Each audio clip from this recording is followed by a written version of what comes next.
honor to welcome you all to the inaugural ceremony of the two-day international conference on AI-driven education, unlocking new frontiers in research and practice.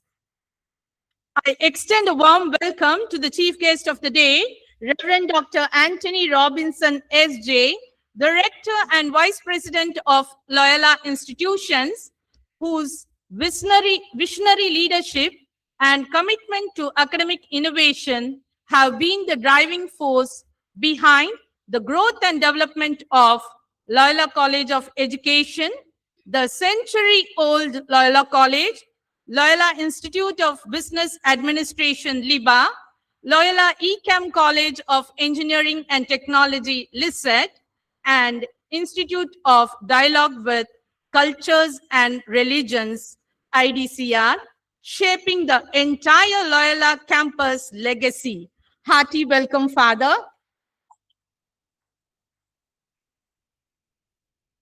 We are honored to welcome Mr. Narayanan, Subcommittee and Syndicate Member of the Tamil Nadu Teachers Education University. His dedicated planning and efforts continue to drive the growth of the university, the development of its staff, and the welfare of the student community. Welcome, sir. We are privileged to have with us Dr. K. Rajasekaran, Registrar in Charge, Tamil Nadu Teachers Education University, whose administrative support has been instrumental in bringing this event to life. Welcome, sir. We are profoundly honored by the presence of Dr. P. Ganesan, Controller of Examinations in Charge and Head of the Department of Pedagogical Sciences, Tamil Nadu Teachers Education University, who ensures the integrity and excellence of our academic standards. Welcome, sir. Loyola College of Education is honored to be led by Reverend Dr. Alphonse Manikam, SJ, bringing 36 years of rich experience as a professor, principal, secretary, and superior from 5 Jesuit institutions. Father Alphonse provides the guidance and support that drive our mission forward. His presence is a blessing and a constant motivation for Loyola College of Education family. Welcome, Father. A heartfelt welcome to our stellar lineup of keynote speakers, resource persons, and session chairs. Whether you have traveled a great distance to be here or are joining us virtually, your presence and expertise are what makes this event truly special. Special welcome to each one of you. My hearty welcome and appreciation go to the organizing secretaries, Dr. P.C. Nagasubramani, the Professor, Department of Pedagogical Sciences, Tamil Nadu Teachers Education University, and Dr. Y. Elin Shibi, Coordinator, Loyola Research Forum, Loyola College of Education. Your tireless efforts behind the scenes have meticulously crafted every detail of this conference. Welcome, both of you. A cordial welcome to all the heads, faculty, researchers, educators, and students of Tamil Nadu Teachers Education University, Loyola College of Education, and from various educational institutions across the globe. This conference is not just a platform for listening, but a vibrant space for networking and building the future of AI-driven pedagogy together. We are gathered here over the next 2 days to focus on artificial intelligence, education, research, and practice. This conference brings together scholars, educators, industry professionals, and policymakers internationally, truly embodying the spirit of international collaboration. As we begin this journey into the new frontiers of research, I hope this conference provides a meaningful platform to share innovative research results, discuss trends, and forge new research partnerships. And the 2 days deliberations spark innovative ideas that will reshape our classrooms for generations to come. Finally, I end with a quote by Amit Ray. As more and more artificial intelligence is entering into the world, more and more emotional intelligence must enter into leadership. I repeat, as more and more artificial intelligence is entering into the world, more and more emotional intelligence must enter into leadership. Once again, a very warm welcome to you all. Thank you for being part of this collaboration, and I wish you all a successful and enriching 2 day conference.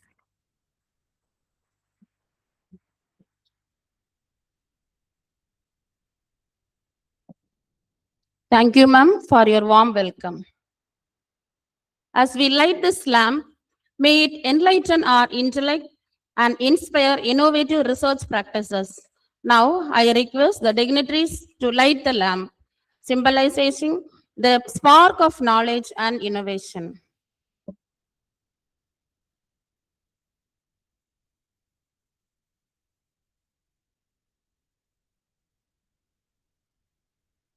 Mr. J. Narayanan, Committee Member, Tamil Nadu Teacher Education University, will light the lamp.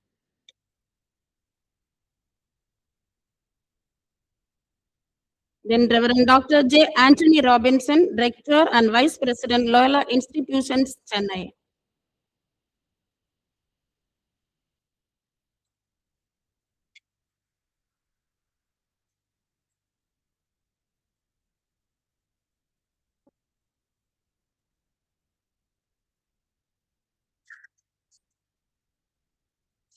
Professor K. Rajasekharan, Registrar in Charge, Tamil Nadu Teacher Education, University, Chennai. Professor P. Ganesan, Controller of Examination, Tamil Nadu Teacher Education, University, Chennai. And the participants, Miss M. Selvi, University of Madras, Mr. M. Ramesh, Scholar, TNTEU.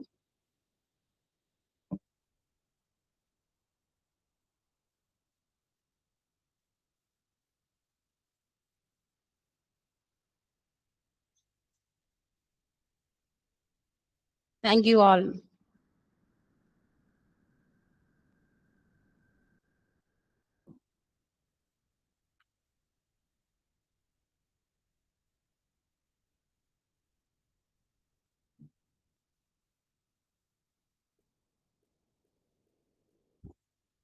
Now, it's a great pleasure to honor our esteemed guests whose presence graces this occasion.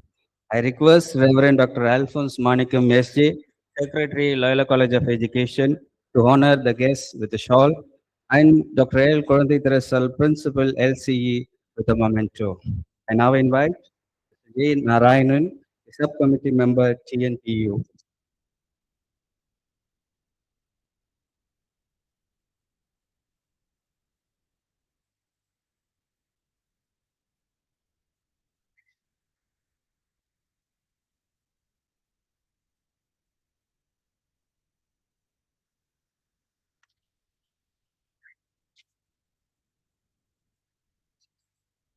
Now, Reverend Father J. Anthony Robinson, SJ, Rector and Vice President, Loyola Institutions, Chennai.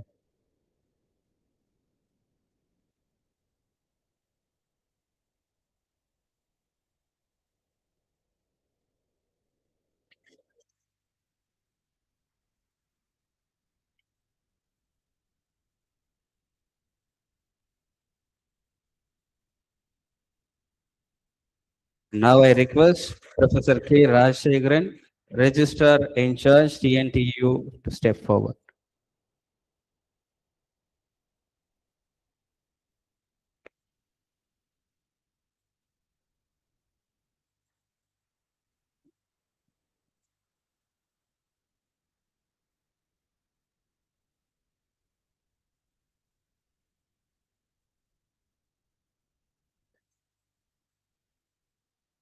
Now it's time to honor Professor P. Ganesan, Controller of Examinations in charge, TNTEU, Chennai.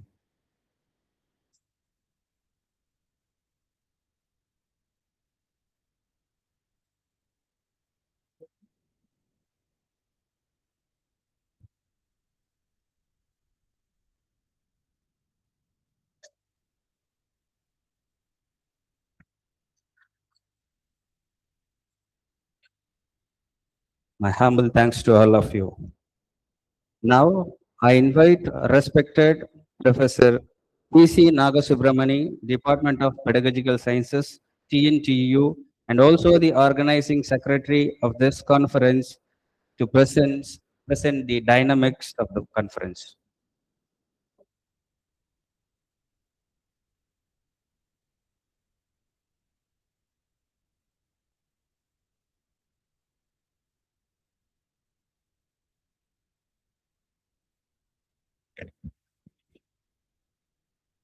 Most respected indicates subcommittee member J. Narayan sir,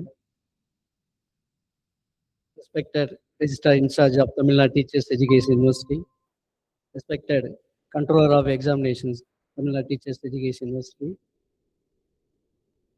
Reverend Dr. Adoni Robinson sir, Vice President, LOYOLA Institute sir, and Reverend Dr. Alphonse Manikam sir, Secretary, LOYOLA College of Education,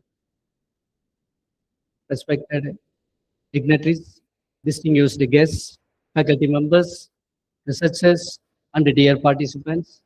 Good morning to one and all. It is a great privilege to present the dynamics of this two-day international conference on AI-driven education, unlocking new frontiers in research and practice. This conference is jointly organized by LOYOLA Research Forum, LOYOLA College of Education, and the Department of Pedagogical Sciences, Tamil Nadu Teachers Education University.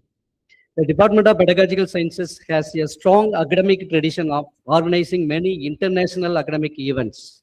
It has also collaborated with institutions in countries such as Malaysia, Sri Lanka, and the United Arab Emirates to conduct international academic programs.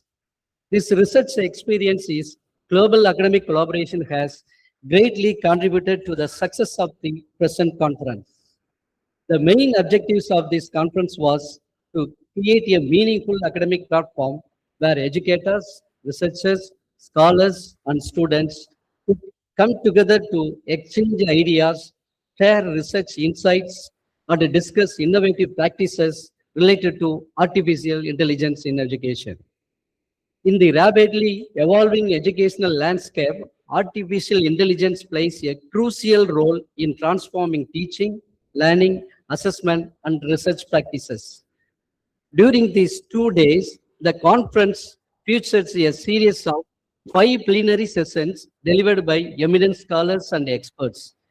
These sessions focused on important themes such as AI-driven higher education, strategic leadership and talent development in education, AI for research reporting and formatting, ethics in AI-based research, and AI tools in qualitative research. These plenary sessions provided valuable insights to emerging trends, challenges, and opportunities in AI-driven educational research and practice.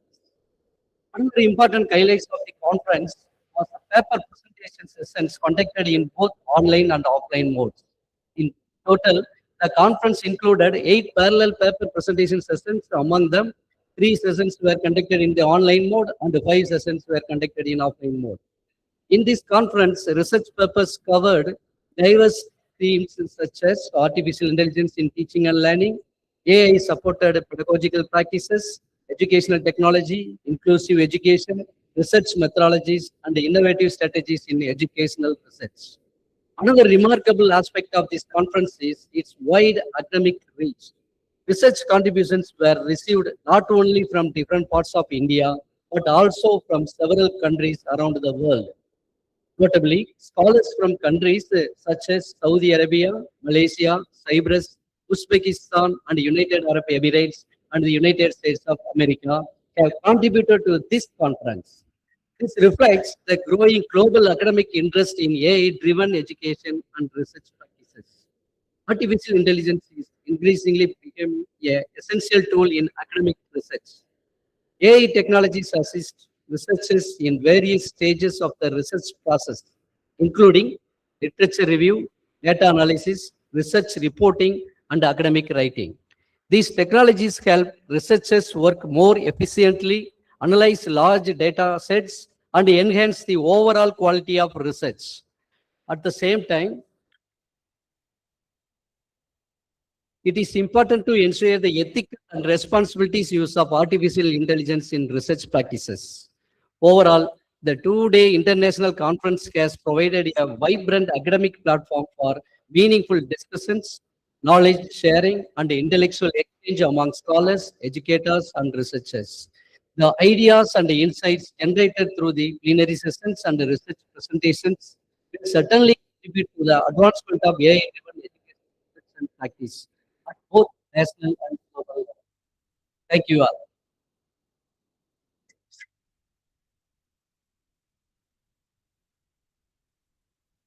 Thank you, sir, for that clear roadmap.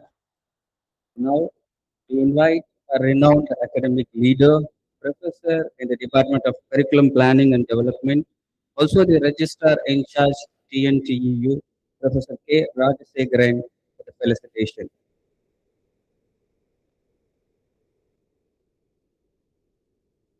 மாமன்றில் மணிகளென ஒளிரும் மாண்பு sir அவையோர் அனைவரையும் மாணிக்க தமிழெடுத்து மனம் துள்ளும் ஓயோடு இரு கரம் குவித்து வணங்குகிறேன். தமிழ்நாடு ஆசிரியர் கல்வியியல் பல்கலைக்கழகத்தின் தூண்களாகவும் மற்றும் நமது இணைவு பெற்ற கல்வியியல் கல்லூரியின் தூண்களாகவும் கல்வி நான்களாகவும் ஆசிரியர் மாணவிகளின் அறிவுப்பட்டை தீட்டி நிறைவேற்றும் பேராசிரியர் பெருமக்கள் அனைவரையும் வணங்குகிறேன், வாழ்த்துகிறேன். இங்கே வருகை தந்திருக்கும் ஆராய்ச்சி மாணவர்கள் அத்துணை பேரையும் வருக வருக என வரவேற்கின்றேன். தமிழருக்கு தெய்வம் உலக மொழிகளுக்கெல்லாம் ஒப்பற்ற விளக்கு என்று தமிழ் தாயை வணங்கி எனது உரையை தொடங்குகிறேன்.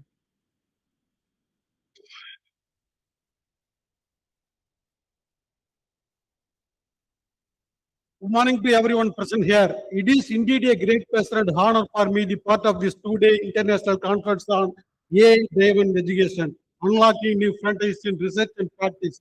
I extend my warm greetings to the distinguished chief guests, respected resource persons, academicians, researchers, faculty members, and the students who have gathered here today.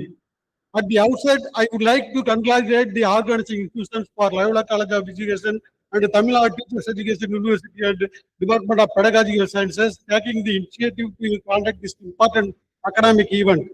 Conferences such as this play a vital role in strengthening the culture of research and academic dialogue.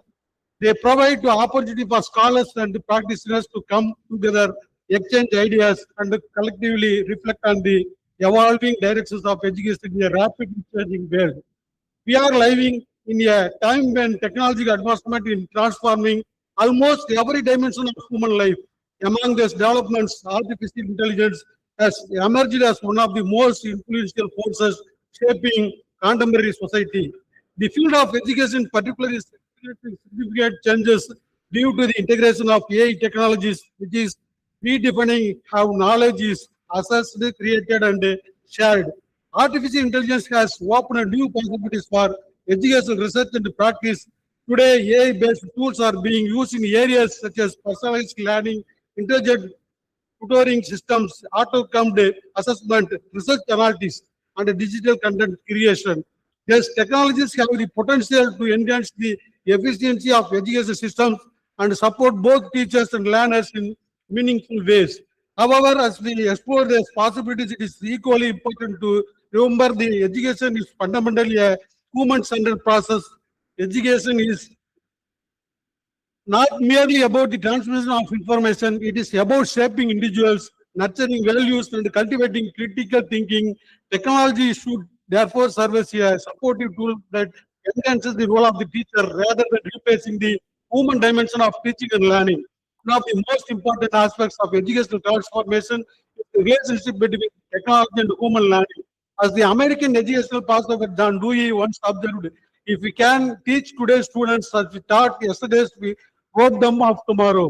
The statement reminds us that education must continuously evolve in response to changing social and technological realities. artificial intelligence, when used thoroughly, has the potential to support this transformation by creating more adaptive and responsive learning environments. At the same time, technological advancement must be guided by ethical reflection, as the renowned theoretical physicist Stephen Hawking cautioned that artificial intelligence is likely to be either the best of the worst thing to happen of humanity. In the context of education, this observation encourages us to adopt AI responsibility. The purpose of technological innovation should always be to enhance human knowledge, creativity, and well-being rather than merely increasing efficiency.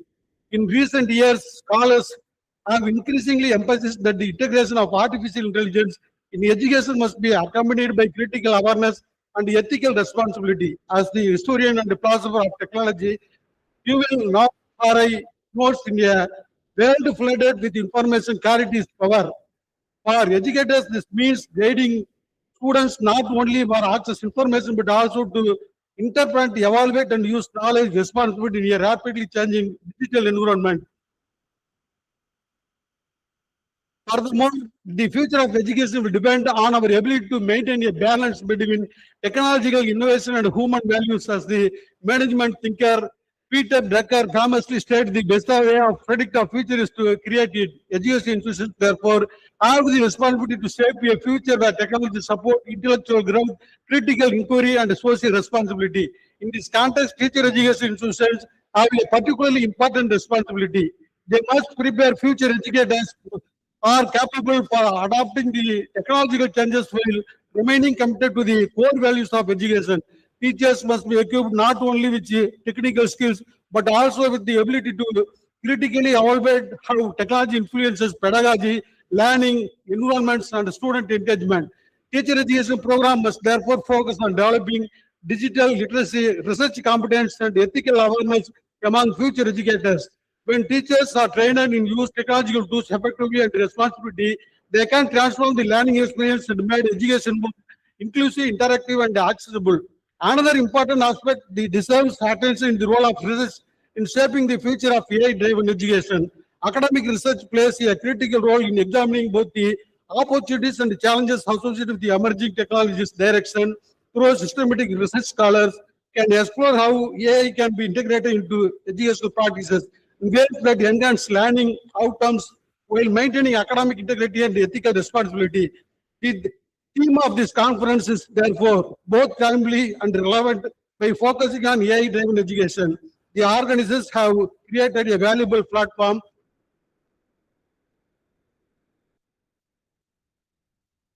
for scholars, educators, the researchers to critically examine how technology can shape the future of teaching and learning. International conferences such as this also provide opportunities for academic collaboration across institutions and countries. The participation of distinguished scholars and resource persons from different parts of the world enriches the intellectual environment and broadens our understanding of global educator practices. I am confident that the sessions planned over the next 2 days will generate meaningful discussions and inspire new research directions. The exchange of ideas among scholars will certainly contribute to the advancement of education research and practice. Before I conclude, I would like to sincerely appreciate the efforts of the organizing committee, faculty members, and all those who have worked diligently to make this conference possible. Organizing an international academic conferences requires careful planning, hard coordination, and a commitment. And the dedication deserves our heartfelt appreciation. I also extend my wishes to all the presenters and participants. We will be sharing their research during this conference. Your contributions play an important not role strengthening the academic community and advancing knowledge in the field of education. Let this conference serve as a platform of meaningful dialogue, innovative thinking, and a collaborative research, and it will guide toward more inclusive and forward-looking educational future. With this words, I visit this with the international conference, thus success, the hope of the delegation over the next 2 days will contribute significantly to advancing research and practice in AI-driven education. Thank you. ஓதி உணர்ந்து பிறக்க உரை நாம் கற்றும் கற்றவற்றை உணர்ந்தும் மற்றவர்களுக்கு கற்றுக் கொடுக்கக்கூடியவர்களே ஆசிரியர்கள் என்பதை நமது ஊக்கவை கூறி இங்கு வருகிற அனைவரையும் வாழ்த்தி விடைபெறிய நன்றி வணக்கம்.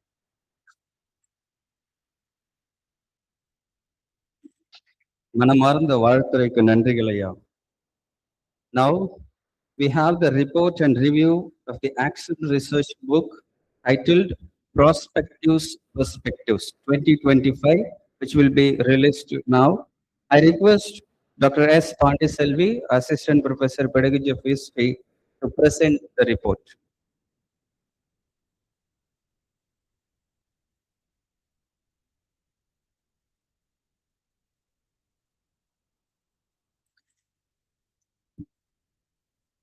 Action research is a process in which teachers investigate the problems they face in their own classrooms and apply practical strategies to enhance teaching and learning.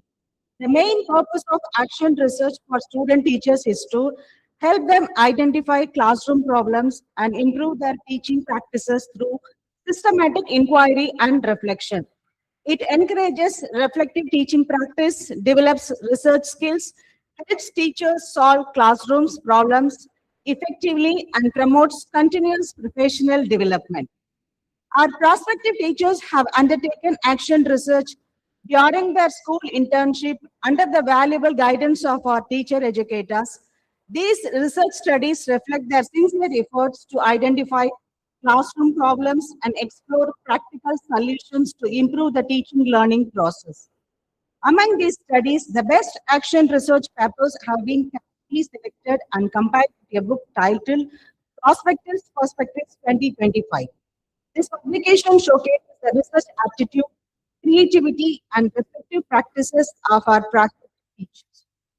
Action research for the academic year 2024-2025 has been released. May I now request our distinguished chief guest to kindly come forward for the book release ceremony of the publication titled Perspectives 2025. Thank you.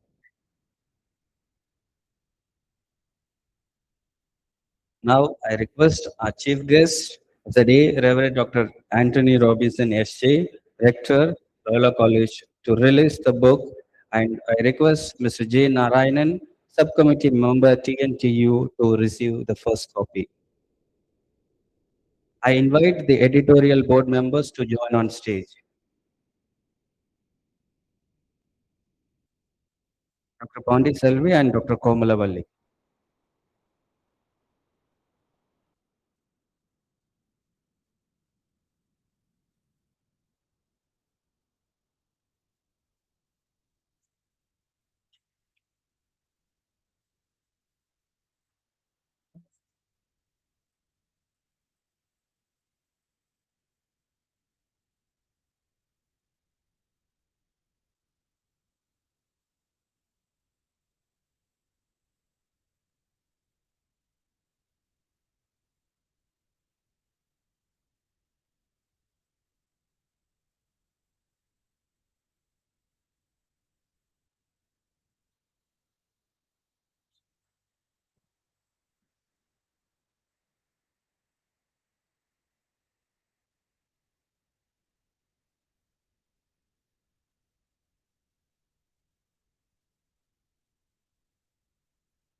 Thank you, dignitaries. Now it's the time to introduce a distinguished personality who has graciously accepted our invitation to be with us today. He is the head of our Jesuit institution in the Loyola campus. He is the man of innovation, adaptability, and care of marginalized students. He is a man of few words with great perception. He also plays a major role in Loyola College of Education Administration. We are honored to have such an inspiring personality with us today. I now request our respected chief guest to address the gathering.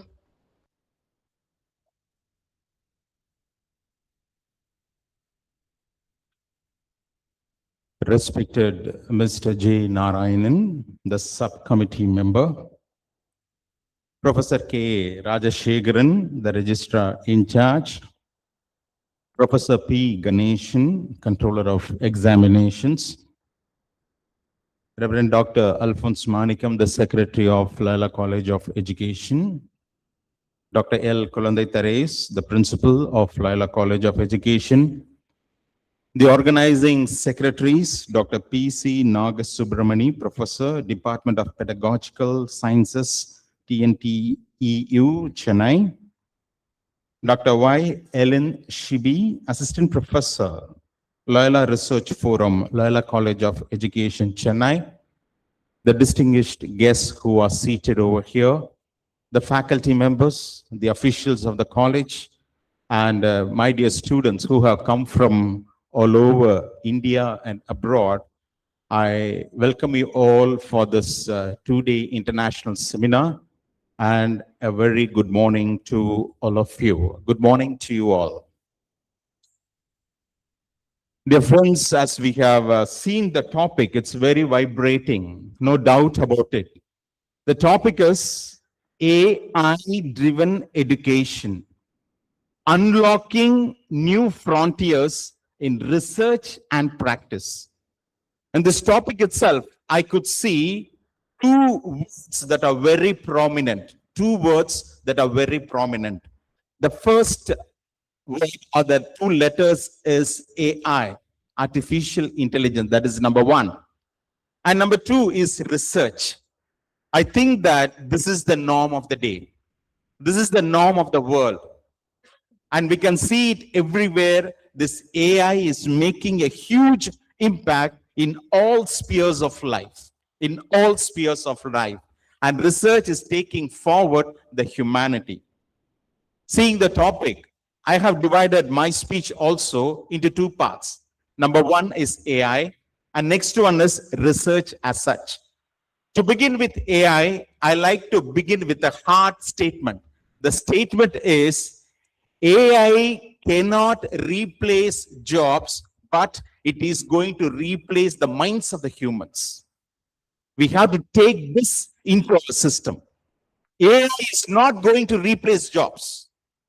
AI is definitely not going to replace jobs, but surely it is going to reshape the minds of the humans. It is going to reshape. For example, if you are going to take a ChatGPT and you are going to publish a paper, if I say that, give me a topic, or if you put a topic, AI-driven education, unlocking new frontiers in research and practice, it will give a paper with full presentation of 3 or 4 pages, no doubt about it. But the concern is not that. You have to make that AI as a tool. You have to ask the AI, what are the points needed? How I can build on this topic. If you make this as a tool, surely you could also enhance your brain cells so that AI will always come as a rescue in your way of life and also in the way you can move ahead in your career also. So AI is not going to replace, it is going to reshape the minds and the mood of the human race. That is number one. Number two is of pertinent importance. The number two is on research. Before coming to that part of research, I like to give a data that I got from a paper, Hindu paper, maybe 2 or 3 months ago. I'm going to give the data, the raw data of what the research is in our country. To begin with,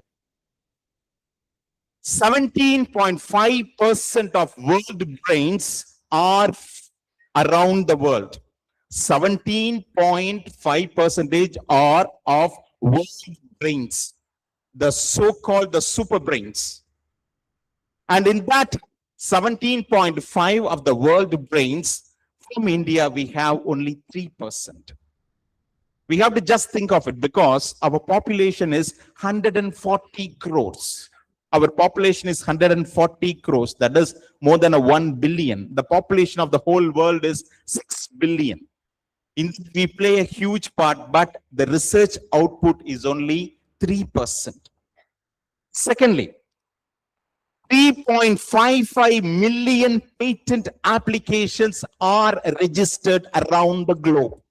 3.55 million patents of applications are done around the globe, but from India, it is only 1.8% of global total of the patenting that is happening from our country. That is point number two. Point number 3, for research and development, how each country is giving itself in its finance. எப்படி வந்து ஒரு நாடும் research and டெவலப்மெண்ட்டுக்கு வந்து காசு வந்து அவங்க மக்களுக்காக செலவழிக்கிறாங்கன்ற ஒரு data. For example, for research and development, China contributes to around 2.4%. US contributes to around 3.5%. Israel contributes to around 5.4%. But India, it contributes only 0.6% of its finance that is distributed throughout the country. That is point number 3. Point number 4, my dear friends, I think this is very, very interesting. The point number 4, we know that technology giant Huawei, that is from China, has invested around 23.4 billion US dollars. அவன் ஒரு private company தான். ஹுவாய்ங்கிறது ஒரு private company. அவனுடைய கம்பெனிக்கு அவனுடைய research and development improve பண்றதுக்கு he is investing on his company to a tune of around 23.4 billion US dollars, which means in Indian amount it comes around 2,340 crores. 2,340 crores is the amount that a single company is investing on its research and development. That is point number 4. Point number 5, India lacks academy and industry connect. That's what is the great issue in our globe and also in our state. But slowly we are trying to narrow the gap. Slowly we are trying to narrow this gap of academy industry connect. This is of utmost important of all the points. When this happens, then the research will have its own nuances. Why? Only the industry knows. Only the industry knows where the problem lies.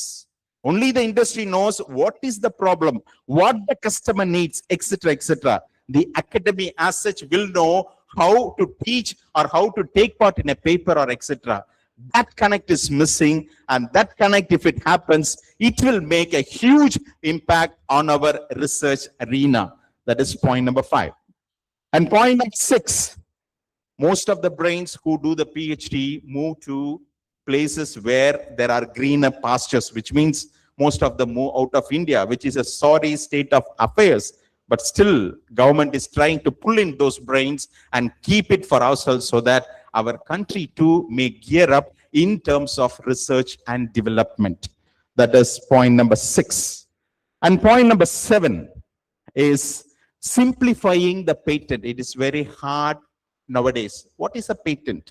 For example, you are doing a research. You are publishing a paper. If the publishing of the paper has to make it done in a realistic way, it has to be patented. Once it is patented, no one can take the research data that you have gone by your research rigor. So the patenting is very important. Why? The research that you do has to come in its purest form of its application. If a research that you are doing is not going to come in its application, that means it has to be useful to day-to-day's life. China now have made a new rule for PhD scholars. What is that?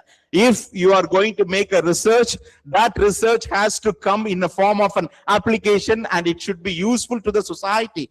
If not, don't do the research, don't do the PhD. That's the state of mind China has now. I think that we have to imbibe that state of mind. The research that I do has to be patented, has to become a prototype, has to become a product, and it has to be useful to the society so that my research at the end of the day is going to be as a welfare of the human society. That is point number 7. At last, I want to finish my this chief guest speech. We need investment. We need the connect. We need the recognition. And we need the simplification. If all this happens together with the tool AI, we can go in leaps and bounds in terms of research. But as scholars who are seated here, or as students from BEd who are seated here, the only possibility of these is we have to make an academy industry connect. If that academy industry connect happen, then it will be a world of difference for all of us. I wish all the best for the 2-day seminar. Thank you so much.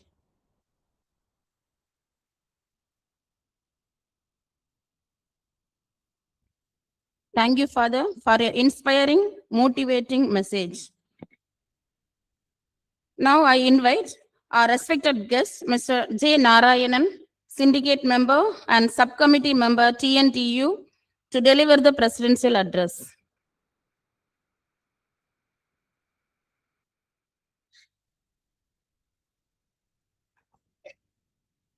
அனைவருக்கும் காலை வணக்கம். இந்த light வெளிச்சத்தில் எல்லாரையும் பார்க்கல AI மாதிரியே இருக்கு. எல்லாம் ஆர்டிஃபிஷியல் இன்டெலிஜென்ஸ் அமைதியா இருக்கீங்க, ஒன்றும் சத்தத்தையே காணும், ரொம்ப அமைதியா இருக்கீங்க. இந்த வெளிச்சமா பார்க்கல தூக்க லைட்டா தூக்கம் வர்றவங்க கண்ணு மூடக்குள்ள தான் தெரியுது, ஒரு ஹியூமன் பீயிங் தான் இருக்காங்க, ஆர்டிஃபிஷியல் இன்டெலிஜென்ஸ் இல்லைன்னு தெரியுது. அது மாதிரி இருக்கு. அனைவருக்கும் வாழ்த்துக்கள். லயோலா கல்வியியல் கல்லூரி மற்றும் தமிழ்நாடு ஆசிரியர் கல்வியியல் பல்கலைக்கழகம் இணைந்து நடத்தக்கூடிய all-driven education unlocking new partners in the research and practice என்ற சர்வதேச கருத்தரங்கமானது இன்று துவங்கப்பட்டு நடந்து கொண்டிருக்கிறது. இந்த கருத்தரங்கத்திற்கு வருகை இருந்து சிறப்பித்துக் கொண்டிருக்கக்கூடிய தலைமையேற்று ரெவரண்ட் ஃபாதர் ஆண்டனி ராபின்சன் அவர்களே மற்றும் தமிழ்நாடு ஆசிரியர் கல்வியியல் பல்கலைக்கழகத்துக்குரிய பேராசிரியர் பதிவாளர் ராஜசேகரன் சார் அவர்களே, கண்ட்ரோலர் ஆஃப் எக்ஸாமினேஷன் பேராசிரியர் கணேசன் சார் அவர்களே மற்றும் இந்த நிறுவனத்தினுடைய செயலர் அல்போன்ஸ் மாணிக்கம் சார் அவர்களே மற்றும் இந்த நிறுவனத்தின் முதல்வர் குழந்தை தெரசா அவர்களே மற்றும் இந்த கான்ஃபரன்ஸை சிறப்பாக நடத்தி கொண்டிருக்கக்கூடிய தமிழ்நாடு ஆசிரியர் கல்வியியல் பல்கலைக்கழகத்துடைய பெடகாஜிக்கல் சயின்ஸினுடைய பேராசிரியர் பேசி நாகசுவரன் அவர்களே மற்றும் லயோலா கல்வி நிறுவனத்தில் உள்ள ஷிபி மேடம் அவர்களே, உங்கள் அனைவருக்கும் இந்த தருணத்தில் எனது மனமார்ந்த காலை வணக்கத்தை நான் தெரிவித்துக் கொண்டு, ஆர்டிஃபிஷியல் இன்டெலிஜென்ஸ் எப்படி நம்மளாம் ஆள போகுது அப்படின்னு பார்ப்பதற்கு தான் இந்த கான்ஃபரன்ஸ். இது முக்கியமாக சொல்ல போனோம்னா இன்னைக்கு எல்லா துறையிலையுமே ஆர்டிஃபிஷியல் இன்டெலிஜென்ஸ் வந்துருச்சு. மெடிக்கலில் வந்துருச்சு, இன்ஜினியரிங்கில் வந்துருச்சு, எஜுகேஷனில் வந்துக்கிட்டே இருக்கு.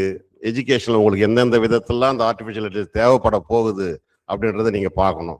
நிறைய ரிசர்ச் ஸ்டூடெண்ட்ஸ் இருக்கீங்க, நிறைய ஸ்காலர்ஸ் நீங்கள் இதை நீங்கள் எடுத்துக்க வேண்டிய விஷயம் என்னன்னா, எதை கேட்டாலும் உங்களுக்கு கூகுளில் கிடைக்குது, எதை கேட்டாலும் கிடைக்குதுன்னு அந்த நீங்கள் உங்கள் ப்ராக்டிஸை நீங்கள் கண்டினியூ பண்ணிகிட்டே இருக்கீங்க. அந்த கண்டினியூ சார் சொல்கிற மாதிரி ஹியூமன் பிரெயினை குறைச்சிக்கிட்டே இருக்கும்.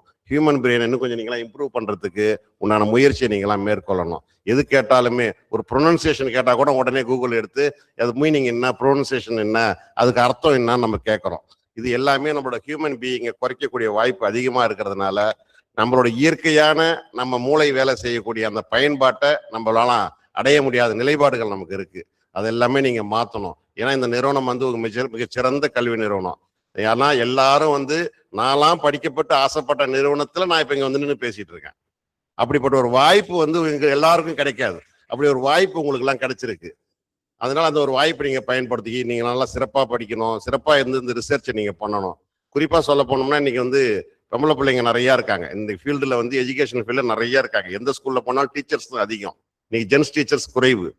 அதனால இன்னைக்கு நீங்க அந்த பிள்ளைங்கள்ட்ட போகக்குள்ளார அந்த ஒரு தாயுள்ளத்தோட போகணும். இப்ப அது மாதிரி இல்லை, அதெல்லாம் கொஞ்சம் மாறிக்கொண்டே இருக்கிறது. அதெல்லாம் இப்ப கொஞ்சம் மாற்றங்கள் ஏற்பட்டிருக்கு. அதெல்லாம் நீங்க கொஞ்சம் பார்க்கணும். ஏன்னா இன்னைக்குள்ள டீச்சர் எஜுகேஷன் யூனிவர்சிட்டியில பொறுத்த வரைக்கும் கிட்டத்தட்ட 60,000 மாணவர்களை நாங்க ஒரு வருஷத்துக்கு உருவாக்கிக்கிட்டு இருந்தாலும் கிட்டத்தட்ட 550-600 PhD ஸ்காலர்ஸ் உருவாக்கி இருந்தாலும் அந்த ஹியூமன் அந்த இது இல்லை, குறைஞ்சிக்கிட்டே இருக்கு. அந்த குறையாம நீங்க கொண்டு போனா மட்டும்தான் இனி வரும் சங்கதியினர் நீங்களாம் வெற்றி பெற செய்யலாம். அப்படி போன்ற வாய்ப்பை உங்களுக்கு எல்லாம் கொடுத்துருக்காங்க. அதெல்லாம் நீங்க இன்னும் நல்லா செய்யணும். இந்த கருத்தரங்கம் சிறப்பாக செயல்படுறதுக்கு அன்பான வாழ்த்துக்களையும் பாராட்டுகளையும் நான் தெரிவித்துக் கொள்கிறேன். மேலும் இந்த நிறுவனத்துல வரும் கல்வியாண்டுல இப்ப தமிழ்நாடு ஆசிரியர் கல்வியியல் பல்கலைக்கழகம் ரிசர்ச் சென்டர் கொடுத்துட்டு இருக்கோம். பிஹெச்டி ரிசர்ச் சென்டருக்கு இது ஒரு 10 ரிசர்ச் சென்டர் நம்ம கொடுத்துருக்கோம். இந்த நிறுவனத்துல மீண்டும் எம்எட் ஆரம்பிச்சு ரிசர்ச் சென்டரும் இமிடியேட்டா ஆரம்பிக்கணும்ன்றது என்பதை அன்பான வாழ்த்துக்களை தெரிவித்துக் கொண்டு இந்த நிகழ்விலே பகிர்ந்து கொண்டு கடலூர் மாவட்டத்தை சேர்ந்த ஃபாதர் இருக்காரு. நானும் கடலூர் மாவட்டம் தான். நான் படித்த பள்ளியில படித்த ஃபாதர் இருக்காரு, நான் சொந்த மாவட்டத்துல இருந்து ரீஸ்டார் இருக்காரு. அப்ப ஆர்டிபிஷியல் டெவலப் ஆகி கடலூர்ல இருந்து சென்னையை நோக்கி வந்திருக்கு. ஓகேங்களா? அது மாதிரி இன்னும் அடுத்த இடங்களுக்கு நீங்களாம் செல்லணும். அப்பதான் வெற்றி பெற முடியும். வெற்றி பெறுவதற்கு உண்டான வாய்ப்பு உங்கள் கையில தான் இருக்கு. ஆசிரியராக உண்ட பேராசிரியர் மேடம்னா சொல்லலாம், பாடம் நடத்தலாம், எப்படி படிக்கிறீங்கன்னு சொல்லலாம், எல்லாம் சொல்லி கொடுக்கலாம். நான் வந்து ஒரு கல்வி நிறுவனங்கள் நடத்தி இருந்தாலும் என்னை ஏதோ இந்த யூனிவர்சிட்டியில வந்து ஒரு சிண்டிகேட் மெம்பர் ஆக்கினாங்க, என்னை கொண்டு வந்து இந்த இடத்துல வந்து vice chancellor convener committee member ஆக்கினாங்கன்னா அதற்குண்டான தகுதியை தானா வளர்த்து கொண்டால் மட்டும்தான் நீங்கள் வெற்றி பெற முடியுமே தவிர இல்லைன்னா வெற்றி பெற முடியாது. இந்த தேசிய கருத்தரங்கமானது சர்வதேச கருத்தரங்கம் வெற்றி பெறுவதற்கான வாழ்த்துக்களையும் பாராட்டுகளையும் சொல்லி விடைபெறுகிறேன். நன்றி, வணக்கம்.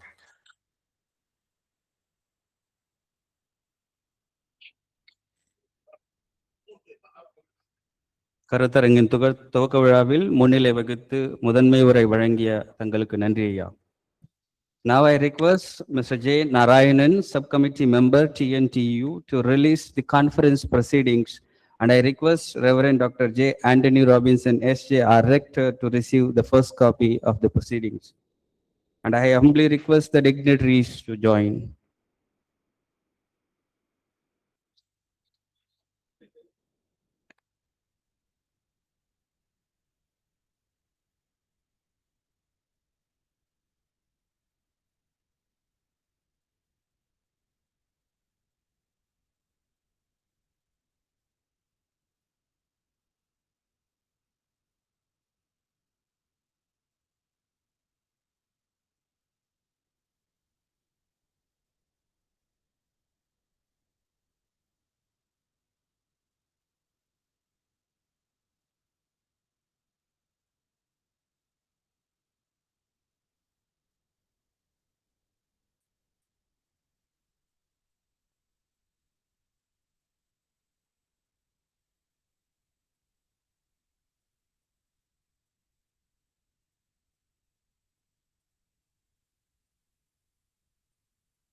Thank you, all of you. I now invite Professor P. Ganesan, Dean and Head of the Department of Pedagogical Sciences and the Controller of Examinations in charge TNTEU to felicitate.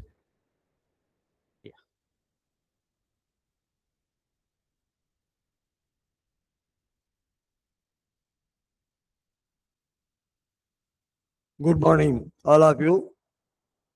அனைவருக்கும் காலை வணக்கம்.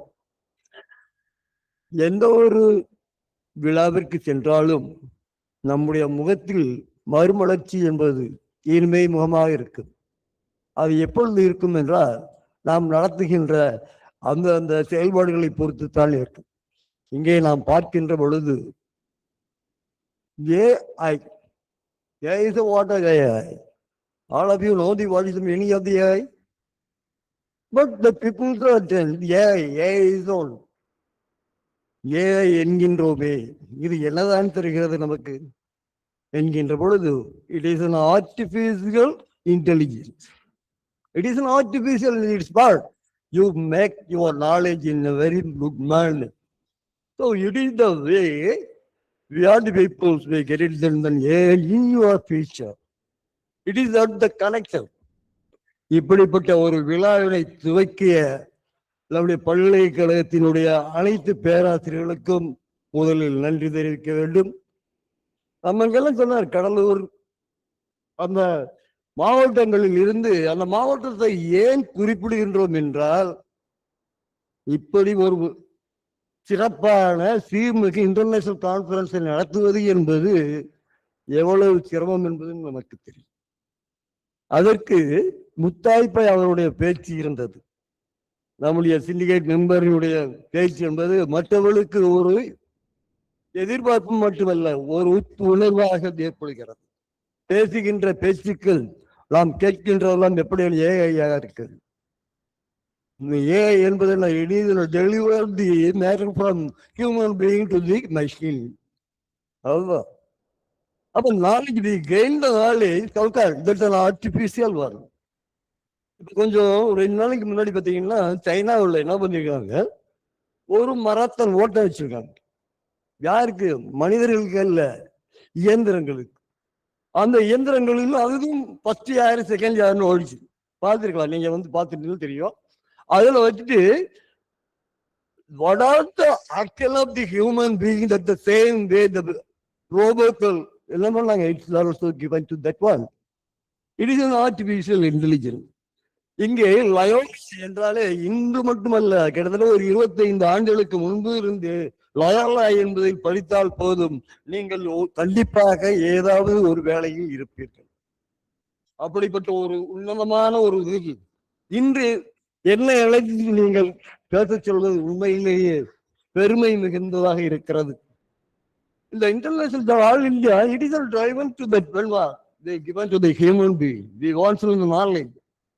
How can we get it the knowledge? You gather the information from the other things and then given to the one way. It is the artificial intelligence. நாம் எப்பொழுதுமே தமிழர்கள் என்பது மட்டுமல்ல, எங்கு சென்றாலுமே நாம் செய்யக்கூடிய ஒன்று, மிக முக்கியமான ஒன்று, தமிழன் என்று எங்கிருக்கின்றார்களோ அதிலும் குறிப்பாக இந்தியர்கள் இல்லாத நாடுகளே கிடையாது. ஏன் இந்தியாவில் இருக்கக்கூடிய நாடுகள், எல்லா நாடுகளிலும் பார்த்தீர்களா இந்தியர்கள் இருப்பார்கள். ஏதாவது ஒரு மூலையில் ஒரு இந்தியர்கள் இருப்பார். ஏனென்றால் இந்தியர்கள் இருந்தால் மட்டும்தான் அங்கே வளர்ச்சி என்பது இருக்கு. இந்த ஆர்டிபிஷியல் இன்டெலிஜென்ஸ் சொல்லுங்க, இது எங்க இருக்கிறது? ஒவ்வொரு இந்தியர்களும் பெருமைப்படக்கூடிய விஷயம்.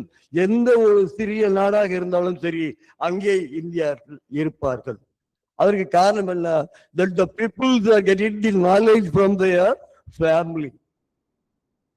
தாயினை ஆசிரியராக கொண்டு சிறிது சிறிதாக நம்முடைய அறிவை வளர்த்து கடைசியில் இப்பொழுது இன்டெலிஜென்ஸ் என்பது ஏஐல வந்து நிற்கிறது. நம்முடைய கற்றல் என்பது இதெல்லாம் இல்ல, கற்றல் தான். ஏஐ என்பது பெரியது கிடையாது. Artificial intelligence. How can I make it the knowledge? I gathered the information from the book, or I attended so many meetings in the world, and I get it all the knowledge, and this knowledge also input to the society. நாம் கற்ற கல்வி என்பது நமக்கு மட்டுமல்ல, நம்முடைய சமுதாயத்திற்கும் தான். அப்போ கற்ற கல்வி ஒரு சமுதாயத்தை உருவாக்குகிறது என்றால் என்ன அர்த்தம்? அந்த சமுதாயத்தில் இருக்கக்கூடிய மக்களுடைய உயர்வுக்கு தான் நாம் படித்திருக்கிறோம். இப்பொழுது பேராசிரியர்களாக அல்லது காரணம் என்ன? நாம் கற்ற கல்வி என்பது நம்முடைய சமுதாயத்திற்கு பயன்பட வேண்டும். அப்படிப்பட்ட ஒரு உயர்ந்த உள்ளம் கொண்டவர்களாக பேராசிரியர்கள், வருங்கால ஆராய்ச்சி மாணவர்கள் யாரும் கூறியதை மீண்டும் மீண்டும் நாம் ஒன்றாக சேர்க்காமல் புதியதை கொண்டு வாருங்கள். புதிய யுகத்தை நீங்கள் படையுங்கள். எல்லாருமே self knowledge, intelligence, environmental. It is the what? It is the people who are already given the results. Over and again research it. You given the new things. That's why we introducing the AI.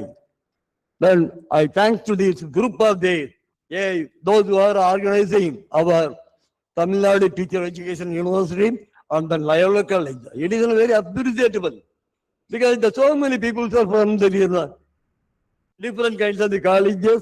The people are research folder. Research scholar also kept in your mind which one is need. So the artificial intelligence given more and more knowledge to each and every person. At the end of this session also, I think we are the very good manner to how can introducing the AI in your research work. So you are the human being, we analyze each and everything, and then we come to the conclusion. AI is not only in the smart machine, it is also creating that the society and the people which one is right or wrong. These are all things in getting the AI. And AI is one of the practice of each and every then you are a researcher, you go through it, you apply. Because we well know, கற்றல் என்பது கையளவு, கல்லாதது என்பது உலகளவு. எனவே கற்பது என்பதெல்லாம் நமக்கு மட்டுமல்ல, நம் நாட்டிற்கும் நம் வீட்டிற்கும் சிறந்தாக இருக்க வேண்டும். அதில் புதிதாக ஒன்றை நுழைத்திருக்கின்றோம். AI என்பது அதான் வர்ச்சுவல். நம்ம சொல்றோம், இப்ப வந்து ஒவ்வொரு வகுப்பறைகளை நீங்கள் பார்க்கின்ற போது the people are on the virtual classroom. Why we want to virtual classroom? Each and everything are in the room. So that's why you are the people. We get it more and more knowledges and how can we equip in your society also. I thank to all the secretary. இதுல எப்பொழுதுமே தமிழில் பேசுகின்ற பொழுது உண்மையில் பாராட்டுதலுக்கும் பெருமைக்கு உரியவர்கள் இந்த ஒரு நிகழ்ச்சியை கொண்டு வந்ததற்காக பாலர் அவர்களை இருவருமே இரு தூண்களாக இருந்து செயல்பட்டு இருக்கின்றீர்கள். அதில் ஒரு தூண் நம்முடைய பல்கலைக்கழகத்தில் தூண் என்கின்ற பொழுது மிகவும் மகிழ்ச்சியாகவே இருக்கிறது. அப்படிப்பட்ட ஒரு உன்னதமான ஒரு நிகழ்வினை இங்கே நிகழ்த்துகின்றோம். இது வெறுமனே அமர்ந்து கொண்டு யாரோ பேசுவதை கேட்பது கிடையாது. ஒரு எந்த ஒன்றிலும் நாம் பங்கு கொள்கின்ற பொழுது ஒருவர் பேசுகின்றதை நாம் கேட்டுக்கொண்டிருப்பதற்காக மட்டுமல்ல, அதை நீங்கள் உங்களுடைய வாழ்க்கையில் பயன்படுத்த வேண்டும். எனவே கற்றது அனுபவங்களை பெறுவதற்குத்தான். கற்றுக்கொண்டே இருப்பது அந்த அனுபவங்களை மற்ற சமுதாயத்திற்கு கொண்டு செல்வது என்பதாகும். அப்படிப்பட்ட ஒரு உன்னதமான பணிகளை மேற்கொண்டிருக்கக்கூடிய இந்த உன்னதமான இன்டர்நேஷனல் கான்ஃபரன்ஸிற்கு வந்திருந்து இதை பெருமைப்படுவது அல்ல, இவற்றில் நிறைய விஷயங்களை நீங்கள் கொள்ள வேண்டும். ஏனென்றால் பல்வேறு விதமான பேப்பர்கள் ரிலீஸ் பண்ணியிருக்கோம். இதை ரிலீஸ் பண்ணதால சும்மா ஏதோ புத்தகத்தை போட்டு கையில கொடுத்ததுக்கு இல்லை. நம்ம நினைக்கிறோம் சரி என்கிட்ட ஒரு 20 இது ஒண்ணு இருக்கா, சரி 21 அதுக்கு இதில் நீங்கள் ஒவ்வொரு பக்கத்தையும் புரட்டி பாருங்கள். என்னதான் எழுதியிருக்கின்றோம், எதற்காக எழுதியிருக்கின்றோம், எப்படி எழுதியிருக்கின்றோம்.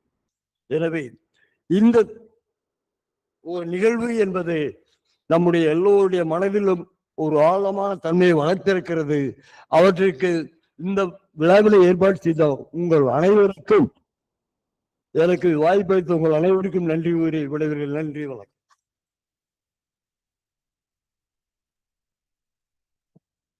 Thank you, sir, for your humble and motivating words of appreciation and gratitude. As we come to the end of this inaugural ceremony of this conference, it's time to express our gratitude. I invite Dr. Y. Ellen Shibi, Assistant Professor, Physical Science Education, LCE, and the organized secretary of this conference to deliver the vote of thanks.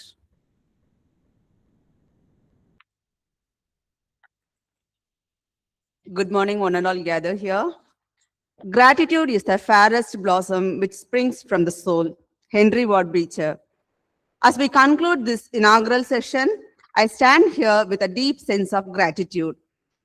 It gives me immense joy to express a heartfelt thanks on behalf of the organizing team.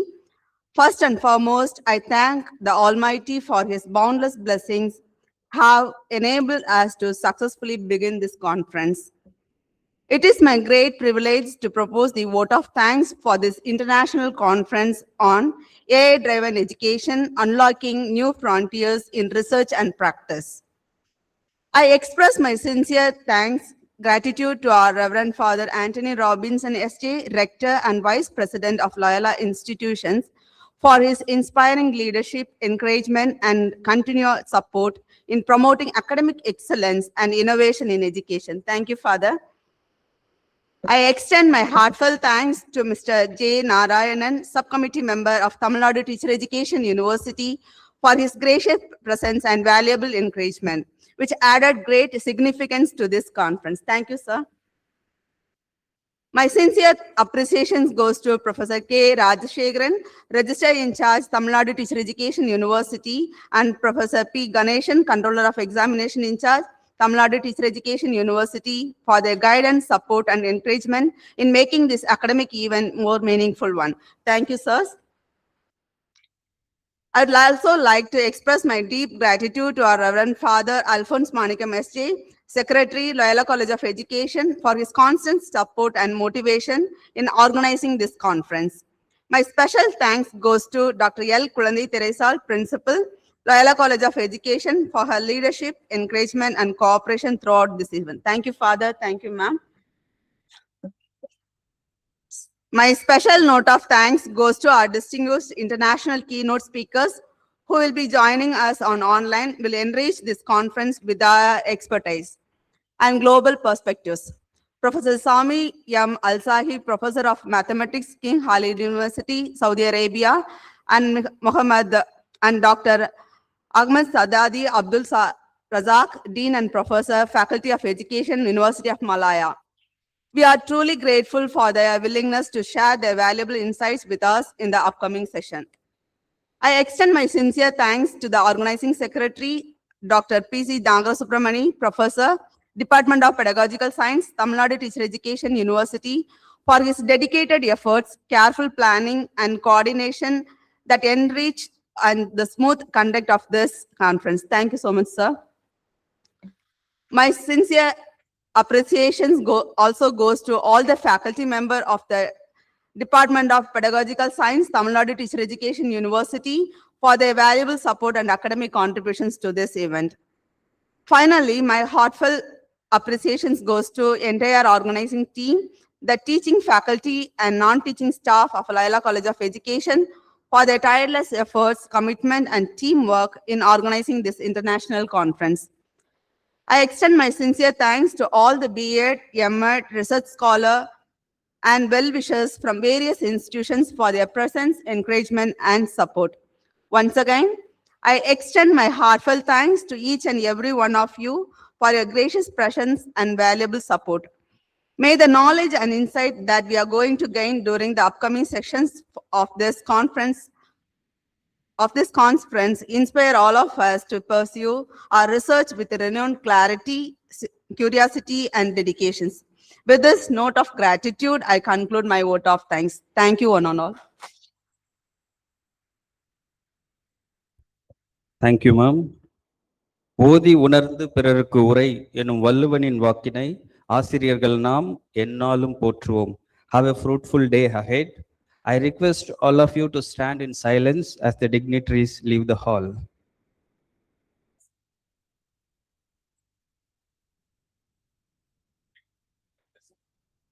All the best.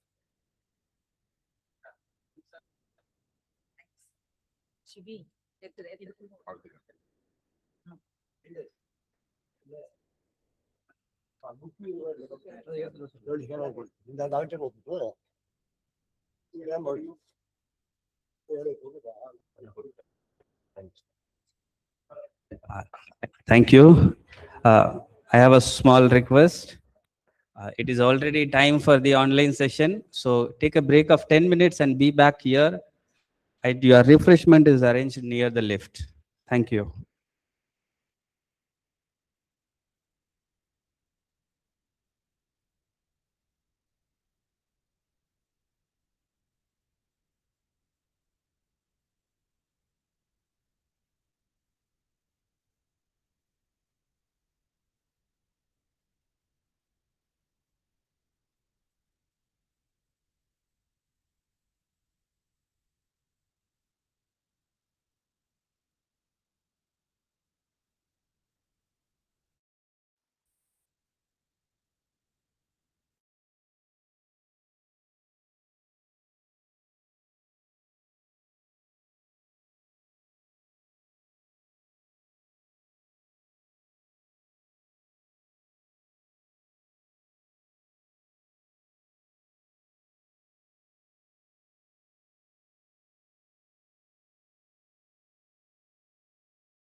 Very good morning to distinguished guests, respected faculty members, research scholars, and participants joining us both in person and virtually from across the globe. It's indeed pleasure to welcome you all as we continue the memento of day one of this two-day international conference on AI-driven education, unlocking new frontiers in research and practice. This conference is jointly organized by the Loyola Research Forum of Loyola College of Education, Chennai, and the Department of Pedagogical Science, Tamil Nadu Teachers Education University, Karapakkam, Chennai. I am Dr. C. Beulah Jerani, Vice Principal, cum Assistant Professor of Pedagogy of Biological Science at Loyola College of Education, Chennai. And it's my privilege and honor to serve as the Master of Ceremony for Plenary Session 1. Every meaningful session begins with a warm welcome that sets the tone for intellectual engagement. To formally welcome our participants and introduce our eminent resource person from King Khalid University, Saudi Arabia, it's my pleasure to invite Ms. R. Sridevi, Assistant Professor of Pedagogy of Biological Mathematics at Loyola College of Education, Chennai. Ms. Sridevi will now deliver the welcome address and introduce our distinguished guest. Ms. Sridevi, the floor is yours.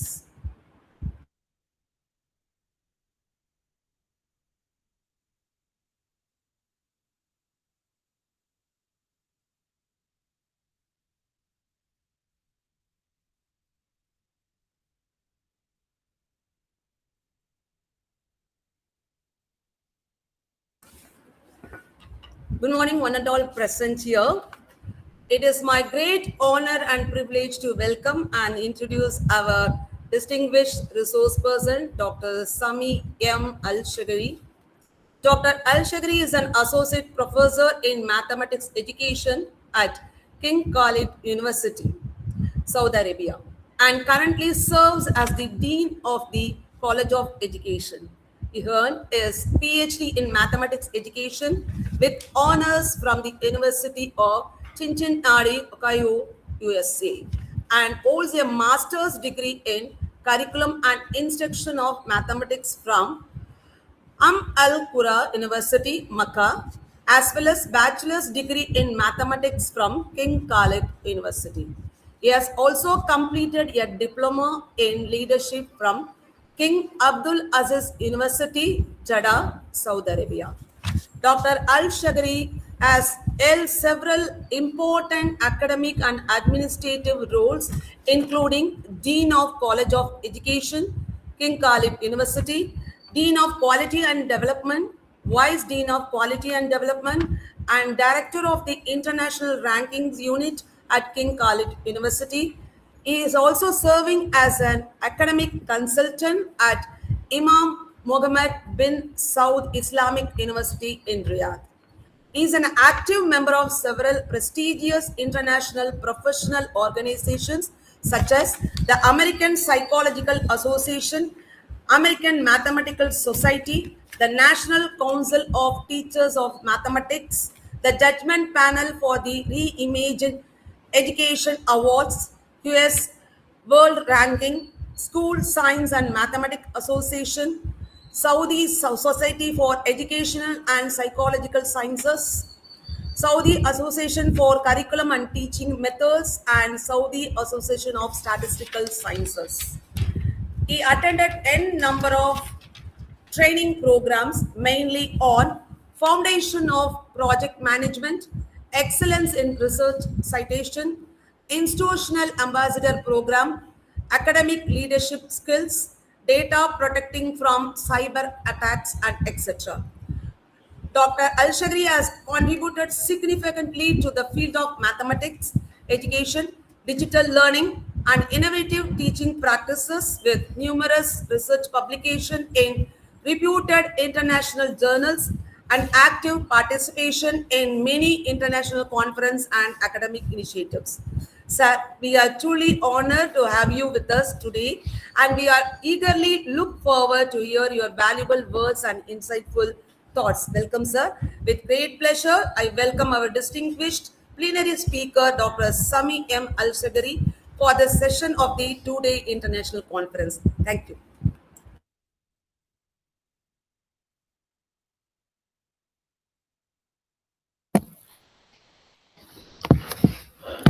Good morning, everyone.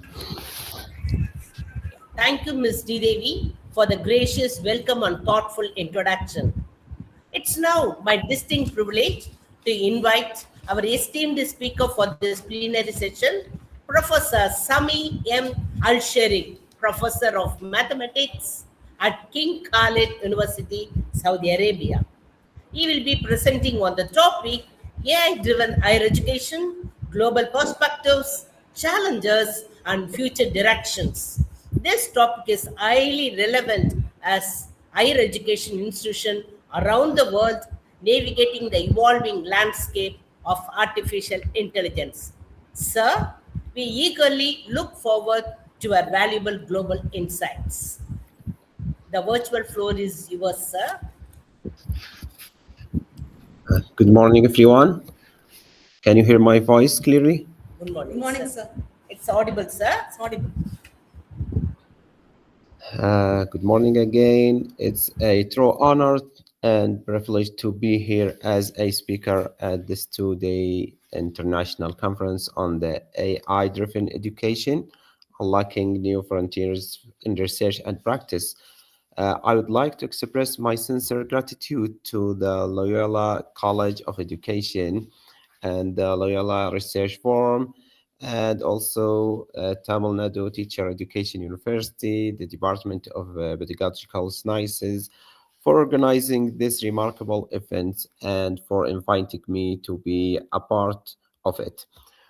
We are gathered here at an important moment in the evolution of education.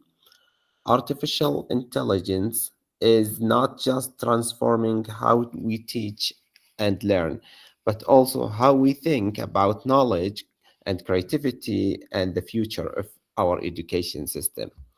This conference offers valuable opportunity for all of us to reflect, share, and explore how AI can be meaningfully integrated into educational research and practice. I'm truly looking forward to engage discussion, insightful exchange, and learning from the diverse expertise present here. I hope my contribution today adds value to this important conversation. Just give me a second if there's a chance to upload my file here.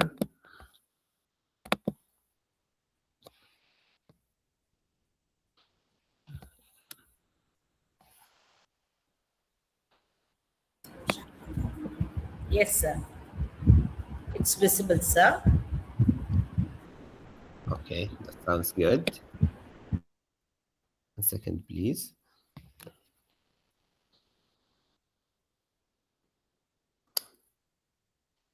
I'm just trying to upload another file here.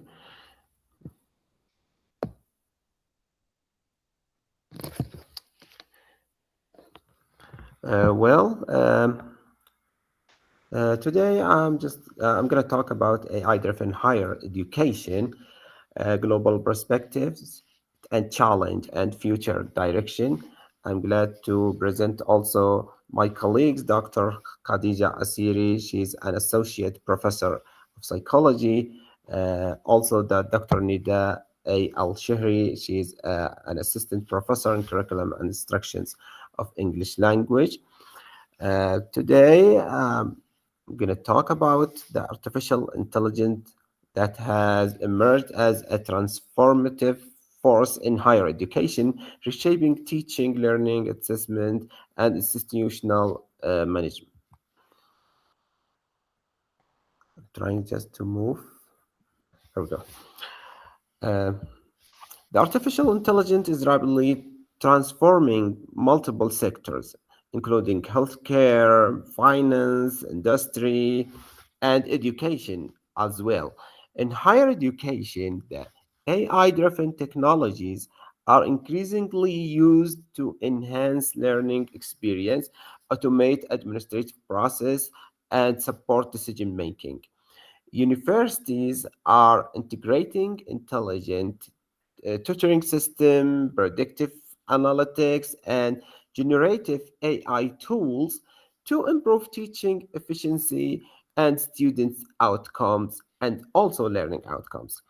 These developments have led to the emergence of what is commonly referred to as AI-driven education. AI technologies allow institutions to analyze large amount of student data, personalized learning pathways, and provide automated feedback in real time. These capabilities have the potential to improve students' engagement, optimize teaching practice, and enhance institutional effectiveness. For example, the AI system can automatically generate feedback on assignments, support curriculum design, and assist educators with assessment process. Despite these opportunities, the rapid adoption of AI also raises significant concern. Issues such as academic integrity, ethical governance, data privacy, and technological dependence have sparked global debate among educators and scholars and policymakers. Therefore, the use of generative AI tools such as ChatGPT, etc., has introduced new challenge in maintain authentic students' learning and academic standards. So, in today, the objectives of my presentation is going to focus on the examine global adaptation of AI in higher education institutions, as well as identifying the opportunities created by the AI, analyzing ethical, pedagogical, and technological challenge, and propose future direction of responsible AI integration.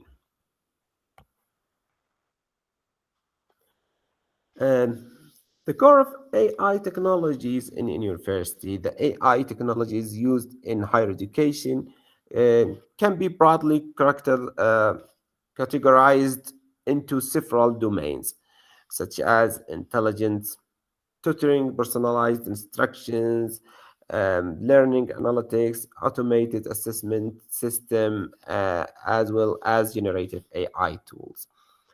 The first one, when we are talking about intelligence tutoring system, it used machine learning algorithm to simulate personalized tutoring experience.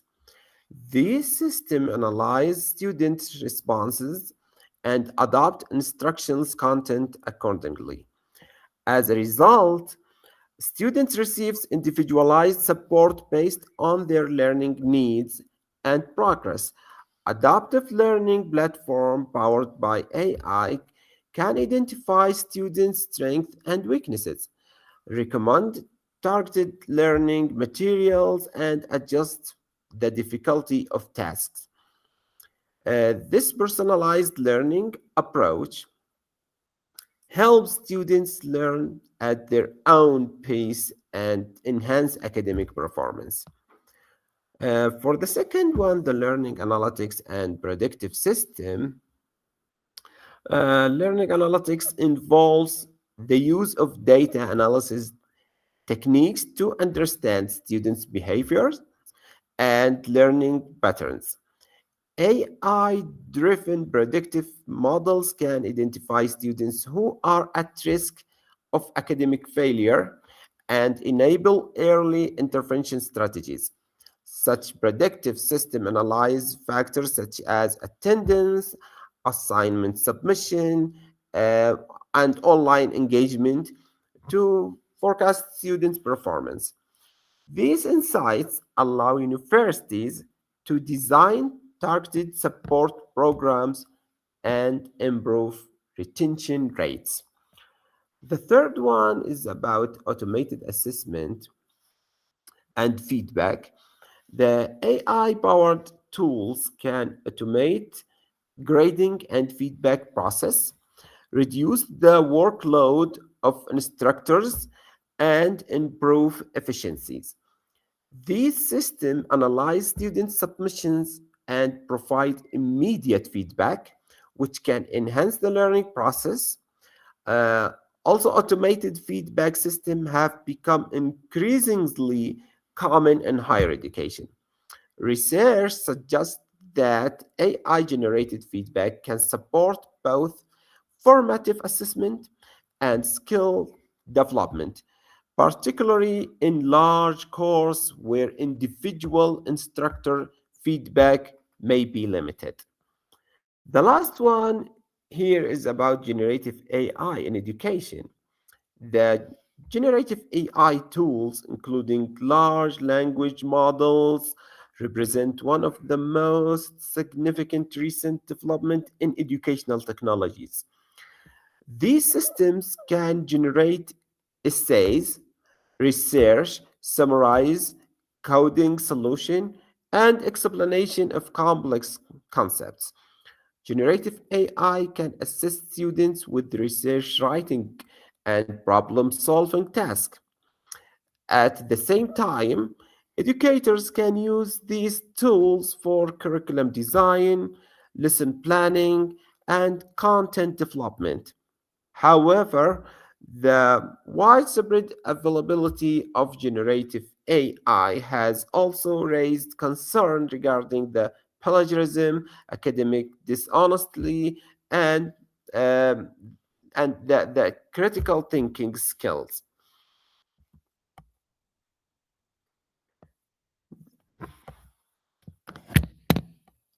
So we have in threes in the AI technology in higher education in the four domains that we said: intelligent tutoring system and learning analytic and predictive system, automated assessment, feedback, and generative in education. Let's go now to the global adaptation of AI. And we're going to take it globally from different countries to be clear, but first we're going to take it as a group. The adoption of AI in higher education varies across countries and regions. While some institutions have embraced the AI technology, others remain cautious about the ethical and the regulations of the AI. For the North America and Europe, university in North America and Europe are among the early adopters of the AI-driven education. Many institutions have implemented AI-based learning, analytic systems, and digital learning platforms to enhance teaching and administrative process. In this region, research on AI in education focus heavily on pedagogical innovation and digital literacy and responsible AI governance. Universities also invest in interdisciplinary research programs that combine computer science, education, and data analytics. In Asia, Asian countries, particularly China, South Korea, and Singapore, have made significant investment in AI-based educational technologies. Governments in these countries support the AI research and integrated AI education into national strategies. Studies in China's university students show growing acceptance of AI tools such as ChatGPT in language learning and academic research. Behavioral habits and frequent exposure of AI technology significantly influence students' willingness to adopt these tools in their studies. For the Middle East and the emerging regions, AI adoption in higher education is increasing rapidly. Universities are exploring AI application in e-learning, digital assessment, and academic administrations. Research conduct in UAE indicates that postgraduate students recognize both the potential benefits and ethical challenges associated with the AI-driven learning system. Concern about privacy, transparency, and responsible use remain important consideration in this context. When talking about countries individually, uh,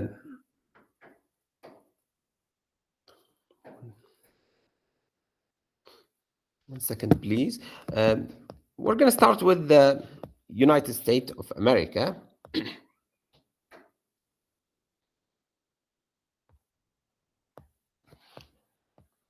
And there's a report that has been published by Coursera in 2025 and talks about AI in higher education.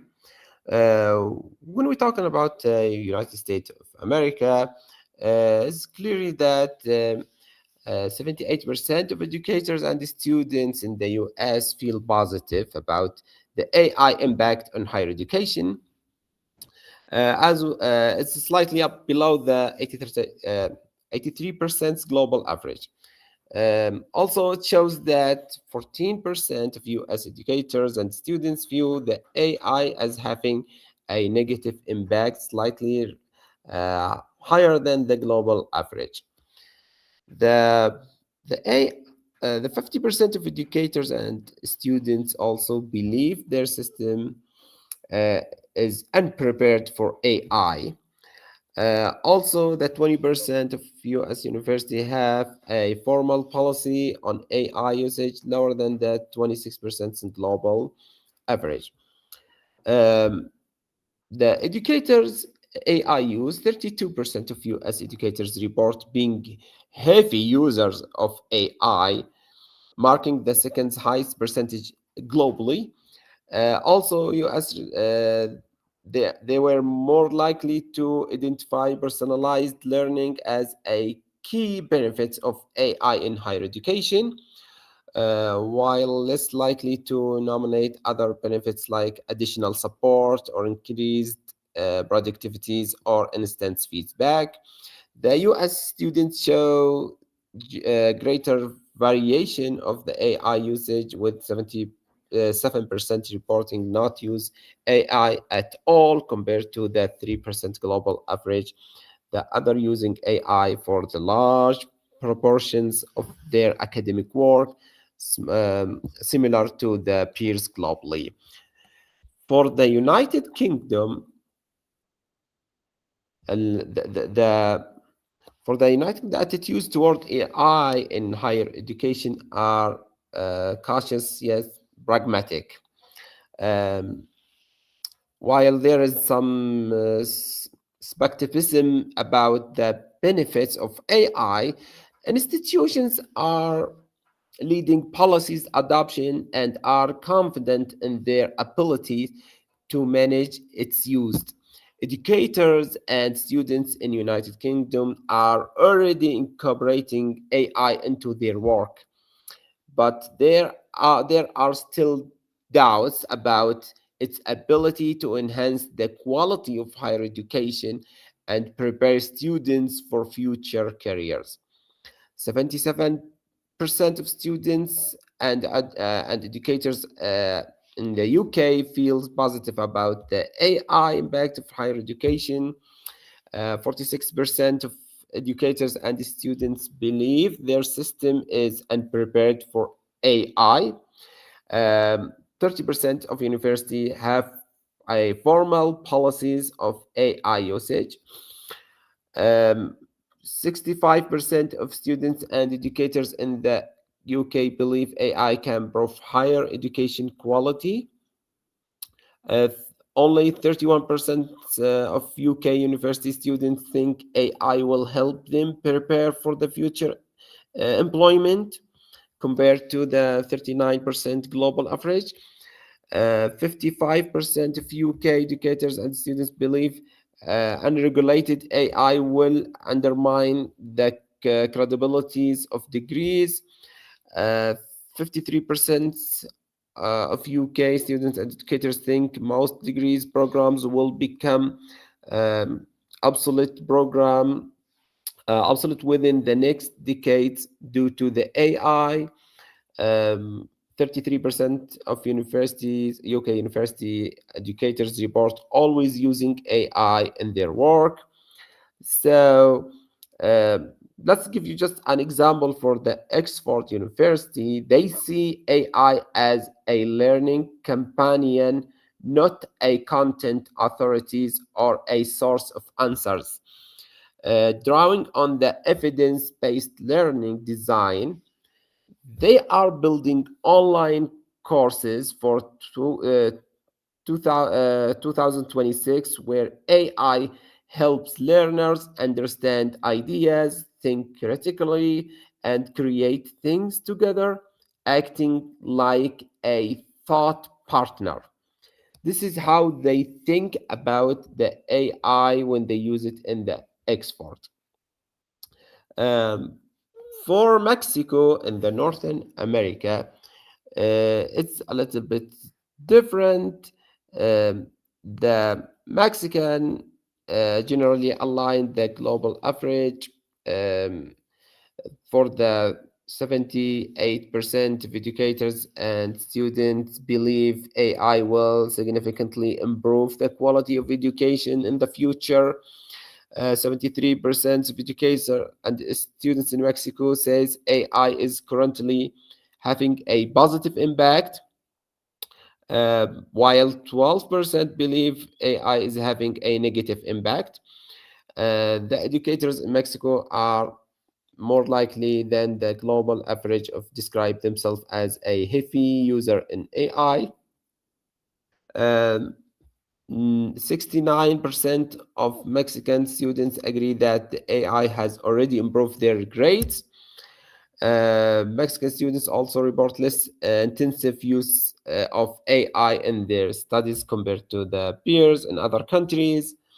57% of educators and students in Mexico agreed that the quality of education in higher education students has improved since the AI introductions. 40% of them believe that AI can reduce the human interactions, which is one of the main issues of AI. About 43% are concerned that the AI might increase the cheating and plagiarism. And also the students and educators in Mexico cited the personalized learning as a key benefit of AI. And when we are talking about now about India, we have also some information.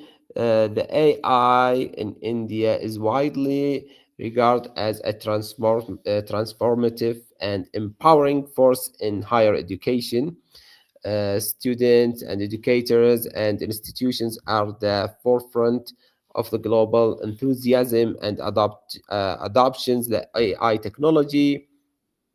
The educators view the AI as a catalyst of enhancing skills, boosting employability, and improving learning outcomes, more than they see it as a threat of the academic integrities. 87% of educators and students view the AI impact of the higher education positivities, compared to an 81% in global average. Also, the 53% of university students in India believe the AI positive impacts their studies significantly above the 37% of the global average, which is really great in India. and 55% of students think AI usage in their studies will prepare them for the future employment, versus a 39% global of the global average. Um, we have about 76% of the Indian educators and students believe that AI will improve students' attainment, and also about 60% of students frequently use the AI for research and writing essays and assignment, which means the students in India, they are really professional in using AI. And only 41% of Indian educators and students view the AI assist work as cheating compared to the 54% globally. That's mean we have different perspective from different countries, which we respect everyone. And I'm talking now about Saudi Arabia, which is in my side. In Saudi Arabia is broadly aligned with the global trends. Students and educators here are among the most frequent users of AI. They are also the most likely to say their education system is not fully prepared for its integration. 91% of students and educators in Saudi Arabia are positive about AI impact on higher education. And also only just 2% of students and educators view impact negatively. And also 86% of students agree that AI has helped them improve their grades, with the 46 reporting the substantial improvement versus the global average of 80%. Also, for the concern about the AI unpreparedness, 77% of students and educators believe their higher education institutions are unprepared to deal with AI, and which is that okay, because we are still in the beginning.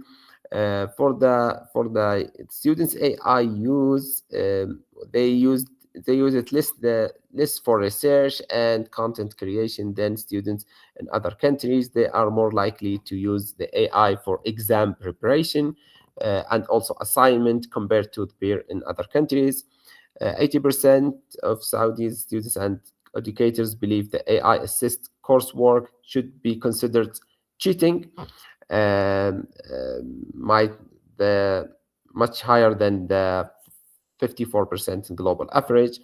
83% of Saudi students and educators are concerned that unregulated AI use could undermine the credibility of university degrees, and only 25% of students acknowledge having submit AI-generated coursework, while the above of the global average. When I'm talking about Saudis in just in second, when I'm talking about what's going on in Saudi Arabia about the AI, the Saudi Arabia Vision 2030 places human capability development at the center of national transformation, positioning education as a strategic pathway to future economic resilience. The transition toward a knowledge-driven economy requires a population equipped with advanced digital skills, and the country's leadership views the AI literacy as essential to long-term competition. This focus emerged at the time when global labor markets are reorganizing around the automation, data, and emerging technology, prompting government worldwide to redesign schooling and university and workforce pipeline. Saudi Arabia approach reflect this shift, but applies it through the coordinate national planning rather than fragmented institutional change. As international competitors such as Singapore, UAE, and South Korea, and etc., expand their digital talent strategies, Saudi Arabia faces rising pressure to accelerate educational modernization to secure a place in the global technology landscape. These conditions shape the country's rapid push to integrate AI and digital skills throughout kindergarten to the 12th grade, and all, as well as the higher education institution and the national workforce development programs. The core challenge is not simply introducing new technology, but reshaping learning system so that digital competence becomes a baseline expectation for all learners. Saudi Arabia education modernization is advancing through coordinated national frameworks that restructure how learners acquire digital and AI related skills. This effort spans from kindergarten to 12th grade classroom and higher education institution and targeted works initiatives reflecting broad view that digital readiness is now a baseline requirement rather than the specialized track. The Ministry of Education and the Saudi Data of Artificial Intelligence Authorities, which is called SADAYA, and the Ministry of Communication and Information Technology and the National E-Learning Center guide this transition through aligned mandate that support curriculum reforms, technology deployment, and sector-wide capability buildings. This coordinated model helps ensure that foundational digital competencies are introduced early and reinforced as learners progress into post secondary study and professional specialization. Emerging instructional models are beginning to reflect these reforms. However, universities are developing research driven approaches to AI integrating teaching, while schools are adopting digital content and assessment tools that align with the national standards. The National E-Learning Center supports this work through guidelines that govern e-learning quality and accreditation of digital programs, reinforcing consistency across institution. Also, the SADAI National Training Pathways introduce students and educators to data literacy and applied AI concepts, also supported by global technology partners, expand access to industry-aligned learning opportunities. These combined efforts signal an ongoing transition from curriculum modernization to a broader restrictions of how learning is designed and how learning is delivered and how learning is measured across the country. The Saudi Arabia is implementing these AI related reforms through a single policies pathway that brings together curriculum decision makers and digital infrastructures planners and workforce development bodies within one coordinated system. This arrangement establishes a shared direction to national AI initiatives and reduce fragmentation across institutions, enable reforms to progress along a common policy timelines. Through my work shaping AI integrated learning strategies and supporting national transformation efforts, I have seen how unified governance and rapid implementation and a strong public-private partnership accelerate digital talent growth at a scale rarely seen in other global systems. Developing a digital capable workforce also depends on how teaching practice evolve. traditional professional development formats do not always meet the demands of AI-enabled learning environment. This approach in Saudi Arabia continues to evolve as agencies refine the standards, expand training capacities, and respond educators' feedback on enable learning environment. I'm not going to talk a lot about in Saudi Arabia because I don't want to take the time. I'm going back to the slide. The major challenge on the major challenge on the AI of higher education. Despite the AI offers many opportunities, several challenges must be addressed to ensure its effective and responsible use of higher education. One of the most challenge and most concern for most countries is about the academic integrities and assessment. It's one of the most pressing concern is the impact of generative AI on academic integrities. The AI tool can generate essays, research papers, solve problems, and complete assignment, making it difficult for the faculties and instructors to distinguish between the original students' work and the AI-generated content. This challenge has led many universities to reconsider the assessment strategies and develop new policies for the responsible AI use. Another challenge is about ethical and privacy concern. The AI system rely heavily on data collection and analysis. Educational platforms often collect sensitive information about students' learning behaviors, academic performance, and personal characteristics. Such data collection raises significant privacy concern and requires strong governance frameworks. Ethical issues such as algorithm bias and transparency and accountability must also be addressed to ensure fair and responsible AI deployment.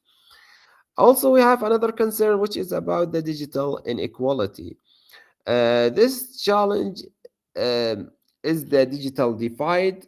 Access to the AI-powered learning technology is not evenly distributed across the institution or countries.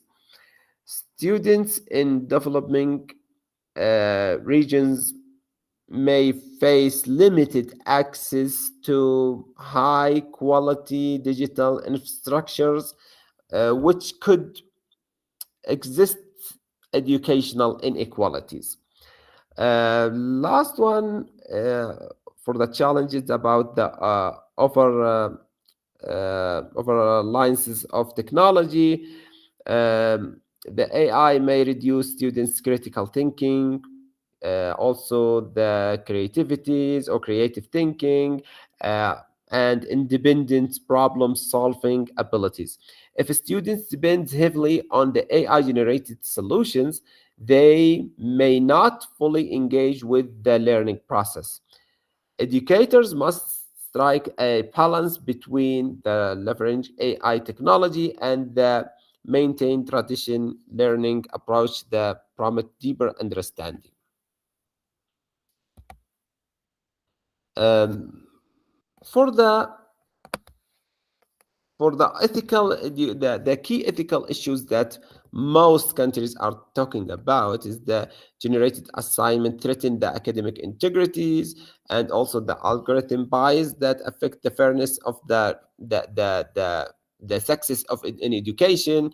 Also, the large scales of education data collection raises privacy concern, and the unequal digital infrastructures may may lead to the educational inequalities. For the future direction of AI in higher education, to maximize the benefit of AI while minimizing its risk, higher education institution must adopt strategic approaches to AI integrations. One of them is development of AI governance framework.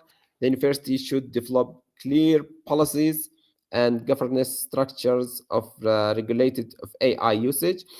Of the AI use, these frameworks should address the ethical considerations and data privacy and transparency all in AI system. Responsible AI governance ensure that technology supports human learning rather than the replacing educators. Also, the AI literacy for students and educators. The AI literacy is becoming an essential competency in modern education. In modern education, both students and educators must understand how AI system work, their limitation, and their ethical implementation. Training programs and professional development initiatives can help educators effectively integrate AI tools into the teaching practice. Also, we have the human AI collaboration in education. Future educational model will likely emphasize the collaboration between human instructors and the AI technologies. Instead of replacing teachers or replacing faculties, AI should function as supportive tools to the enhanced teaching effectiveness and students' learning. Human educators will continue to play a crucial role in guiding critical thinking and creative thinking and ethical reasoning. Also, for the research innovation, future research is needed to evaluate the long-term impact of AI educational outcomes. Interdisciplinary collaboration among educators, technologists, and policymakers will be essential for that developing in innovative and responsible AI solution. To summarize or to conclude, I want to say that artificial intelligence is reshaping higher education in unprecedented ways. AI-driven technology provide powerful tools to personalized learning, automated assessment, and data-driven decision making. These innovations have the potential to improve educational qualities, enhancing institutional or efficiency, and expand access to learning opportunities. However, the integration of AI in higher education also introduce significant challenge. Issues related to academic integrities, ethical governance, data privacy, digital inequality must be addressed to ensure responsible AI adoption. The future of AI-driven education will depend on the ability of university to balance technological innovation with the human-centered educational values. By developing strong governance frameworks and promoting AI literacy and fostering the collaboration between human and machines, higher education institution can harness AI potential while preserving the fundamental goals of education. At the end, I would like to thank everybody for listening to me, and thank you again to the LOYOLA College and Tamil Nadu Teachers Educational University for having me today. Thank you all for your warm presence, and I wish everyone a productive and inspiring conference. Thank you. Thank you very much, Professor Dr. Sami M. Al-Shakhari, for that insightful and enlightening presentation. Your reflections on AI-driven higher education, global challenges, and future directions have certainly provided us with valuable perspectives and thoughtful roadmap for academic institutions navigating the AI era. We will now move on to the question and answer session. Participants who would like to ask questions or share reflections related to the presentation may kindly raise your hands or post your question in the chat. Yes. Roshika, how can AI be effectively integrated into classroom teaching to enhance personalized learning without reducing the role of the teacher? Sir?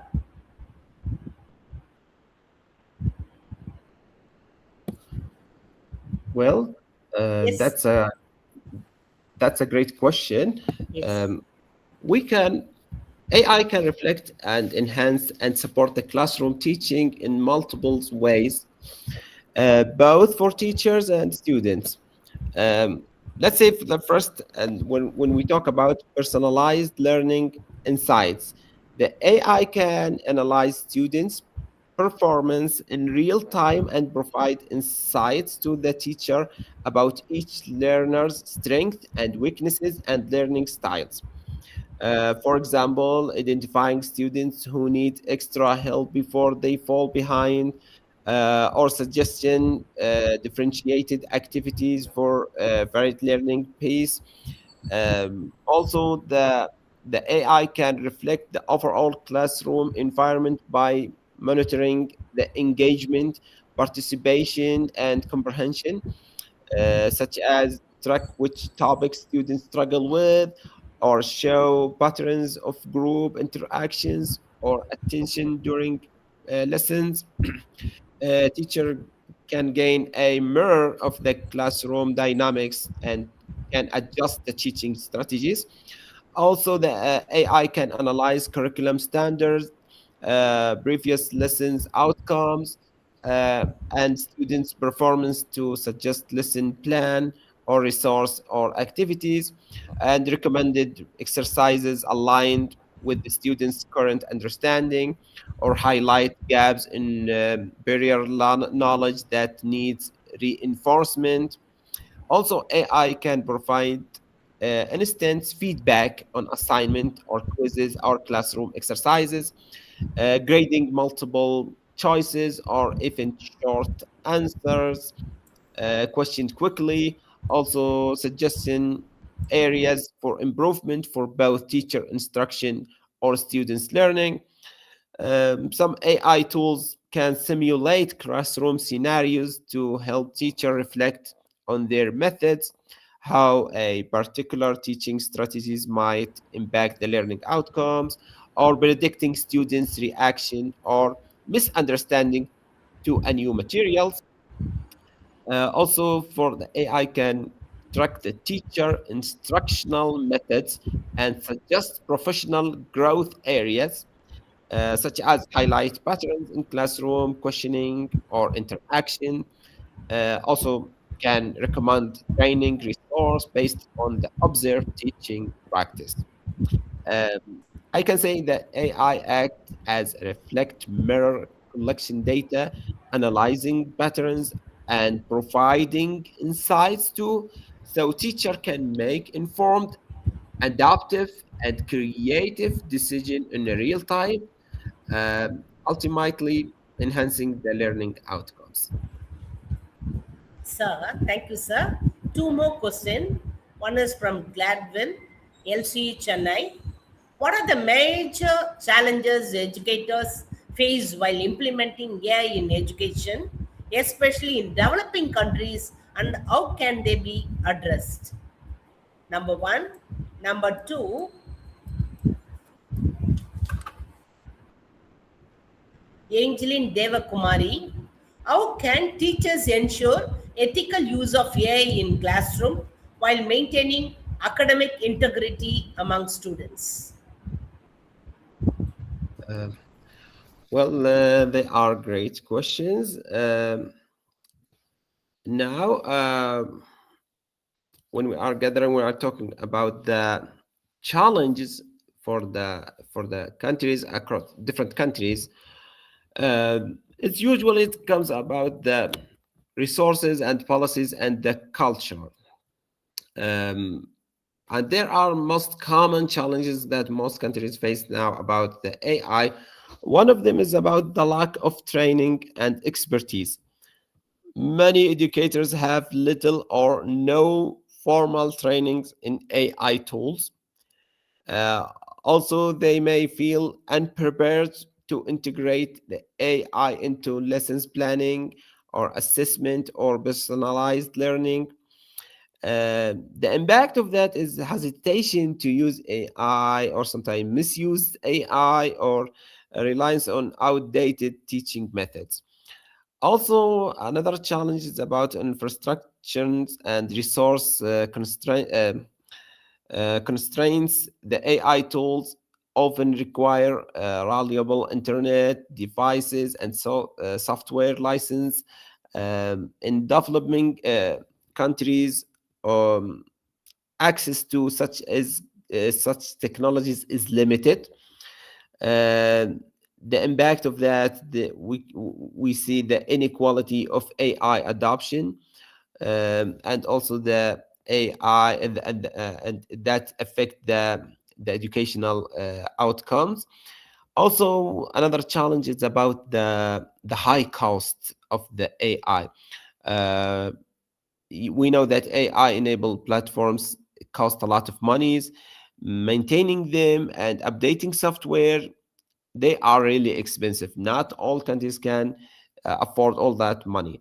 So the schools with or universities with limited budgets may avoid AI, leaving teacher without tools to implement it, or they can teacher or instructors or faculty they can pay from themselves. Also, another challenge is about the curriculum integration. AI must align with the national and local curriculum and the national standards. Many existing curricula uh, are not familiar with the AI until today. Also, teachers struggle to embed the AI-driven personalized learning into standardized testing assessment. This is another issue with the assessment. So teacher may see AI as extra work rather than a helpful tool.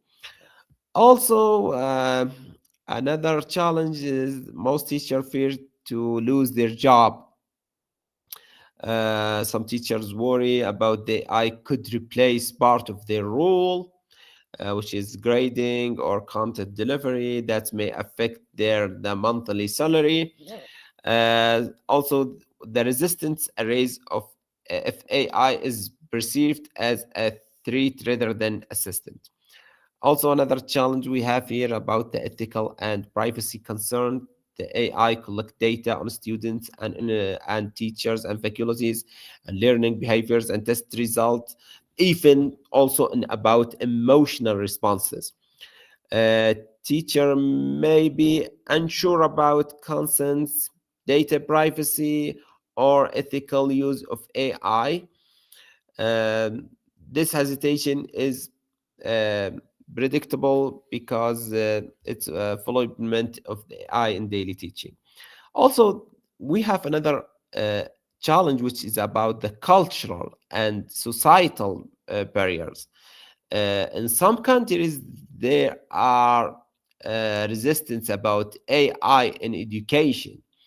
They refuse to use it. Parents, communities, or administrators may resist AI due to fear of replacing human judgment, or sometimes because they don't understand and they want people to learn how they learned in the past. I wish that I answered the questions clearly. Yes, sir. Thank you to all the participants for your engaging questions and active interaction. As the saying goes, gratitude is not only the greatest of virtues, but the parent of all others. I formally express our gratitude and appreciation. I now invite Dr. T. Polmalni, Assistant Professor at Loyola College of Education, Chennai, to deliver the word of thanks. Dr. Polmalini, over to you.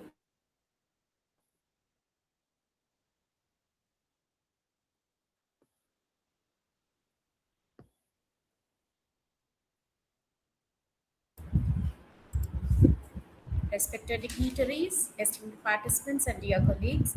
It is my proud privilege to propose the vote of thanks for this insightful plenary session on AI-driven higher education, global perspectives, challenges, and future directions. First and foremost, I extend our heartfelt gratitude to our distinguished resource person, Professor Sami M. Al-Shari, Professor of Mathematics Education at King Khalid University. Sir, your enlightening presentation has provided us with profound insights into the evolving landscape of AI in higher education. Your global perspective, critical reflection on challenges, and visionary outlook on future directions have truly enriched our understanding and inspired us to rethink educational practices in this digital era. We are deeply thankful for your valuable time, expertise, and the clarity with which you address such a significant and contemporary theme. I would also like to acknowledge the efforts of the technical team for ensuring the smooth and seamless conduct of this online session.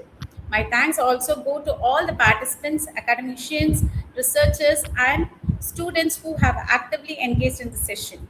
Your presence and participation have made this session more vibrant and impactful.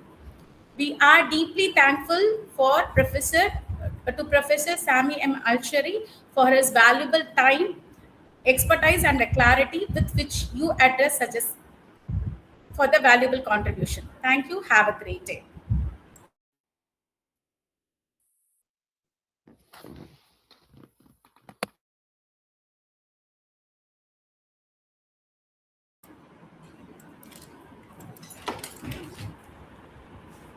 Thank you, dear Punmalni, for those sincere words of appreciation. On behalf of the organizing committee, I would like to once again extend our heartfelt thanks to Professor Sami M. Al-Sherik for sharing his valuable time, expertise, and global perspectives with us.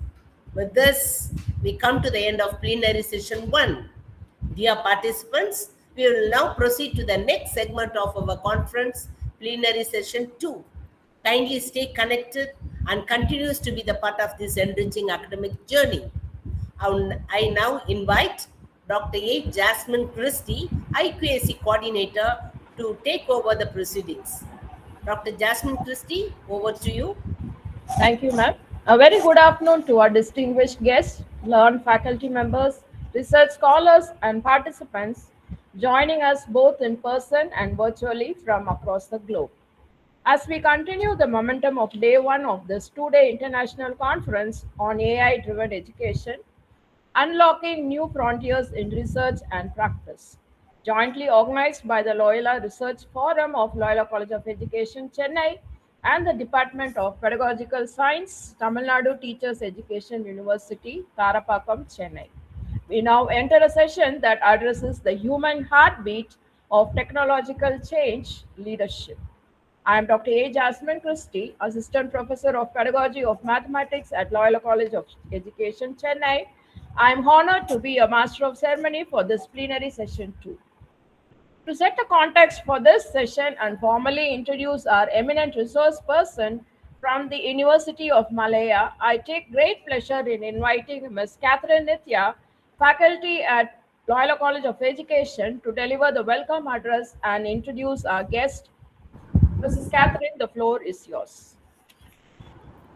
Good afternoon to the visionary dignitaries, learned faculty members, research scholars, and prospective teachers joining us now for this plenary session 2 on the topic Strategic Leadership and Talent Development in Education, a systematic review on cultivating future-ready educators, presented by Dr. Ahmed Zabidi bin Abdul Razak, Assistant Professor, Faculty of Education, University of Malaya.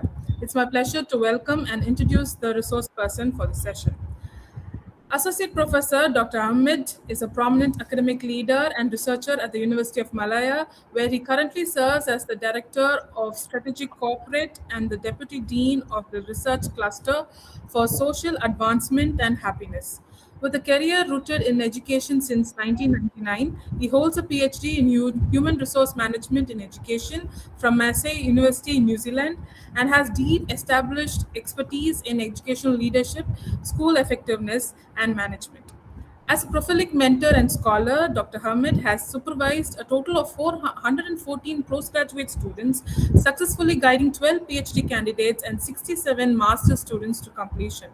His research is widely published in high-impact international journals such as Sage Open and Malaysian Online Journal of Educational Management, covering diverse topics from lifelong learning to socio-economic impacts of women empowerment in Saudi Arabia. His academic influence extends globally. His recurring role as external examiner for doctoral theses at prestigious institutions in Pakistan, Saudi Arabia, and Indonesia. We are honored to have such a great personality among us today. Sir, we are eager to learn how strategic leadership and talent development transform educators to future-ready educators in this modern world. This virtual floor is yours, sir. Thank you. Yeah, good afternoon. Thank you, Catherine Nitya, for the opening and welcoming me to this conference. And first of all, thank you very much to Loyola College of Education in collaboration with Tamil Nadu Teachers Education University Department of Pedagogical Science for this conference. So before I start, I want to share my slide first, yeah.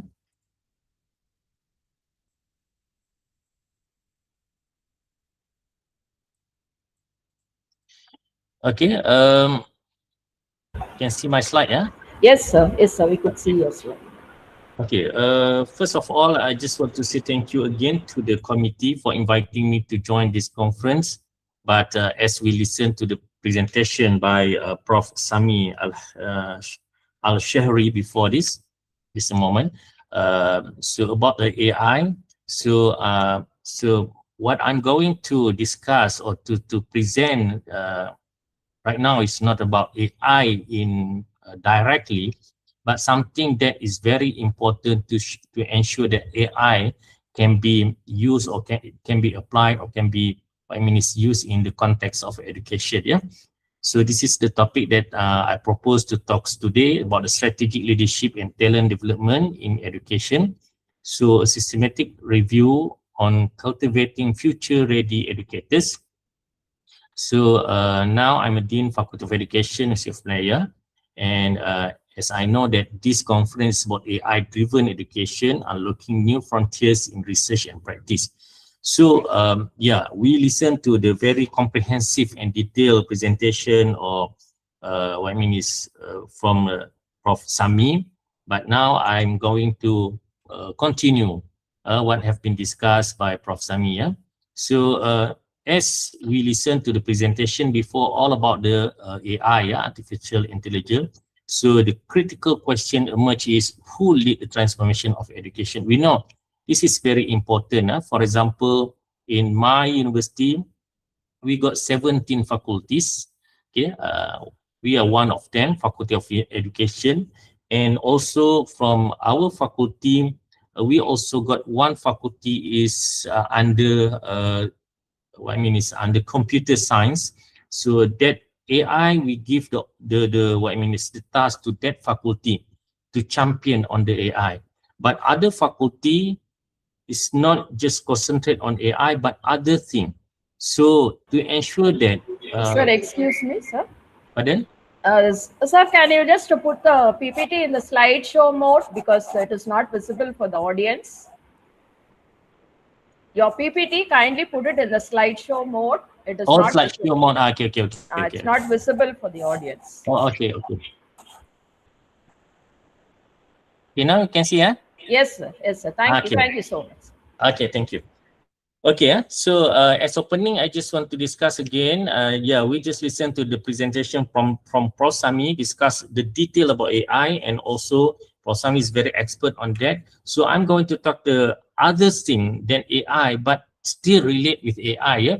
So as we know that if we want to transform our education, okay, as we know that our education now wants to transform from the traditional way of teaching and learning, but now we are using technology. So if you want to change to new technology, of course, we still need people to be involved in this AI context. Yeah. Okay. So as educational transformation requires technology capability, strategic leadership, and talent development. Because if we just got technology, but we don't have any leader to lead us to go to the technology, and also we don't have any talent to support this. What I mean is this target, this task. So of course we cannot achieve the target of using any new technology in our context, because in context of education, all this one need to work together.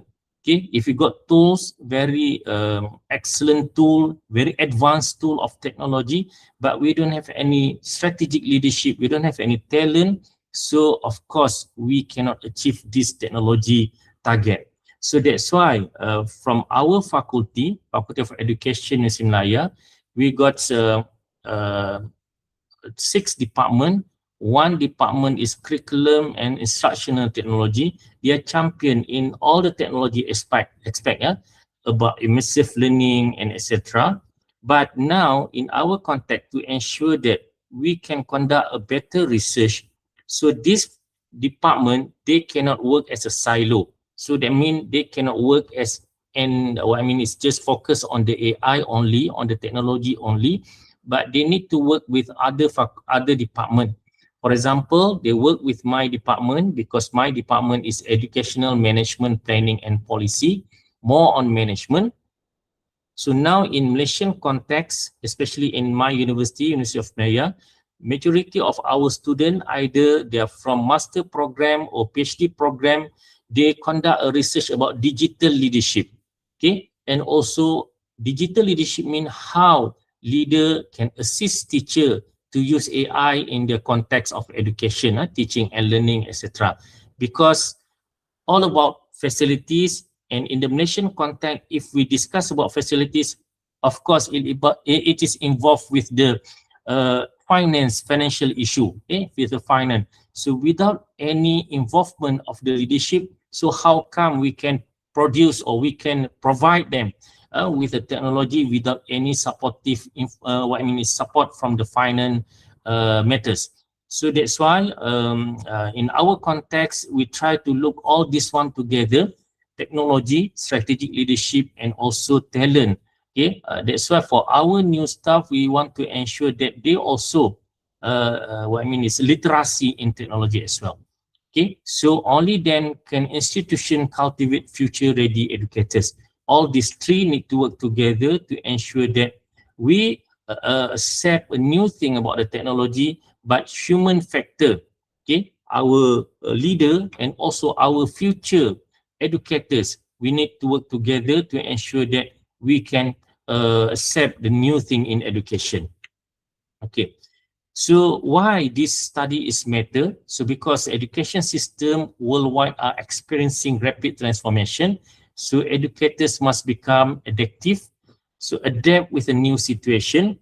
Okay, so that's why I listened or I heard the question about the policy.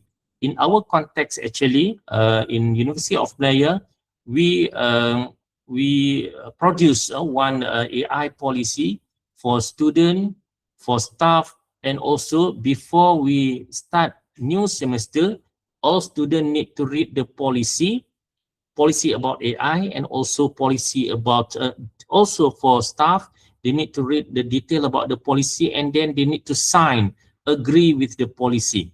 So then they use it the whole semester to ensure that we follow the ethics and also integrity in using AI in our education.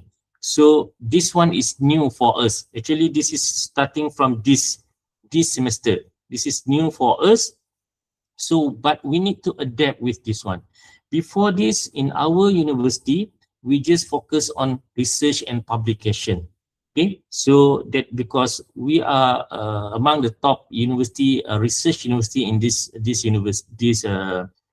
country, so we focus on research. But now we also need to include technology, especially AI, in our research. So innovative. Okay, for the innovative, for this year, our Ministry of Higher Education, they change the way to conduct research. Before this, we just conduct a research about fundamental research. try to produce a new policy, a new theory.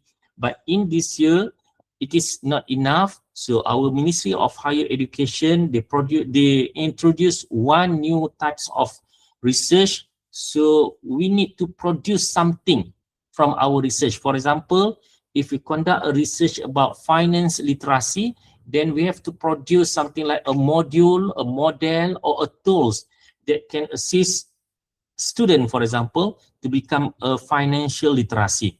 So that means educators for us need to become innovative and also try to follow the change in the education. And collaborative, this one is very important, and I appreciate and also thanks to the what I mean is to this conference for inviting me to join this conference, because it open for the collaborative. Now in our education, we cannot just based on the boundary of the country. Last year, we went to the Germany also to make more collaborative research with the Germany university. Also, we work with other countries as well. So I do hope that after this, we got so many collaborative, especially for the research, for the publication, because that is our target. In our education university target, it is more to research and collaboration, and international cooperation is very important to ensure that we can expand our knowledge, not just among our country, among our people in the country, but for other countries as well. And for your information, that we are still lacking a collaboration with university from India. Okay, so I'm lucky because I know Prof. Naga Subramani always contacted me to discuss everything. But sincerely speaking, they were still lacking discussion about how we can do a collaborative among our university, our country. Okay, so because all of us from education, maybe after this we can work together for anything. For example, student exchange, lecturer exchange. If you want to come to our university as a what I mean is a research fellow, or for the what I mean is for the professor, adjunct professor. Okay, so so many things that we can work together, yeah, because our context now, we can work in so many things. Okay, and then also for the future ready. So to ensure that we can achieve all these target, leadership plays a decisive role in cultivating these capabilities.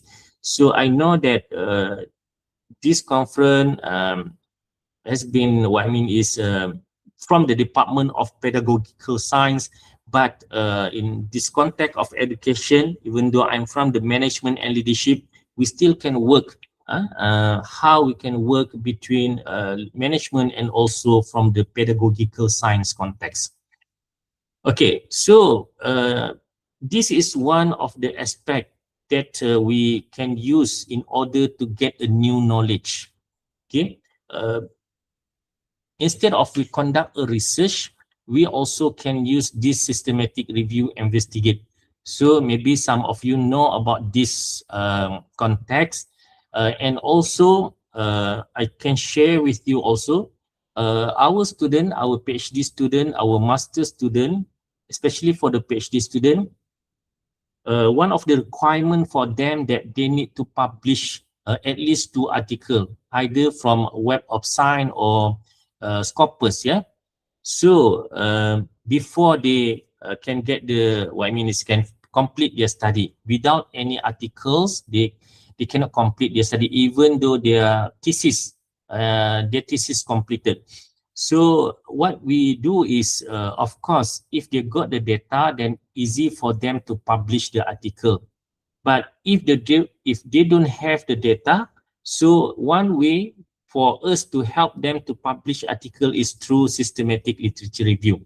So in my context, because my topic is about strategic leadership for the talent management, so I just want to share with you how we use the systematic literature review to conduct a research and also to publish article, yeah.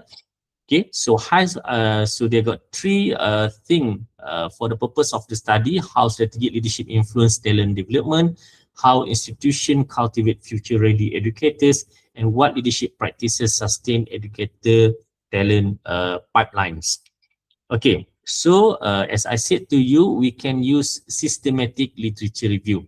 So framework mean preferred reporting items for systematic literature review and meta-analysis, or short form is PRISMA, and purpose to synthesize high quality evidence across leadership and education research.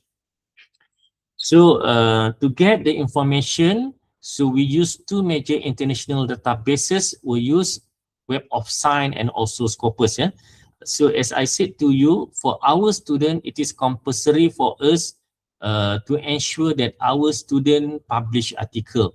And also I'm lucky because I got so many students that I'm supervised, and current I got 44 PhD students under my supervision and around 20 master student coursework.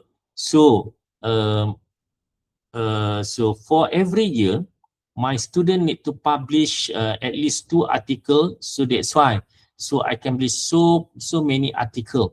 And before they collect the data, the way that they can write article based on this systematic literature review, and we emphasis, or we ask them to use only 2 databases, which is which are Web of Science and also Scopus.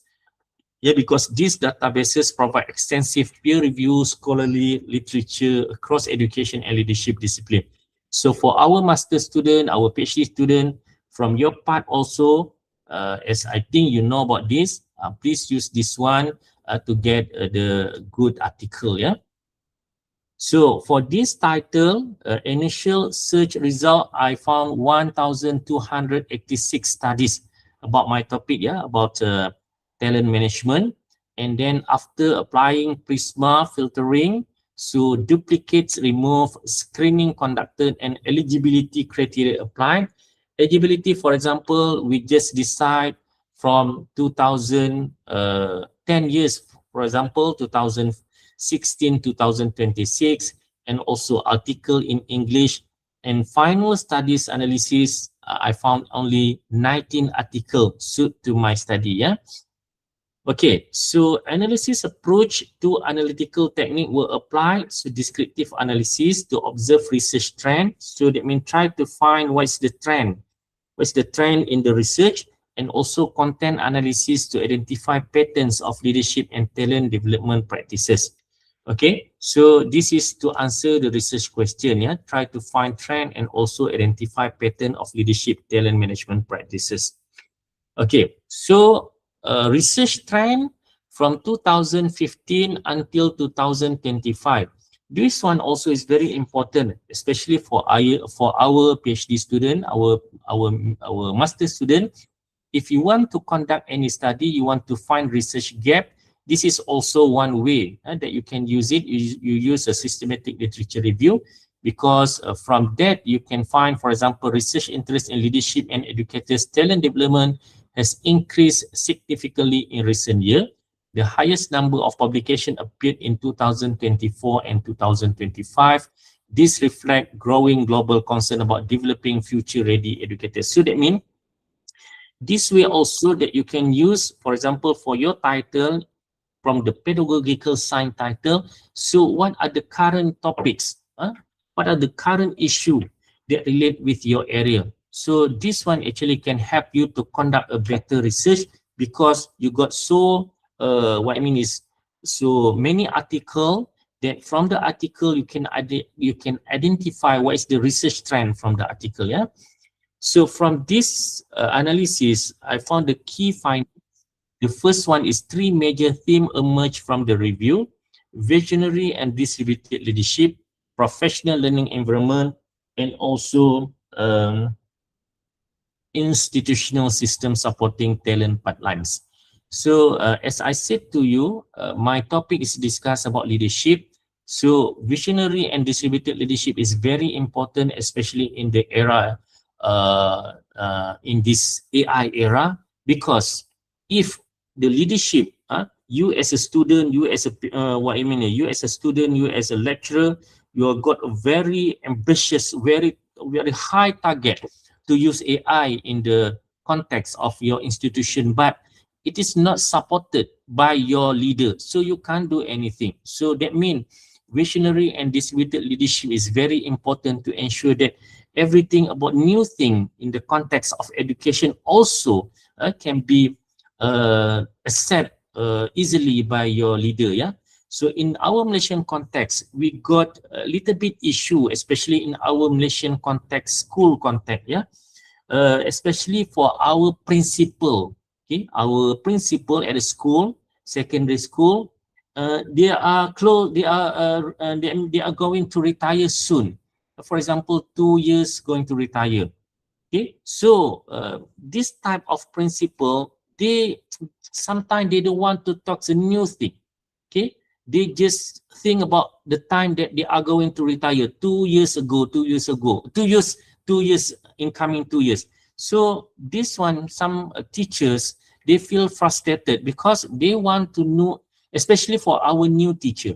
Okay, our new teacher, they want to introduce a new thing. They want to use AI in the context of teaching and learning, but because of principle, they don't want to think about it because they just think about they are going to retire soon. So this cannot be implemented in the school. So that's why visionary and distributed leadership is very important to ensure that anything about AI, for example, AI-driven education, unlocking new frontier in research and practice, of course, we need a leader as a visionary leader. And also as a leader also, they also need to, what I mean is cultivate professional learning environment. So if we got a new thing, leader open for the professional learning environment, not just with a static, with a traditional way of teaching. And of course, institutional system is supporting this target as well. If the institutional system don't support, so as I said, we got a new thing, new technology, but they are not supported by our leaders, so we can't do anything. Okay, so as a visionary leadership, first one, align institutional vision with the talent development, promote distributed leadership, and empower educators to innovate. So leader is very important. Okay, for me, as a dean for this faculty, I always empower to my deputy dean, especially to deputy dean academics. So I just leave it to them. If you want to introduce a new technology, just proceed, but please make sure that you follow all the rules and regulation of the university. Okay, so you just follow all the rules by the university and by the country as well. But I empower to them, so I don't stop them to introduce a new thing. Okay, so leadership become a strategic enabler of human potential. So that's why, even though we discuss so many things about AI, but if our leader don't agree with us, so we can't do anything to ensure that we can use, we can apply, or we can maximize the using of AI in the context of education. So second one is professional learning culture. Future-ready educators grow in environment that support continuous professional learning. For me as well, what I did, especially for our, because our faculty from different area of study, different expertise, of course, if the lecturer from the technology, I don't have any big problem about AI. But from our, for example, our lecturer from value education, okay, from value education. So I always encourage them, and sometimes I ask them to go to the professional learning that use AI for teaching and learning. Okay, so this one is very important. So that's why I said, because as a dean, I always support to ensure that our staff use AI for the education, but how we can encourage them to ensure that they can accept this new thing. Okay, especially for our different area of technology lecturer. So if they are from if you are from technology, we don't have any big problem, because of course they use every day. But from other area of study, for example, value education, moral education, and then also ethics education, and also from management as well. So I always encourage them to what it means to go to the continuous professional learning and also to learn about the new thing. So that's why I still focus on the important role of leader to ensure that AI-driven education can be applied 100% or fully in our context. So we also need to understand, because in our context, we cannot just depend on us. We need to prepare our talent. Okay, so we need to prepare our talent to support and to continue our works, our tasks in the university. So we have the clear institutional policy, structured mentoring. We got the mentoring, for example, in my faculty, I only got 9 professors, but for all 9 professors, I didn't give any administrative tasks. I don't appoint them as deputy dean. I don't appoint them as a head of department. But what I did is, I appoint them as an academic leadership. Academic leadership means they need to monitor our new lecturer. Okay, so for example, if we want to conduct a new research, so professor become become a leader, principal investigator for the research, for that research grant, but they need to invite all the new lecturer to be involved in this research. So that means this professor monitor and also mentoring our new lecturer.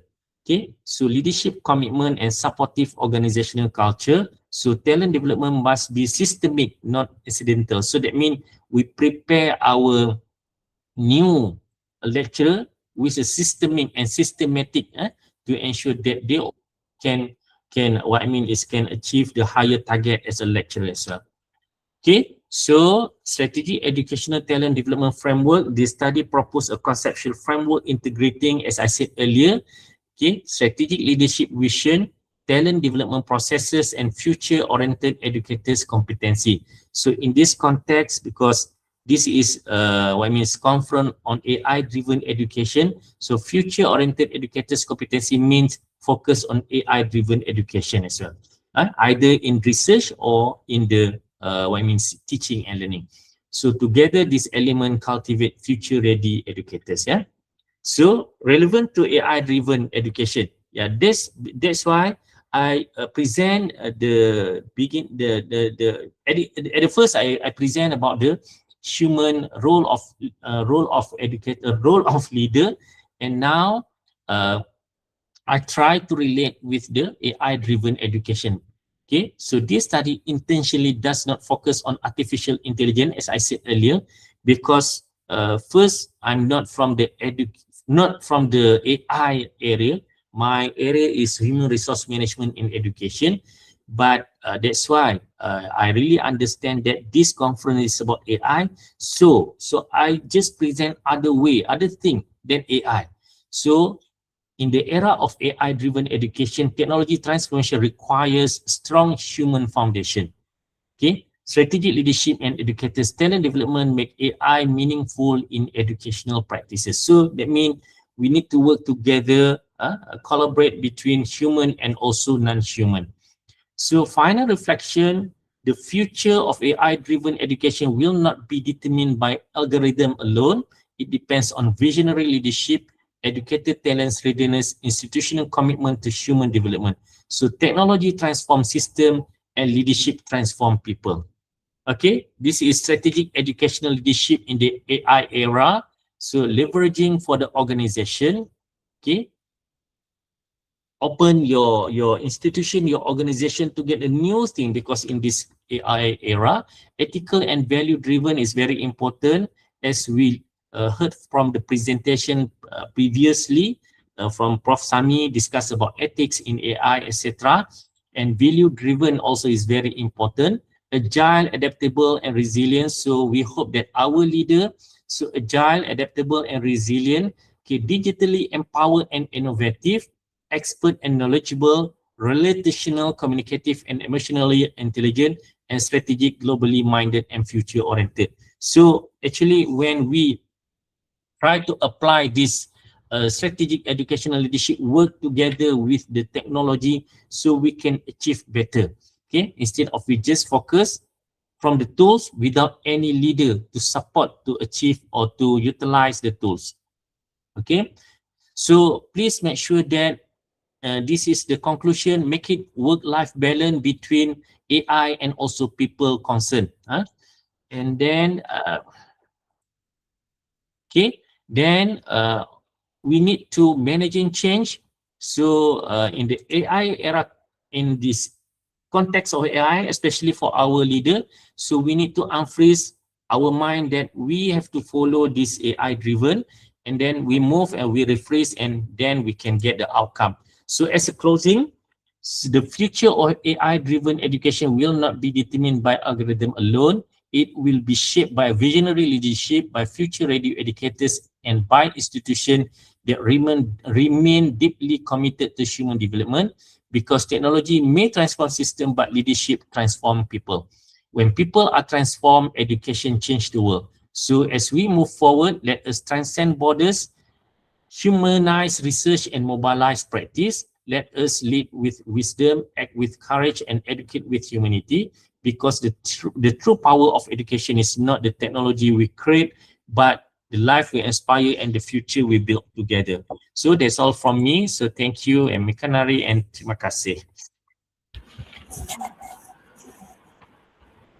Thank you, Dr. Ahmed sir, for that profound and systematic exploration of how leadership drives talent in the 21st century. Your insights provide the necessary roadmap for institutions navigating the AI frontier. I now open the floor for the question and answer session. I invite our participants to post their queries or share their reflections on strategic leadership. Either you can unmute yourself or you can post your questions in the text box.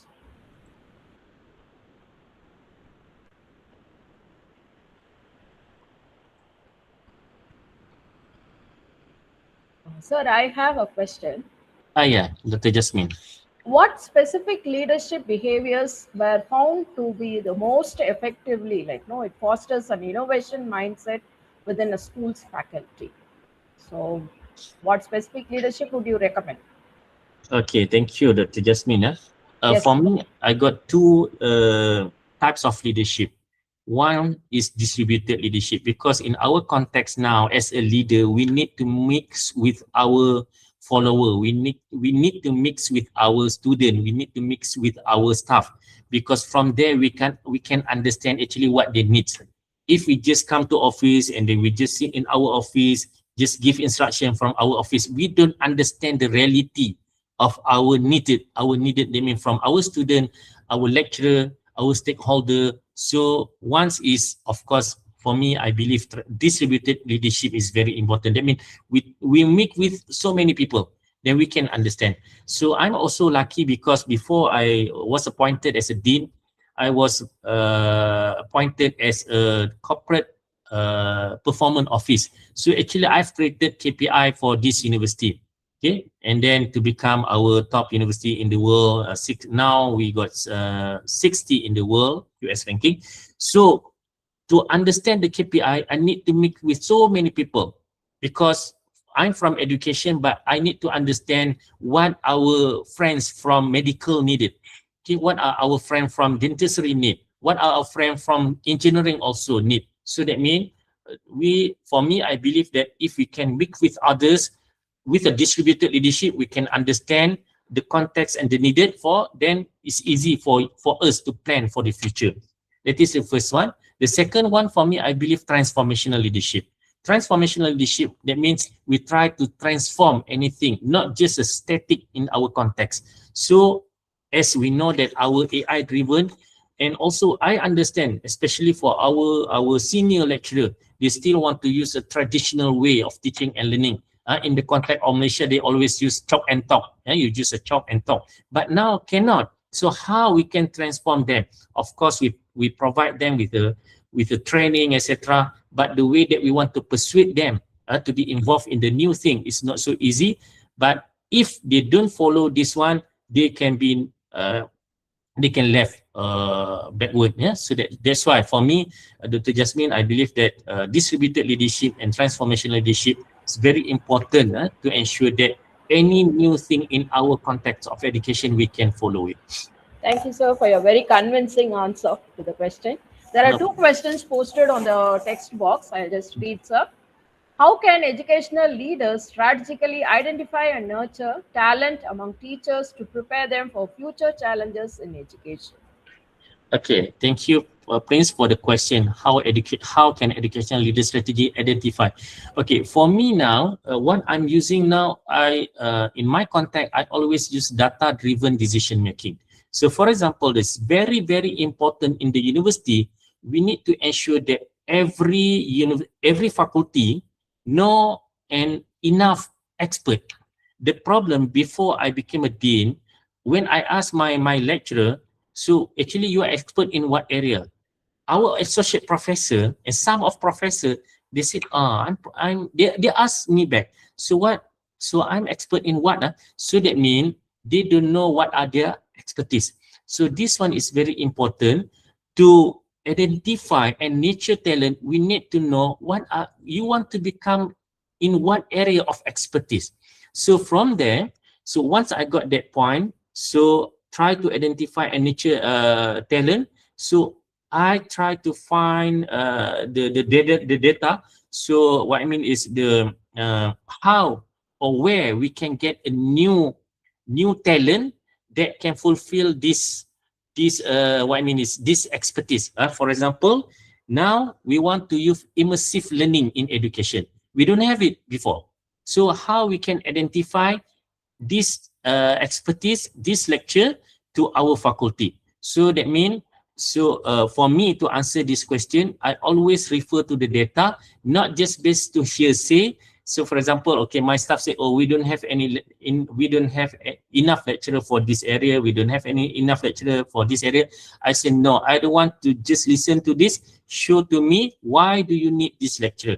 So for the future, for example, who's the lecturer that we need? We cannot just appoint lecturer without any clear expertise or area of the expertise. So what I mean is, I always ask them, so for example, how many students in this department of educational technology? They said, okay, we got 60 students, but we don't have any lecturer to teach this subject. Then from there, I said, yes, we go to find this lecturer first, other than other lecturers. So that means I always refer to answer this question, I always refer to the data before I make a decision to identify and nurture talent among the teacher to prepare them for the future. Yeah. So the second one, how can strategic leadership practices be implemented in school and colleges to create a culture of continuous professional growth among educators? Thank you, Taranya. So that's why I said leadership is very important to ensure to achieve any target. Role of leader is very important because we got very good school, we got very good colleges, but we don't have any leader that can cultivate a new thing, new culture for our organization. Of course, we can't do anything. Okay, for example, I don't want to say that I'm so good, but this is my experience. Yeah? Before I joined this faculty, we are among only top 200 in the world, QS ranking. But once with the same lecturer, there are no different, but we can move from 200 to 80 in the world, subject ranking by subject under THES. So that means the way that we try to cultivate a new culture, the culture that I said to my staff is very easy.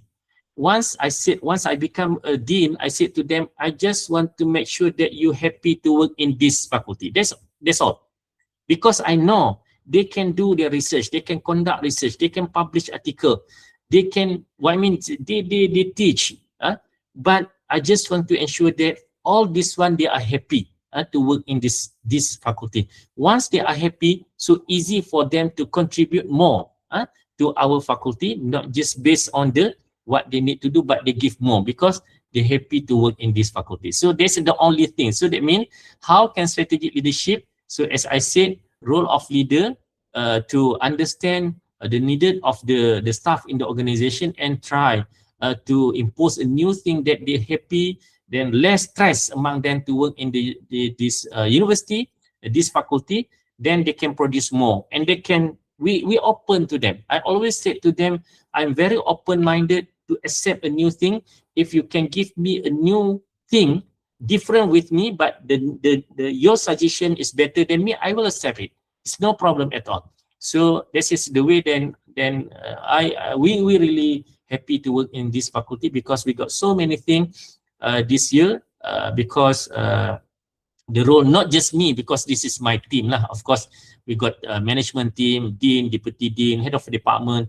We work together. Then that's why we can do so many things in our faculty. Okay. Thank you, sir. Thank you so much, sir. So You're thank you to all the participants for your active interaction.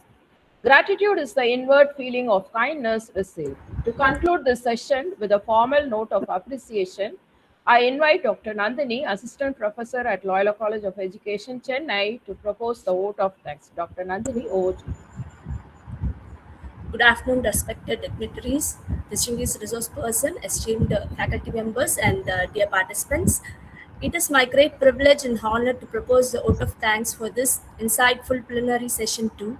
First and foremost, I extend my heartfelt gratitude to our eminent resource person, Dr. Ahmed Zabidi bin Abdul Razak, Associate Professor, Faculty of Education, University of Malaya, for delivering an enlightening session on the topic Strategic Leadership and Talent Development in Education, a systematic review on cultivating future-ready educators. His scholarly insights into strategic leadership, talent development, and the preparation of educators for the evolving educational landscape has greatly enriched our understanding. The perspectives he shared on nurturing future-ready educators in an era influenced by AI and innovation has undoubtedly inspired all the participants. I would also like to acknowledge the faculty members, research scholars, and participants from various institutions whose enthusiastic participation and thoughtful engagement have made this plenary session truly meaningful and productive. Thank you all. Thank you, Dr. Nandini, and a heartfelt thank you once again to Dr. Ahmed Zabidi for sharing his valuable time and expertise with us today. So this concludes plenary session 2. Participants will now proceed to the next segment of our conference. Please stay tuned as we continue to unlock the new frontiers of AI in education. Thank you and have a productive afternoon. Thank you, sir. Thank you so much. Thank you, sir. Bye-bye. Bye-bye, sir.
more efficient. It learns more faster than us. But the truth is, when it comes to learning, we learn from what? We learn from our experience. We learn from our real life situation. Whereas AI, from where it learns? The data that we are feeding into it. And also it processes based on the algorithm they have programmed inside AI. And also when it comes to creativity, who is more creative? Human? Correct? Yes. But we think that AI is more creative. So whenever we want some creative ideas, where we are going? To AI, ChatGPT, right? But this AI is actually giving information based on the algorithm and data that has already been fed into it. But it has limited creativity. Actually, we have more creative ability than AI. Okay, speed. Who is more fast? Of course, AI. There only we are lagging behind. And one more factor. What about human memory and memory of artificial intelligence? Who is having more memory capacity? AI. AI can handle large amount of data. So we can handle only little amount? Yes. Temporary or working memory or short-term memory is very little for us. We also have lot of information in our memory. So what is the structure of mind? What is the structure of mind? It has conscious, subconscious, and unconscious mind. Whatever the information that we are aware at this moment, it is there in which part of mind? Conscious mind. So in subconscious mind, whatever the information we have stored, but we can be used only when we require them. So whatever information there in subconscious mind can be retrieved so easily, right? So what about this unconscious mind? Do we have any information in the unconscious part of mind? Do we have? Yes or no? Yes. It holds each and everything that has happened in our entire lifetime. But only thing is accessibility problem. We cannot retrieve, we cannot access. So here in AI, lot of informations, whatever data has been stored, we can retrieve at any time, even the fraction of second. That is a major difference between AI and human intelligence. And also AI operates on data, computation,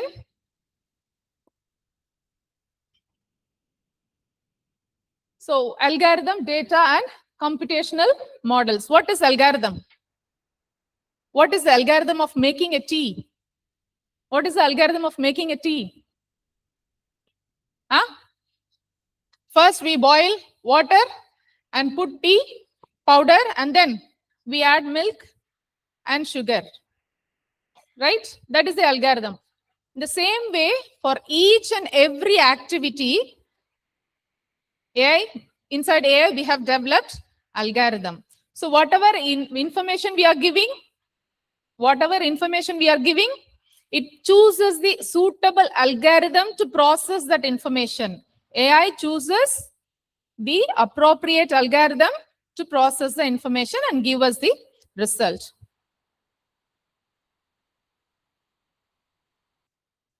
Okay.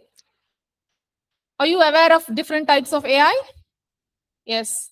Narrow AI, it does only the specific task. Narrow AI does only the specific task. For example, chatbots. Have you seen chatbots? Have you used? Specifically, when you go to particular website, you can see chat assistant, AI assistant. That is chatbot. It gives only information related to that particular website. Whereas ChatGPT, it gives information about anything. Whereas chatbot, it gives information related to the particular website. And recommendation systems. So we are watching a lot of videos in Instagram, YouTube, right? Have you seen that whatever we search often, the Instagram and YouTube, that also recommends the same similar videos? That is recommendation system that also comes under narrow AI. And speech recognition, whatever we say, that converts the speech into text. All this comes under weak AI or narrow AI. General AI, it is like performing like human intelligence. General AI, ChatGPT is also a general AI. Then super AI. Super AI is just in the theoretical part. It has not yet developed, but the intention of developing super AI is to think beyond human intelligence, to think beyond human intelligence, to learn.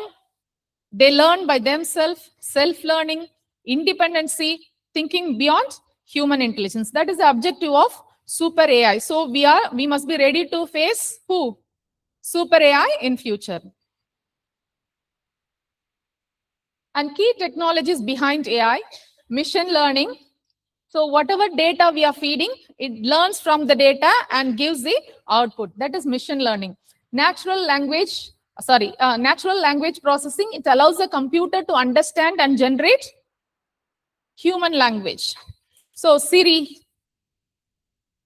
AI assistant. What are the other AI assistants we have? Google assistants, Alexa. All this work under natural language processing. Computer vision.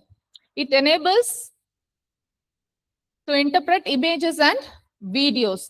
Deep learning. So the deep learning only used in the field of education and qualitative research.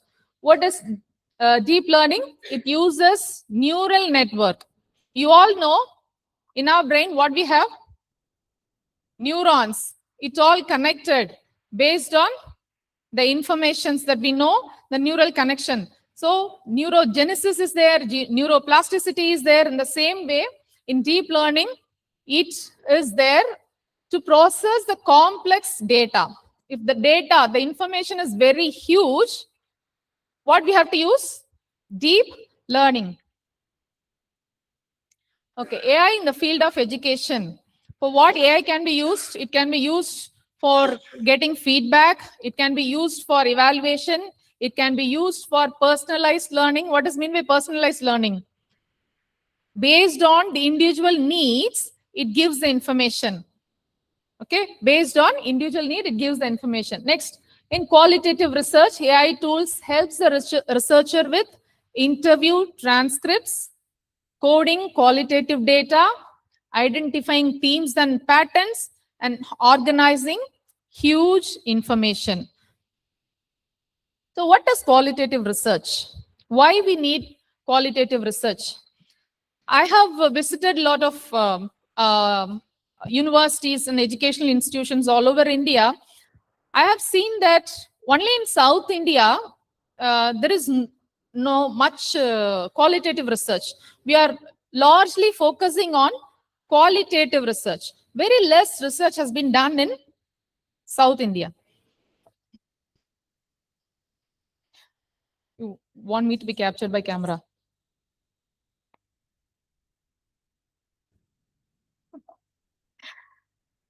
Okay.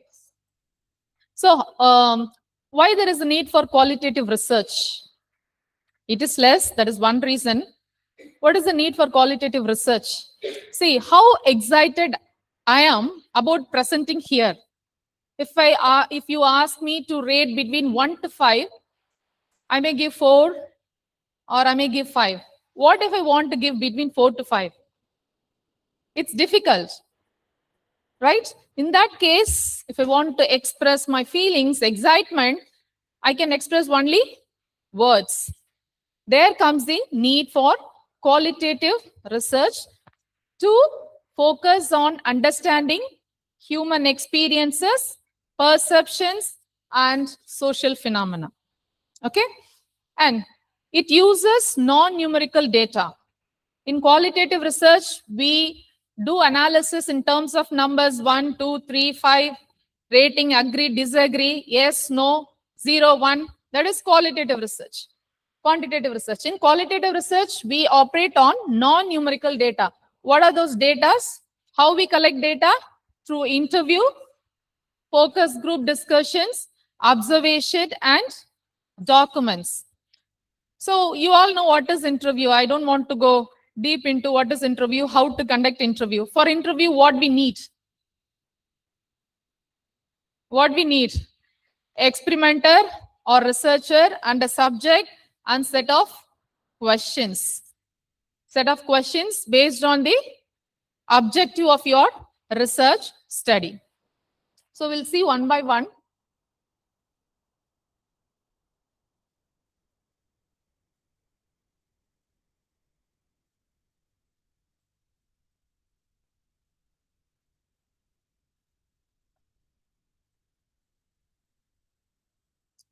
So importance of qualitative research in the field of education.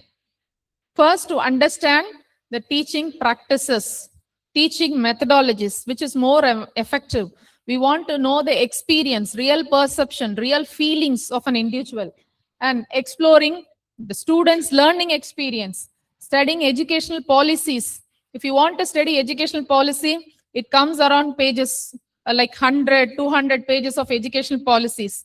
Nobody is having a patience to read all the 200 pages to understand the educational policy. So simply by using AI tools, we can only get the extract from the 200-page document and easily will get to know about the information. And also investigating teachers' beliefs and attitudes towards teaching, learning, and other usage of technologies. Qualitative research process. So first I gave introduction about AI, how AI can be used, and what is qualitative research. And now I want to focus on qualitative research process. So in any research process, what is required? What is required? Problem identification. It's a very first step, problem identification. How we can identify the problem? By going through a lot of previous literatures, right? So problem identification is the first step in the research, where the researcher clearly defines the issue or question that needs investigation. Okay, first step is to define the research problem. See, Albert Einstein, I'm very much impressed with this quote. He said, if you're given an hour or 16 minutes to solve a problem, you have to spend 55 minutes to understand and define the problem, so that in 5 minutes you can solve the problem. So without understanding a problem, you cannot solve it. So we have to spend maximum time to understand the problem, right?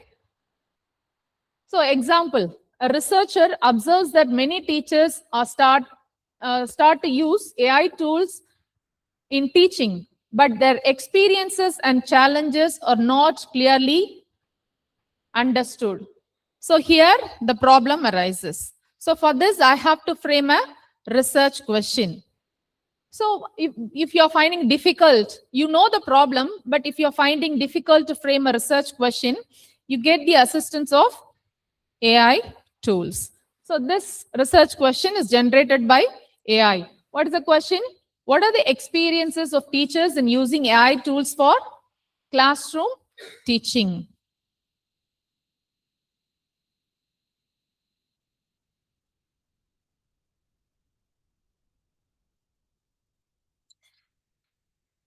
And the second step is data collection.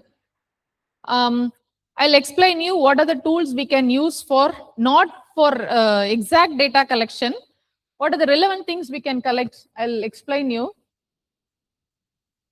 Before that, I want to tell you what are the different AI tools that we can use for qualitative research. The first one is ChatGPT, NVO, then Atlas.ti, MaxQDA, Otter.ai, Notebook LM, Research Rabbit. These are most frequently used AI tools for qualitative research. I just wanted to give demo of one or two tools which are significant that can be used for research. So AI tools for data collection. So the data collection in qualitative research, we are mainly focused on what? Interviews, focus group discussion, observation, and referring to the documents. These 4 data we take. From that data, we have to collect interview questions. We have to collect interview questions. We can ask ChatGPT to generate number of questions. But before asking the ChatGPT, what is very, very important? Prompting. Prompting is very, very important. I've given an example prompt here. See, act as an educational research expert. First, you are giving a role to the ChatGPT. Act as a teacher. Act as a researcher. Act as a scientist. That way, first you have to give it a role. And then, based on the research problem, that is, teachers faces challenges in integrating AI tools into classroom teaching. So, you are giving the problem title and then generate 5 to 7 clear research questions suitable for an educational research study. Okay, that also we have asked the ChatGPT or Google Gemini to generate 5 to 7 questions based on the topic. Okay, and the next line, the question should focus on what are the areas you need to focus while generating the question. What are the areas you need to focus for generating the question? That also we have to give. See, I wanted to focus on teaching practices, teachers' competency, students' learning outcomes, and challenges in using AI in education. This is a proper prompt that we have to give so that we'll get a very clear, very suitable questions for our research. So the next one is AI-based chat interview. Interview we can conduct by generating certain questions from the ChatGPT or Gemini, or so many AI tools are there. We can generate a questions and we can ask. And or other words, we can ask the AI tools to conduct interview. Okay. So if you ask the AI to conduct interview, it'll ask the first question. If you want to conduct a structured interview using AI, we can feed all the questions, it'll ask and it'll record the response. If you want the AI tool to conduct unstructured interview, for each and every responses that you're giving, from that it generates certain questions. And again, it'll ask you. It'll be like deeply exploring on a particular topic. Okay. AI tools for transcription. What is mean by transcription? In an interview, whatever the speaker says, it should be recorded. Okay. In audio format or in a video format or in the text format. But what we need for qualitative research, everything to be in a text format. So in the Otter AI that can be used to convert all the videos or audio files into the text format. I just want to give a demo how to use Otter AI.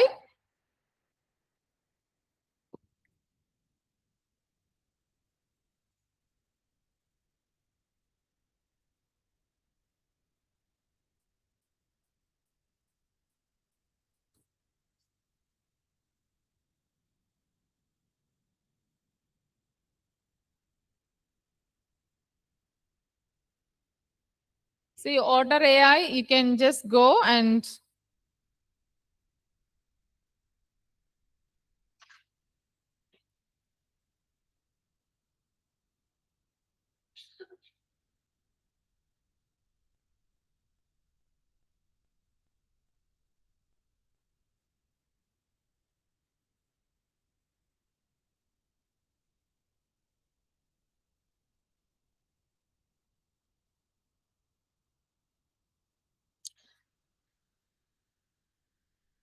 you can just type Otter AI in Google and then you can log in using your login ID.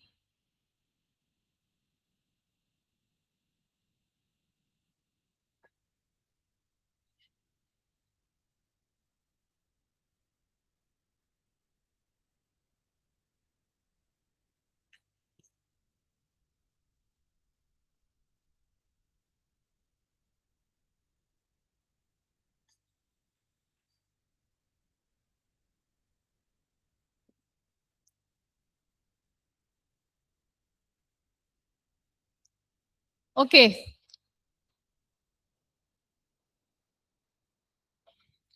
So before getting into the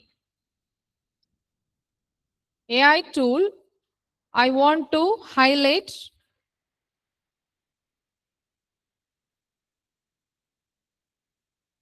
what are the features of Otter AI. First thing is, it automatically converts speech into text file. The speech should be in which format? MP3, WAV, M4A, and video format. Next, it identifies the different speakers. Otter AI is available in mobile app also. You can download this, and when you want to conduct an interview, you can straight away switch on and conduct. So if 4 or 5 different people are talking, it can recognize. Okay. Next, adds timestamps, which means time for each and every speakers, and it converts the conversation into organized text paragraphs. Whatever you say, the form of audio, it converts into text paragraph. Automatic taking in meetings. For example, once you log into Otter AI, you can directly link this AI tool into Zoom meeting, Google meeting, Microsoft team meeting. Once you got connected, linked with those different online video conferencing tools, and then what it does, whoever speaks, it automatically records everything and converts everything into the text format. And also it recognizes each and every speakers. And then create searchable research data. So you might have get 4 or 5 pages or 10 pages of text data. With that, if you want to search, you can easily search the particular keywords. And then we can also export the data from Otter AI to different, for example, atlas.ti that I'll explain you. To that also we can transfer in the form of text, PDF, and document. So I'll explain you what is Atlas TI. Before that, let us see.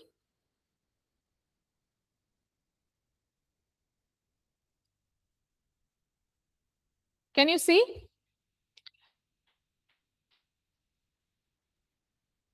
See, here we can integrate Otter AI into Zoom meeting. Just click on add. You can link Zoom and this particular app in Team, Microsoft, Google also, and everything. Okay.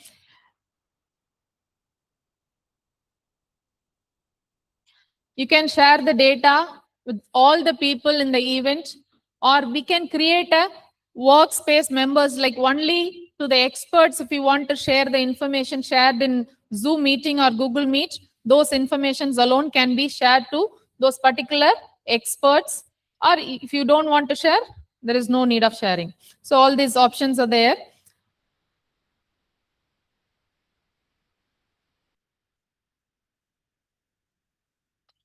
Okay, recording.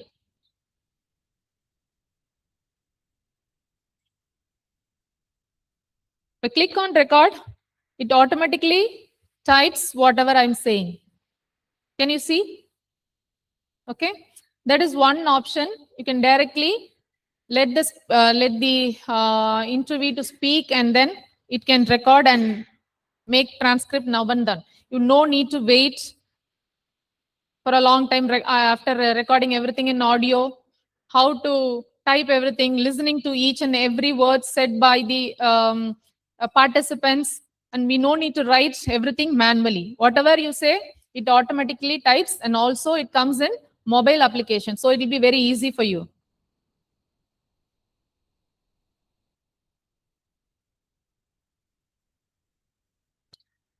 Stop recording.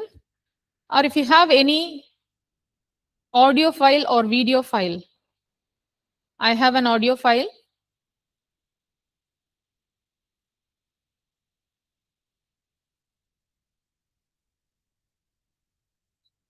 It has got uploaded, and now it is transcribing.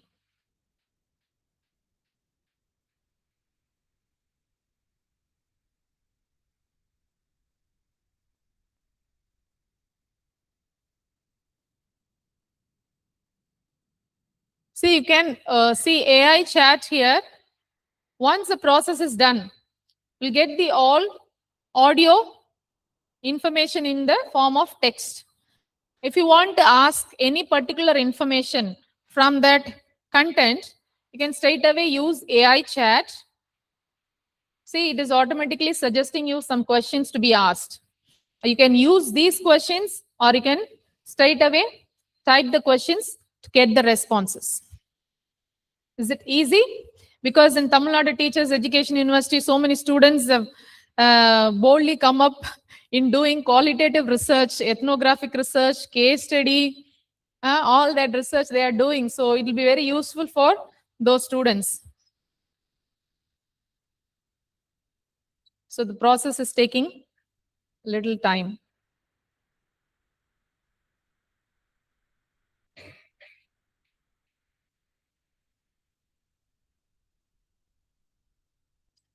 Okay, another AI tool that can be used is Notebook LM. How many of you have used it before? There are so many B.Ed, M.Ed students. B.Ed, M.Ed is not here, right? B.Ed students, how many of you have used this Notebook LM? It's a very effective tool. Very effective tool. Just what you need to do is, if you want to create, if you want to make the text into audio format, that also you can do. If you want to make the text into video format, that also can be done. If you want to make a report, that also we can do. And also, you can create audio in different languages. Hindi, Malayalam, Tamil, Marathi, Telugu, Kannada, and every language we can convert. So here I have already uploaded one Word document. I wanted to make a mind map. B.Ed students, they use a lot of mind maps. Mind map is nothing but taking the keywords, making it in a form of a flow chart, right? So the same process can be also used in qualitative research.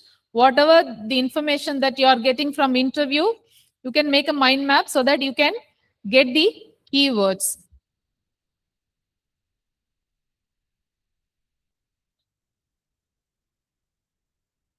It is generating mind map here.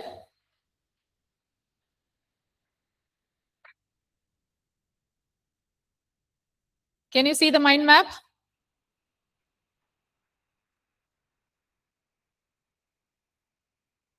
It's a very effective tool.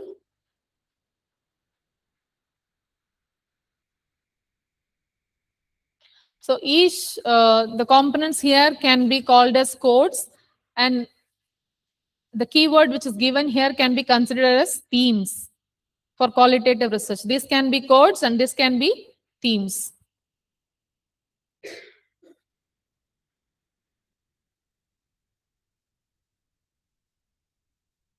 So you can create new.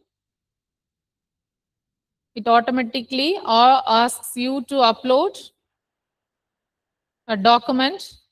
You can upload a document, or you can upload web link of YouTube video.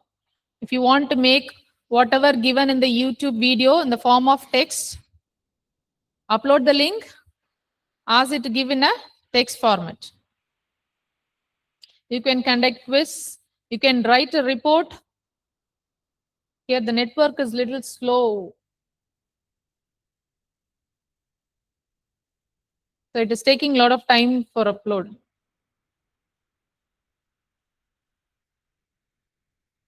Okay, so what are the two AI tools that we have seen now? Otter AI and Notebook LM. What are the uses of Otter AI? We can make the speech into text format. And also, what else? We can automatically record the interview directly using mobile application. And Notebook LM, mind maps, we can convert text into audio, we can convert text into video file, we can make report, we can generate themes, codes, and everything is possible in Notebook LM. And we'll move to the PPT.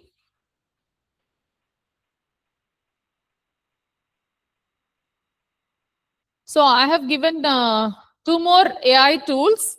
If you want to explore, you can explore. Okay, Trint and Descript. Otter AI is very effective. So what are the benefits? It saves time.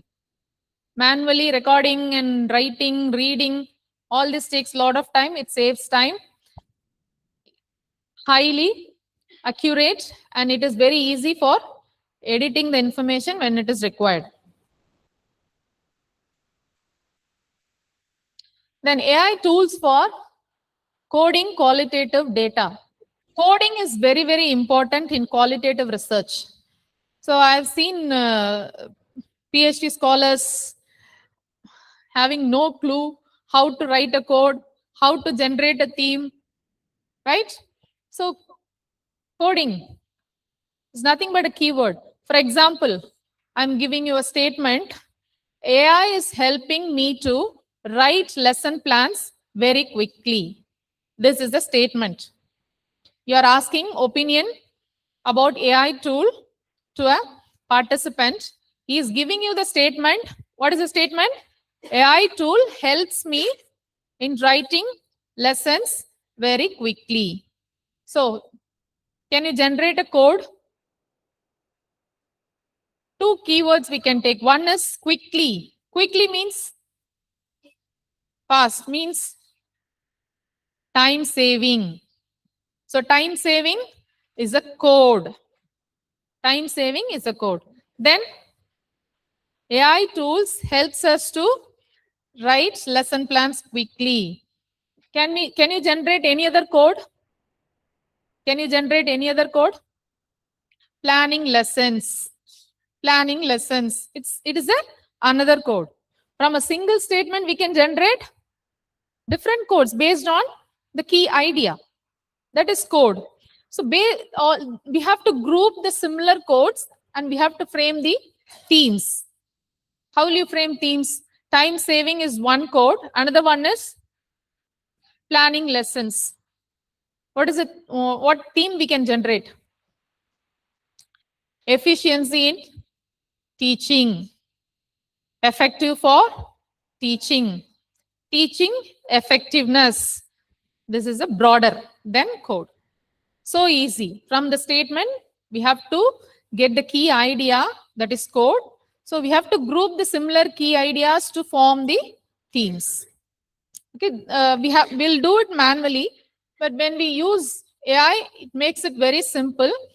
This for that, we can use NVivo, Atlas.ti, MaxQDA.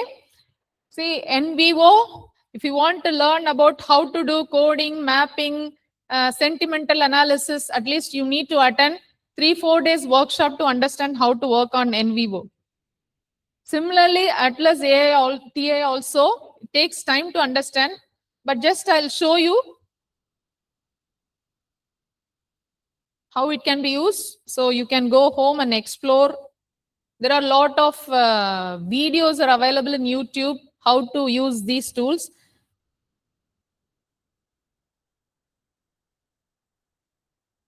So this is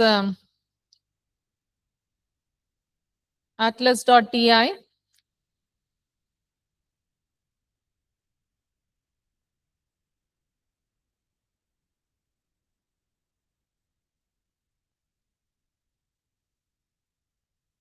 So already I think I have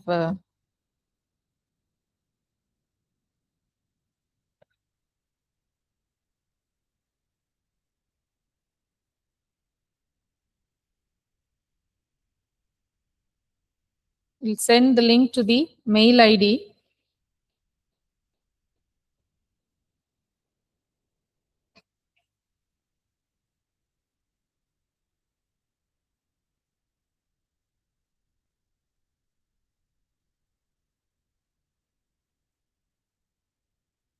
In atlas.ti, you cannot directly connect yourself through your Gmail ID. You have to sign up separately, like you do for creating Gmail mail IDs.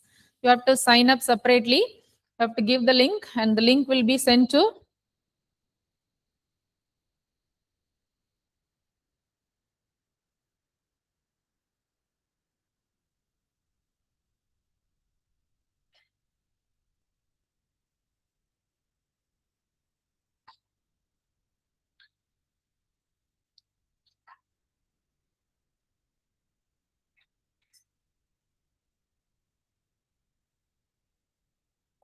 it'll ask you to give the first and last name.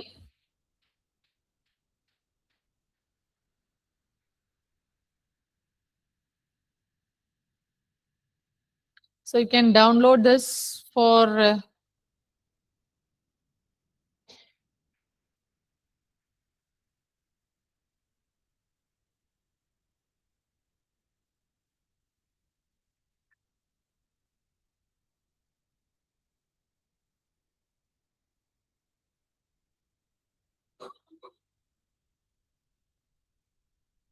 okay, let it get downloaded. We'll focus on some another concepts.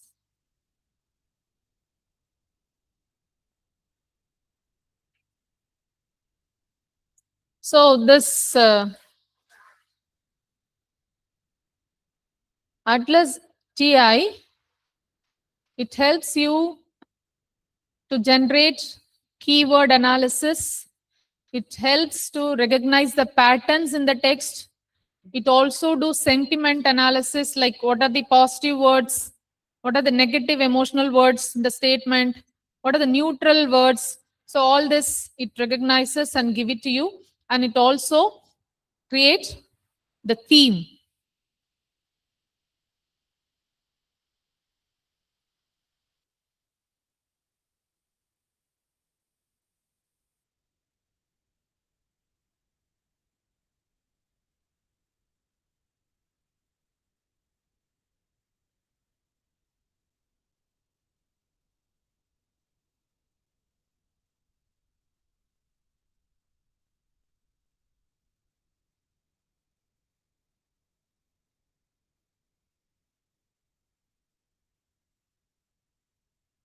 You have to download this Atlas TI to your desktop.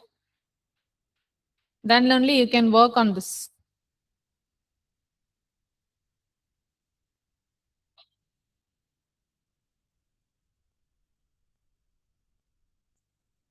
Okay, meantime, we'll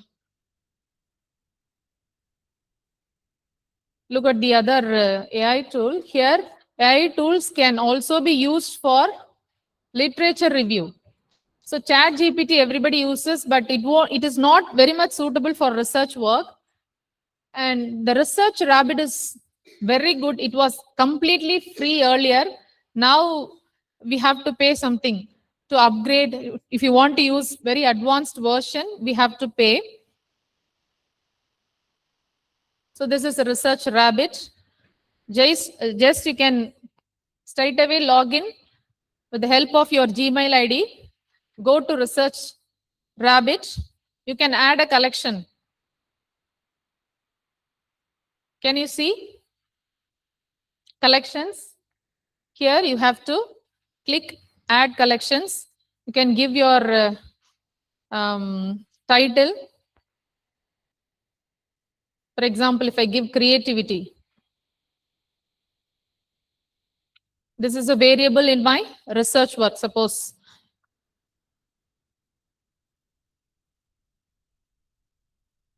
So I have created a folder. Then I have to search. My keyword is creativity.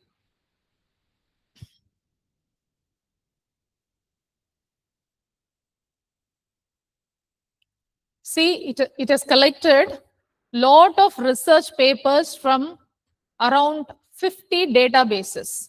It has collected because it is very difficult for us to collect information directly from Web of Science, Scopus, because all these need subscription. So subscription fee is in some lakhs, crores. So we cannot pay and get the subscription. So in that case, only IIT, NIT institutions, they have subscribed the Scopus and Web of Science. When it is difficult for us, we can use this research rabbit, give the keyword, and you can see it has fetched lot of data. How many data it has fetched totally related to the keyword? Look down, how many data? 52 lakhs and 10,000 research articles it has generated. Okay, if you use the advanced version, you can filter out.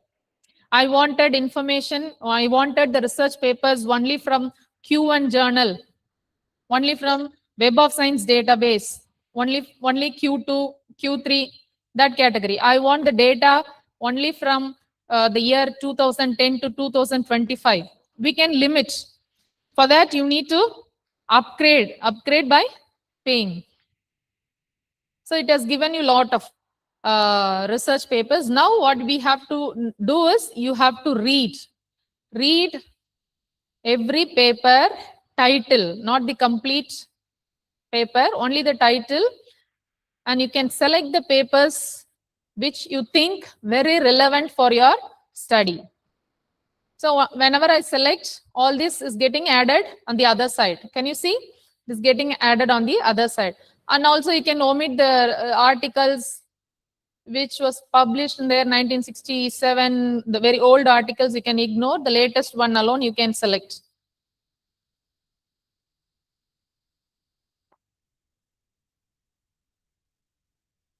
Just by clicking on select, all this will get into the folder you have created.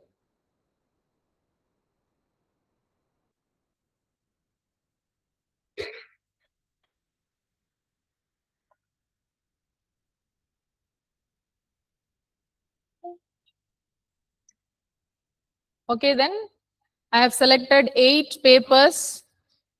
Randomly I have selected. When you are doing for your research, you just read the title of each and every paper, and whatever is relevant, you just select and save. So here I've created 3 folders. I wanted all these papers to be saved in the folder creativity. So it has gone to creativity. Now you can see. Now you can see the papers, right? You can visualize the data. I have just selected only 8 papers. That is why they are not linked.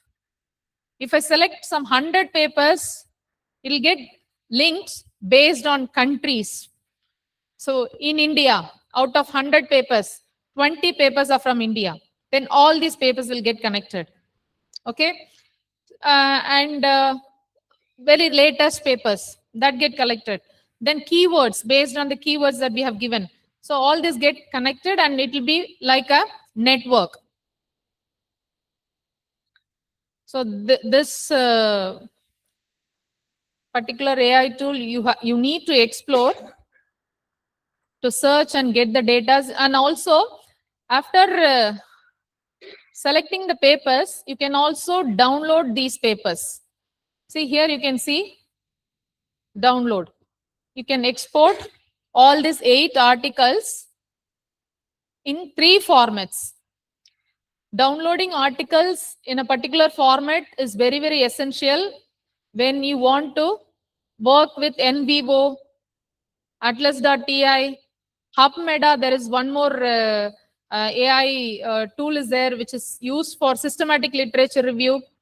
So you should download it in a prescribed format. .ris or svs or bibtex. In any format if you want, you can download.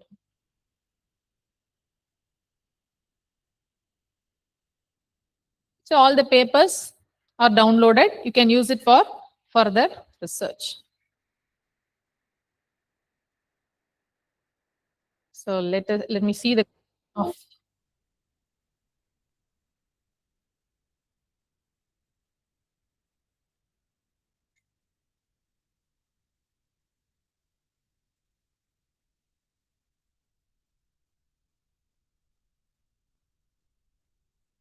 I've already installed it. Hmm?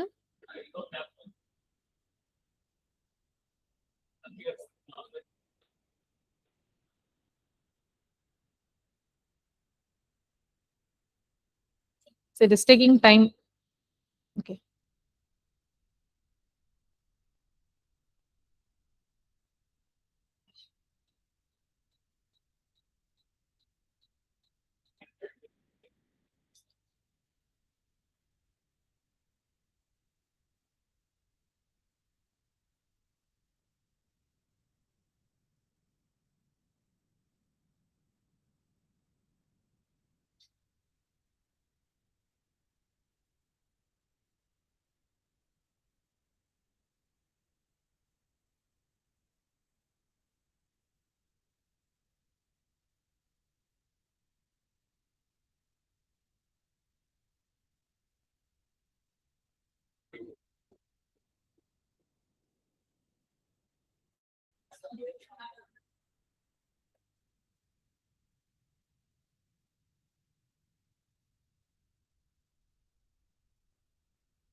Okay, this atlas.ti we have downloaded.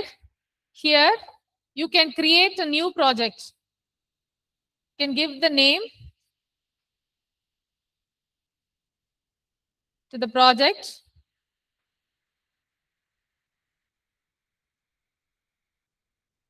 Create.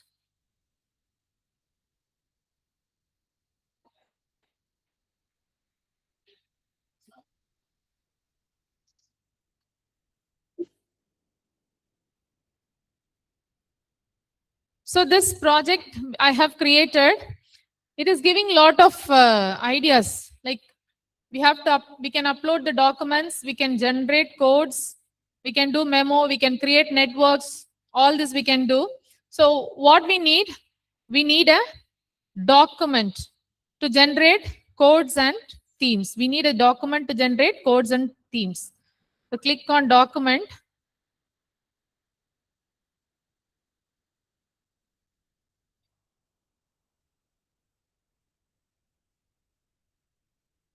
I have few documents. These are all interview documents.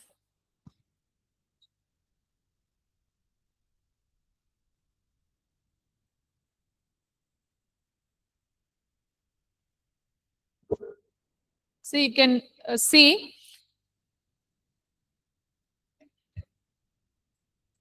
text audio forms into text form. It's an interview that I have uploaded, and we can analyze. We can do text search. We can do sentiment analysis. We can identify word frequencies. We can use AI. It is integrated, AI integrated tool. So we can create code using AI. We can summarize the entire document using AI. For example, AI coding. If I click on AI coding, so from the document you have given, it will generate the possible codes.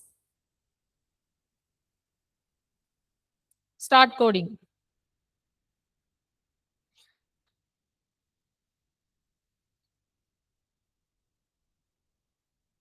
See, from each and every paragraph, it has generated lot of codes.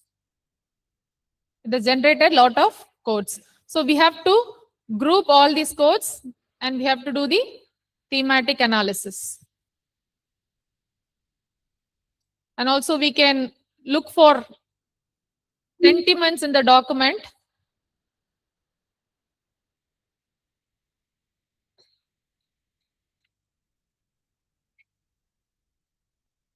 Sentiment analysis. So I want to take only the positive and negative sentiments which are there in the document. So it will give you. So the first paragraph, the sentiment is positive. Second paragraph, the sentiment is positive. Next, negative, negative, and so on. And also, if you want to identify word frequency, it will also generate word frequency. Okay. So what are the words frequently used in the document? From that also we can identify codes. Okay. So here, environment, water, we should ignore this just, eats, think and all. So only the relevant keywords we can pick from this word frequency. Environment, document, water, local, planning, all these keywords we can take. Okay.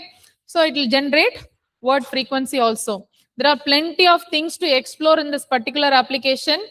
So if you want to understand this application, we need 2-3 days of workshop. Just I'm giving you what are the available tools and how it can be used. Simple features only I'm explaining.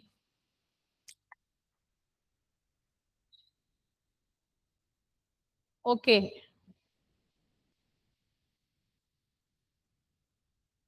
So what are the AI tools we have seen? Otter AI, Atlas AI, TI, sorry, Research Rabbit, Notebook LM. I also wanted to explain you HubMeta and one more VOS viewer for visualizing the data. But due to insufficient time, I'm closing here. If you have any questions, you can ask me. If you have any questions, you can ask me. I know I didn't do justice to this session. I was thought of explaining you so many things. All we need 2-3 days. They wanted me to complete in 1 hour. So just given you an idea. From that, you have to explore and develop knowledge. Any questions, if you have, you can ask me.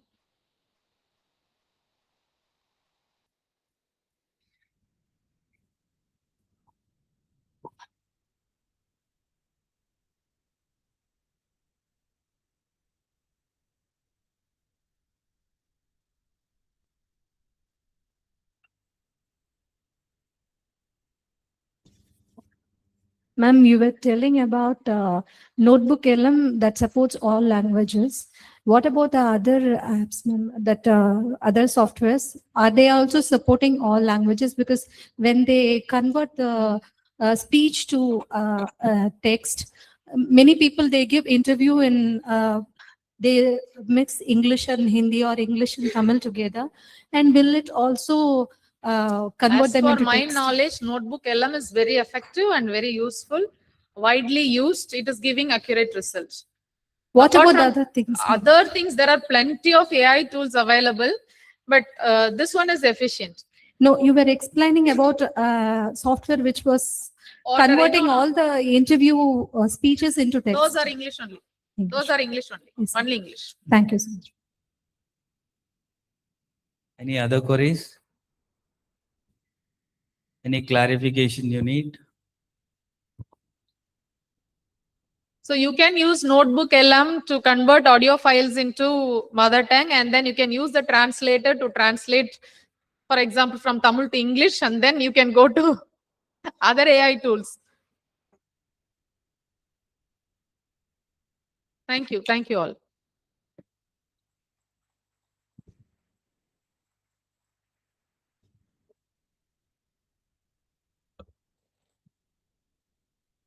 To formally conclude the session, I invite Dr. Pandiselvi ma'am for the vote of thanks.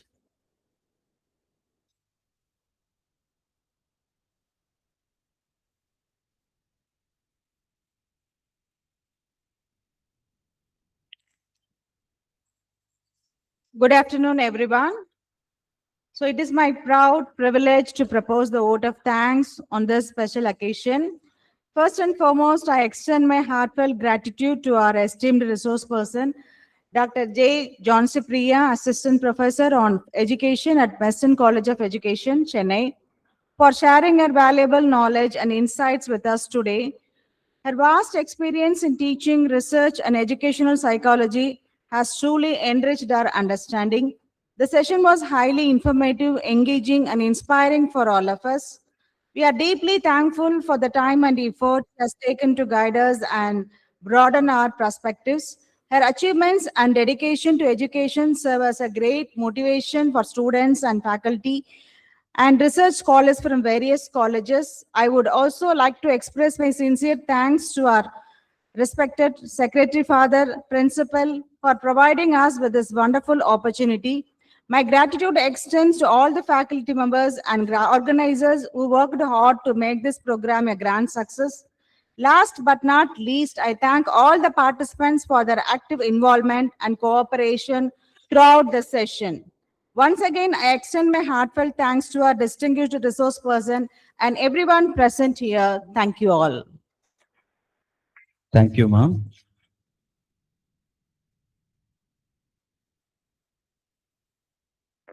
Now, I request the presenters, paper presenters to move to the allotted rooms and all the others remain here for the online sessions. Today and tomorrow, it will take around 5:30. Thanks in advance. Paper presenters, please move to the rooms immediately. Take your pen drive. Don't forget to. Rooms are allotted in the third floor. Then the room number T1, T2, T3 refers third floor, room number 1, 2, 3. To the right of the lift, it is 1, 2, 3, 4, and to the left, it is 5, 6, 7, 8. Thank you. Go for a break and assemble here again.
இது போர்டை close பண்ணிடாதீங்க. அது செய்துங்களா? ஆமா எந்த ஒரு sir இது phone hand இருங்க வரேன். இது ப்ரெசென்ட் பண்ணாதீங்க.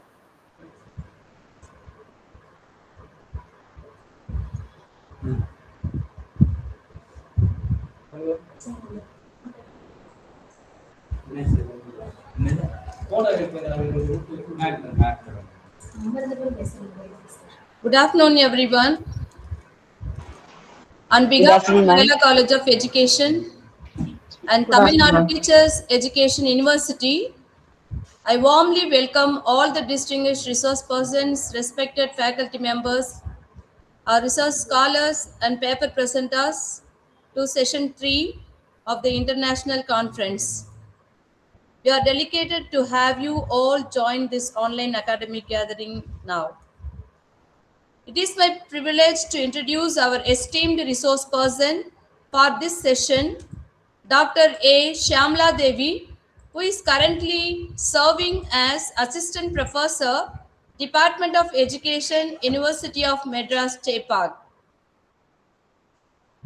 Dr. A. Shyamla Devi is widely known for her valuable contribution to the field of education and research, serving as alumni coordinator of the education department, serving as B.Ed coordinator IDE, University of Madras, and as the course coordinator for the faculty induction program.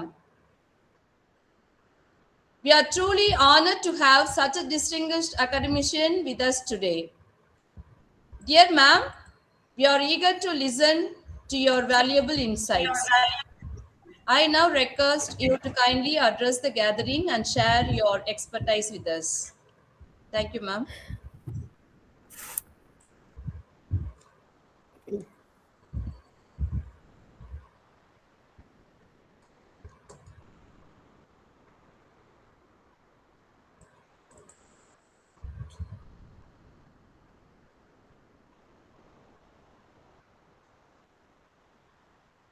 Good afternoon, ma'am. Am I audible? Good afternoon, ma'am. Yes, ma'am. Shall I proceed, ma'am?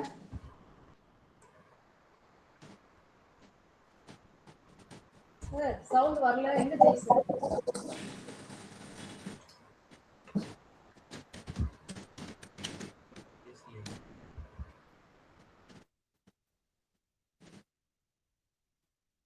Am I audible? Shall I proceed? Yes, ma'am, we can hear you, ma'am. Yes. So very good afternoon, everyone. It gives me immense pleasure to share the session for the 2 days international conference on AI-driven education, unlocking new frontiers in research and practice. So I thank management as well as the coordinators for having me for this online session. So in this, already we are late. So slightly, let me move on to the presentations.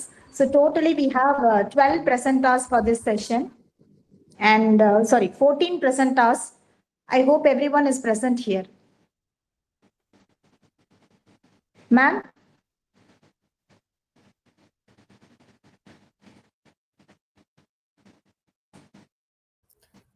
Anbusari ma'am, are you there?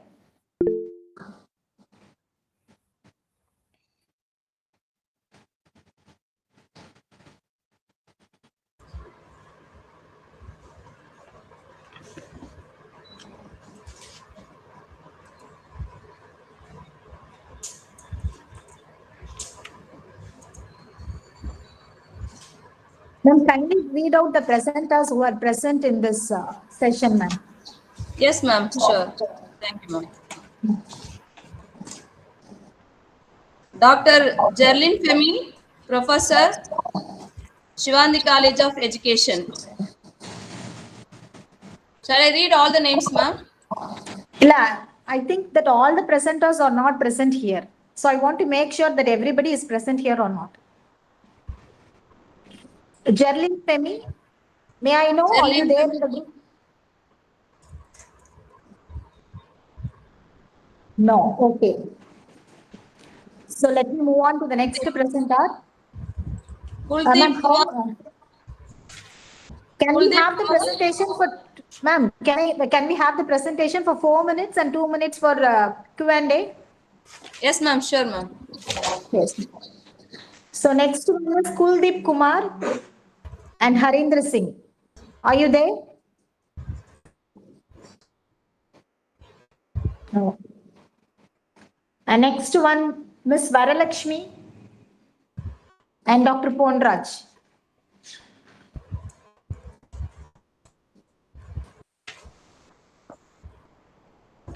Next, Miss Ajita, Dr. M. Vakil. Am I pronouncing the name correctly? Yes, ma'am. Correct. Okay. Miss Ajita, are you there? No. Rebecca and Prema, Dr. Prema. GRT College. They are on offline, I think. Oh. Rebecca.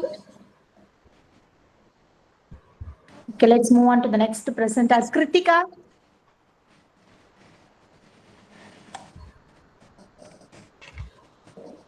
Okay.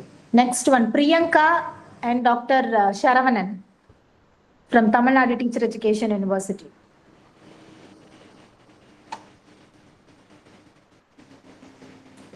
Next presenter, Dr. Rajeshwari from Tamil Nadu Teacher Education University. Miss Prabhavati and Dr. Vadivel. No. And the next one, Dr. K. Mahalakshmi. Yeah, dear. Can I? Thank you so much. So now we are going to have Dr. K. Mahalakshmi, and she is going to present the paper on the topic Workplace Culture and Mental Health of Working Women, Implications for Equity and Inclusive Practices in the Education Sector. Over to you, ma'am. Yeah, thank you so much. Thank you so much. And I would like to. Can you hear me? Can you hear me? It is echo. It's audible, ma'am. Kindly turn on the cameras as well as share your screen. The problem is here in the. I'm so sorry. Actually, there is an echo. No, your voice is clear, ma'am. It's not echoing. For you, my voice is clear. For me, it's echoing. It's echoing. Can I leave Devices. Come again? Yeah. Can I leave the meeting and come back again? Yeah, sure.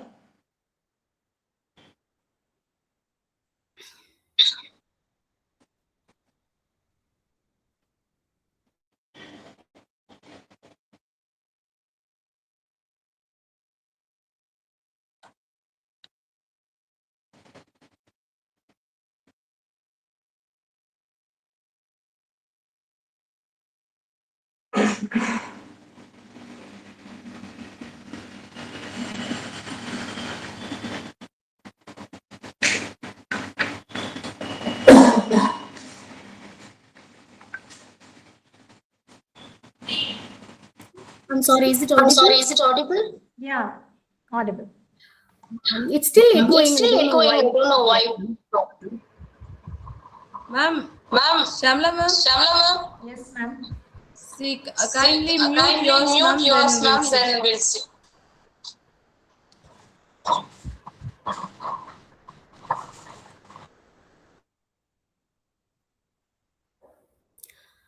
Can I speak? Yes, Mahalakshmi, you could proceed. Yeah. Give me a minute. I'm going to share the slide with you. I'm really sorry I cannot open my screen, camera screen. There is a problem in my laptop. So, okay. My slide is visible to you all? Yes. Ma'am, can you confirm? Yeah, okay. So first of all, I would like To thank everyone in the conference, Tamil Nadu Teacher Education University and LOYOLA College of Education. My name is Mahalakshmi, and I'm a secondary teacher working in Abu Dhabi, UAE, Noya School in a British curriculum. So today I'm going to present my research paper that is entitled Workplace Culture and Mental Health of Working Women, Implications for Equity and Inclusive Practices in the Education Sector. Before we come into that introduction, mental health is very, very important in day-to-day life, not only for the women, for also the men, for everybody in the human being in this world. Especially for women, a is an essential component of overall well-being. As for that, the working women face multiple challenges like work-family conflict, occupational stress, and gender discrimination, and limited organizational support. So the work culture strongly influences the employee's psychological well-being, and also the job satisfaction. So before that introduction, I just want to state my statement of the problem. Please create several pressures for working women and family stress can negative mental health. So sectors provide a different work health being. In health among working women across the different professional sectors. It is nothing but the education and medical and IT sectors. Variable used for this study, independent variable workplace culture and dependent variable working women's mental health and the demographic variable. It's a field of organization I have taken. It's under education, IT and medical. For the review of the related studies, the study review related literature I have taken from these resources, internet, research reports, and then thesis, dissertation, and journal. There are two phases I have reduced the review of related literature. So it is phase 1 and phase 2.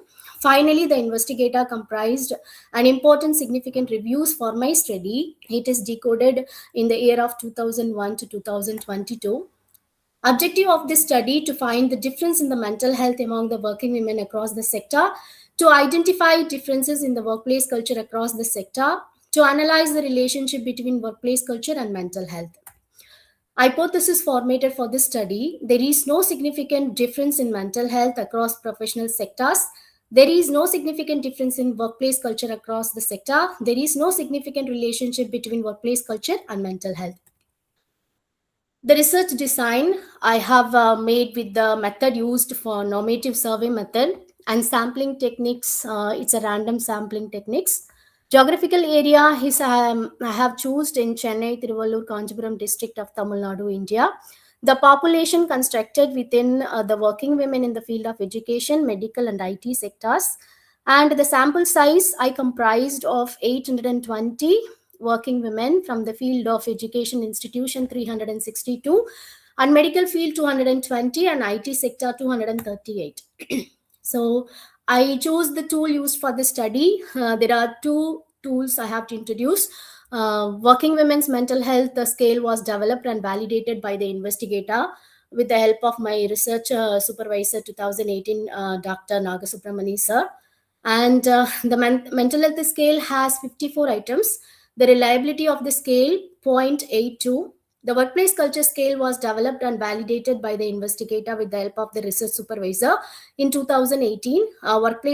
This scale contains 50 items. The reliability of this scale 0.83. Analysis and interpretation of mental health across. You can see the tabular column. There are sectors and means and standard deviation. According to the result, the t-value of 9.25, it's significant and 0.05 level. So that means the score mental health among working women in education sector, you can see compared to other sectors like IT and medical field, the working women in education sector has more mental health well-being there. It's because of the working women in the education sector experiencing comparatively better psychological well-being than those who are working in the IT and medical field. It's because of they may due to relatively environment in education sector. And I just want to decode that the work culture across the sector in analysis, you can see mean value and standard deviation. According to my data, the t value of 9.84, significant at 0.05 level. So similarly, the analysis of workplace culture shows that education sector, those who are working in education sector, has more workplace means culture. That means their workplace is so supportive for them in compared to medical as the IT. It is because this indicate the women working in educational sector to experience supportive organization. They have mental health well-being. So the communication and professional support they are getting in that in the educational field. And finally, we will go for that correlation. So mental health and workplace culture. It's compared to that. The correlation coefficient R value is 0.138, indicates a positive relationship between workplace culture and mental. It shows like a weak but slightly significant. This suggests a supportive workplace culture contribute to better mental health among the working women and the workplace culture. So the major finding of the study indicate that women in the education sector shows a higher mental health level compared to those in the IT and medical field. The workplace differs across the professional sector. So the educational sector shows more supportive workplace than other two. So there is a positive and relationship between the workplace and mental health among the working women. So implication of this study, promoting inclusive workplace culture educational institution can significantly improve the mental health and well-being of the working women. So in educational sector should encourage and supportive leadership collaboration and gender equality in the workplace.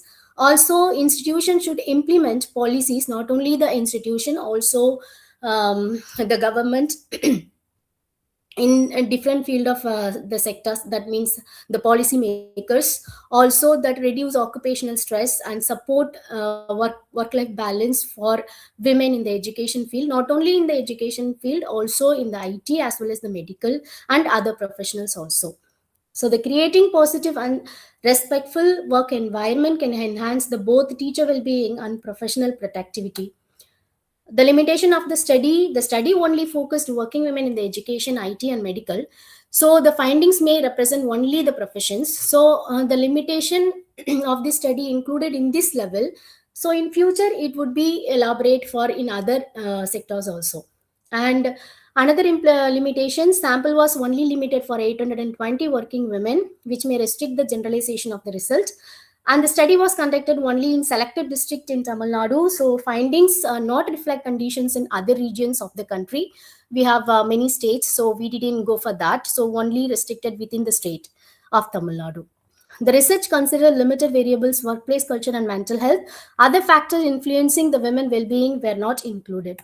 So the scope for the future study, future research can also be larger sample of working women in the different sector, like women working in the banking, women working in the police department, women working in the real estate department, in many other departments also there. So this research could be elaborate with those sectors also. And the second one, similar studies can be conducted profession in different countries. So I have limited within the Tamil Nadu and India.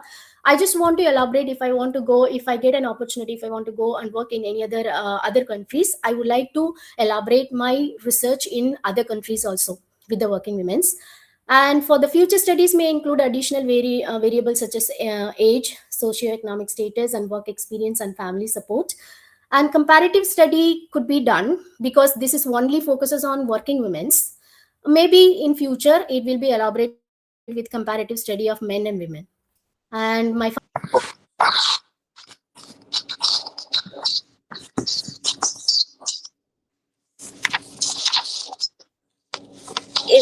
Today I am presenting my research title Prompt Engineering for Lesson Planning Micro-Credential with the Secondary Social Science Stream.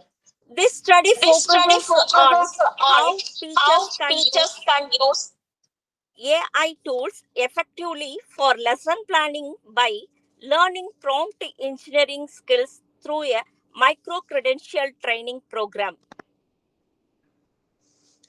Generative artificial intelligence is transforming educational practices. Teachers can now use AI tools to create lesson plans, teaching materials, and learning activities.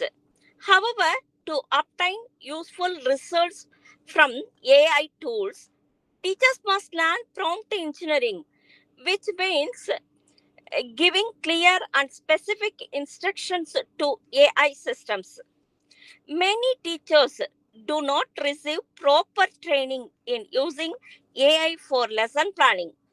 Therefore, micro credentials, which are short and skill focused professional development programs, can help teachers develop these new competencies.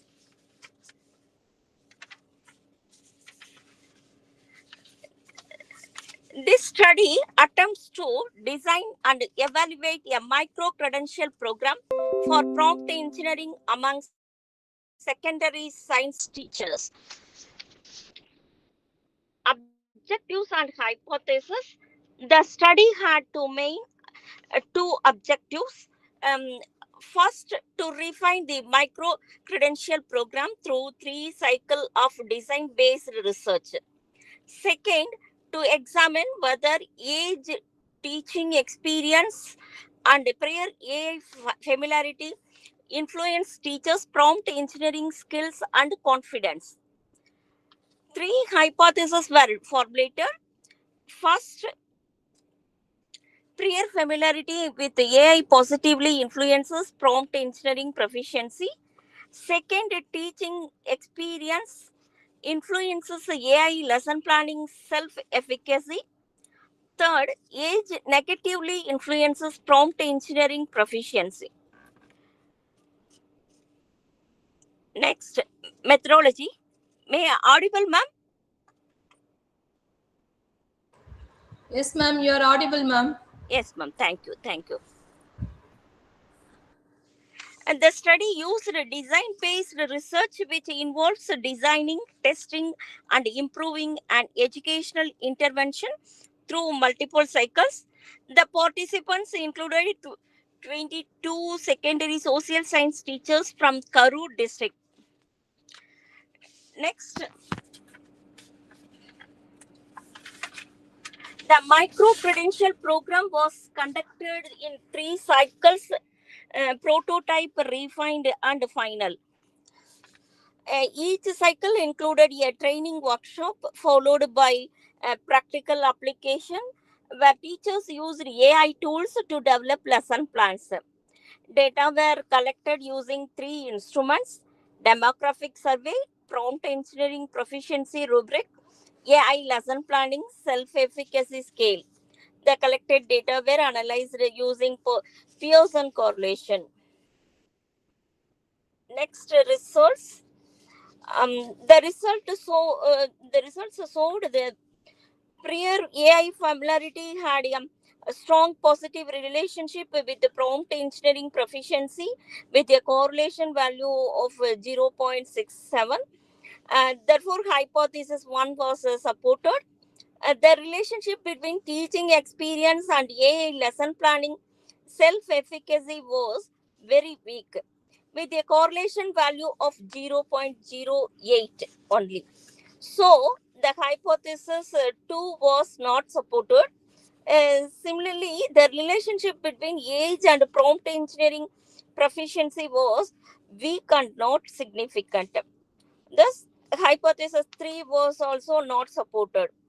These findings suggested that AI skills depend more on technological familiarity than on age or teaching experience. Next, major findings. The study revealed several important findings. First, the design-based research approach helped refine the micro-credential program across 3 cycles. Second, teachers showed clear improvement in prompt engineering skills. Third, the training helped teachers learn pedagogical prompting and critical evaluation of AI outputs. Finally, prior familiarity with AI significantly influenced teachers' learning outcomes. The conclusion, this study shows that Prompt engineering can be effectively developed through micro-credential training programs. Such programs help teachers integrate AI tools into lesson planning more effectively. Teacher education institutions should therefore include AI literacy and prompt engineering training in professional development programs. This will help teachers become confident and responsible users of AI in education. Thank you.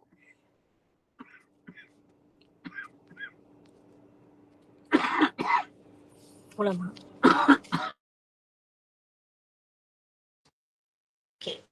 So thank you, Dr. Rajeshwari. Is there any questions from the participant side?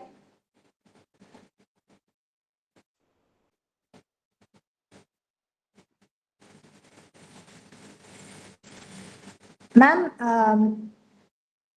I would like to clarify one thing with you. May I?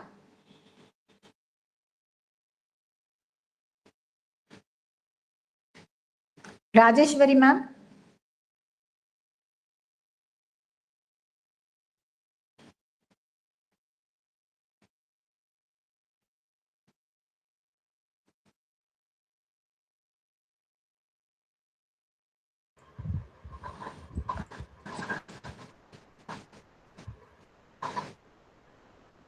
Rajeshwari ma'am. Rajeshwari, ma'am.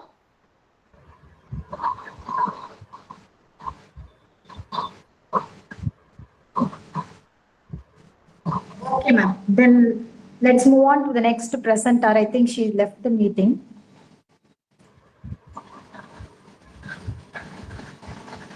Anbuchalmi, ma'am, may I know Yes, the ma'am. next presenter?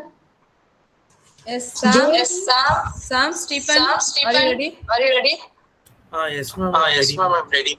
Okay. Okay. So next presenter is Mr. Sam Stephen and Dr. Pondiselvi. And he is going to present on the topic using cognitive digital twins to model student learning for hyper-personalized instructional in AI-powered education. Over to you, Sam. Yes. Yes, ma'am. Good evening, ma'am. Good evening, ma'am. Good evening, dignitaries. dignitaries. Here. So my voice is audible, ma'am. Yes, Sam. Okay. Shall I start? I'll start my presentation. So my topic, as ma'am said, using cognitive digital twins to model students' learning for hyper-personalized instruction in AI-powered learning and education. So myself, Sam Stephen. Yes, I am a chemistry teacher from Velamal Bodhi Campus, Salem, and my co-author is Dr. S. Pondiselvi, Assistant Professor, Pedagogy of History, Loyola College of Education.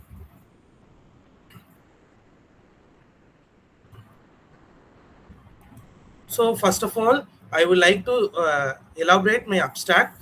Nowadays, in today's classroom, there is variety of learning styles and learning speeds has been happened. This conventional teaching approaches fail to deliver each individual attention. Individual attention is not leading towards the groupism. There is no individualized attention. So this cognitive digital twin technology is an AI-based solution.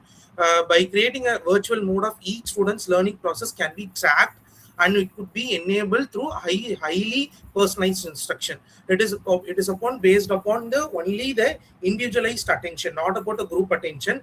So where the solution is given to the individualized, and it develops a high personalized instruction. So this is the literature review where the artificial intelligence is increasingly integrated into educational system and enhanced personalization. Digital twin technologies are originally used in the engineering. First of all, it was used in engineering side. Now it is applied in education to the model students' learning behavior, monitor engagement, and predict the academic performance. So what is this cognitive digital twin?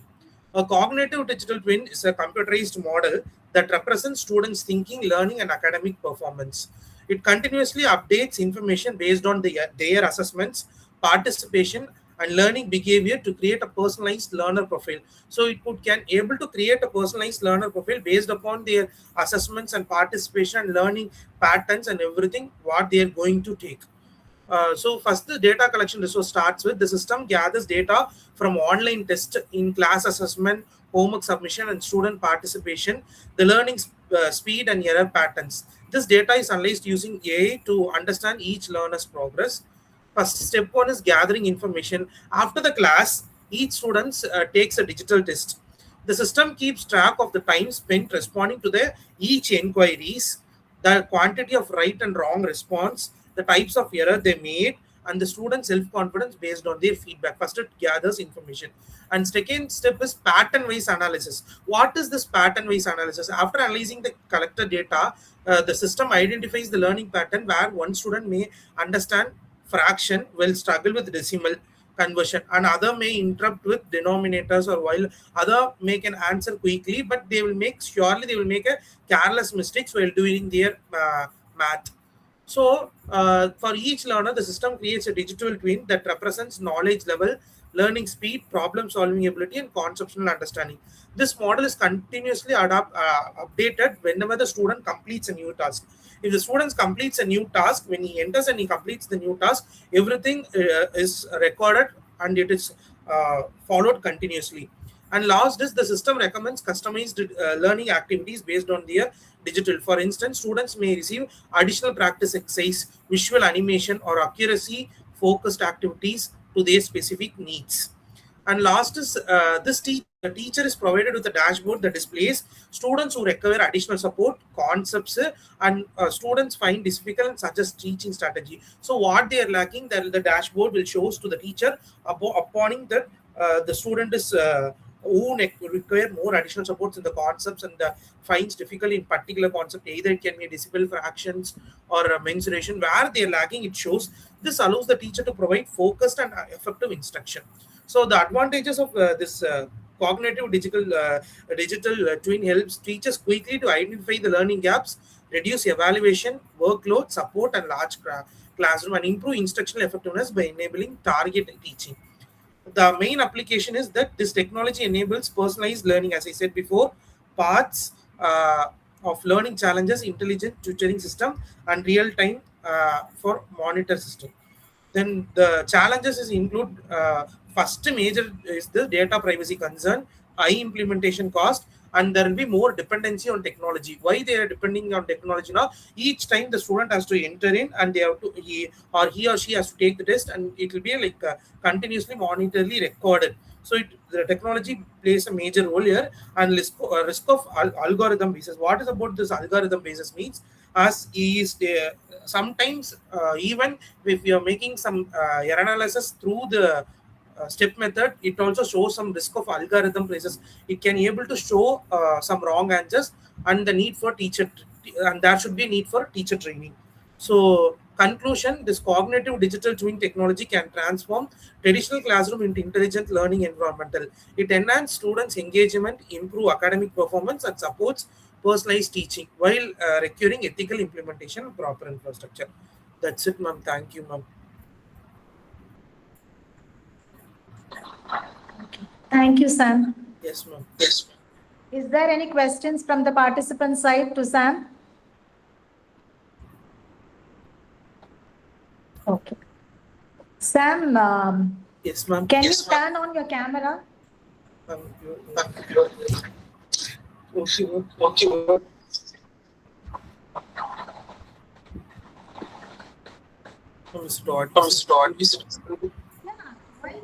Why can't you turn on your cameras while you're presenting? Because you, as a teacher, you know very well the eye contact is very important. And when it comes to online, at least we have to show the face to other people, right? When you're presenting. Ma'am, yeah, ma'am. That's no idea. I'm rushing towards the homework. So one more thing is, now we are in AI-driven era. Yes, ma'am. And you are presenting orally without a PPT. May I know the reason? Ma'am, I shared the PPT. No. You didn't share the PPT. We couldn't see anything. Only oral presentation we had, and that too we don't have your face. Simply we are having the audio. Ma'am, now what is possible, ma'am? I was. Yes, just now you are sharing the PPT. So before starting the presentation, you must make sure whether the video is on, whether the audio is clear. Right? Yes. See, we have missed out it, to be very frank. Can you run the slides so at least we can have a look at the slides? Yeah, ma'am. Ma'am, sure, ma'am. Because of network connection, Wi-Fi, I lost the connection. No issues, it happens. You just run the slides. Okay. Ma'am, this is the major aspect.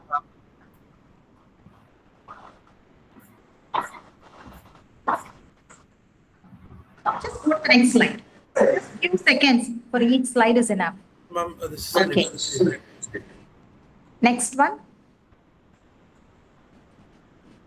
Okay, is that a survey research? Ma'am, yes, ma'am. So you have conducted a research? Yes, ma'am. In my school, I have conducted research. Is it a kind of experimental or survey? Ma'am, it's kind of a survey. Okay, and I have only one thing to clarify, whether we can go for individualized educational plan with this cognitive digital twin software. Yeah, ma'am. But during the maths alone, algorithm realized where a teacher need to connect with. Okay. So you are a chemistry teacher, right? Yes, ma'am. But you're very prompt in giving mathematical examples. Ma'am, because this survey is conducted in my school, ma'am. As a group of students are lagging especially middle school from 7 to 8, they are lagging. So we thought of conducting the survey for advising the special attention. It was a nice study, and it is really a pleasure to listen to your presentation. Just run out the slides so that we can look at the other slides also. Just. This is the data collection. Okay. How many data you have collected? Ma'am, 7 to 19. Only we targeted one class. Next. Okay, next. Next. Okay, next. Okay. Next.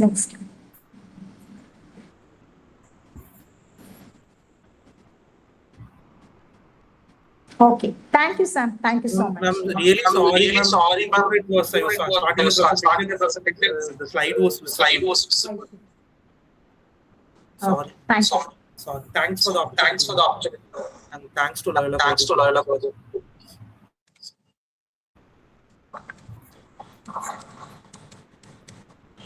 So let's move on to the next presenter. Ma'am, may I know who is going to present next? Yes, ma'am. Who is ready to present? Baby, she's waiting there for a long time. Yes, ma'am. I'm present. So,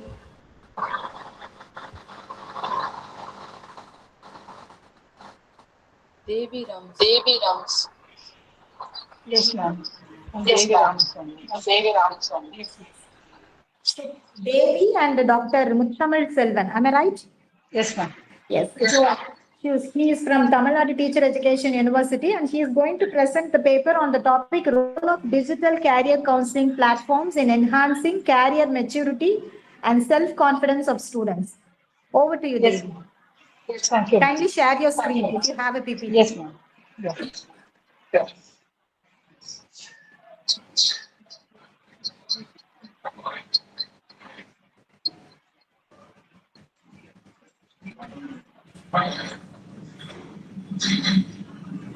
Can you see my screen now?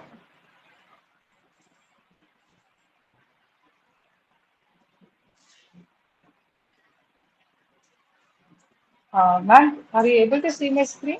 My PPT? Yes, ma'am, but if it is in landscape mode, it will be better. Yeah. Yes, ma'am. One slide at a time.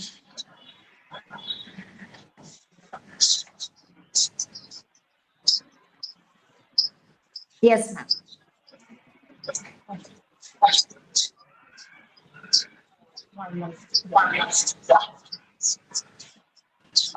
Good evening, everyone. My name is ma'am, can you please mute the audio? Hello. Yeah. Good evening, everyone. My name is Devi, and I'm a PhD scholar under the guidance of Dr. Muthamu Selvan. And today I'm going to present my paper titled Role of Digital Career Counseling Platform in Enhancing Career Maturity and Self-Confidence of Students. This presentation discusses how digital technologies support how digital technologies support students in making better career decisions and develop confidence in their abilities. So, in this modern digital era, technology has transformed many aspects of education, including career guidance. Students often face confusion when choosing suitable careers. Choosing the right career is one of the most important decisions in students' life.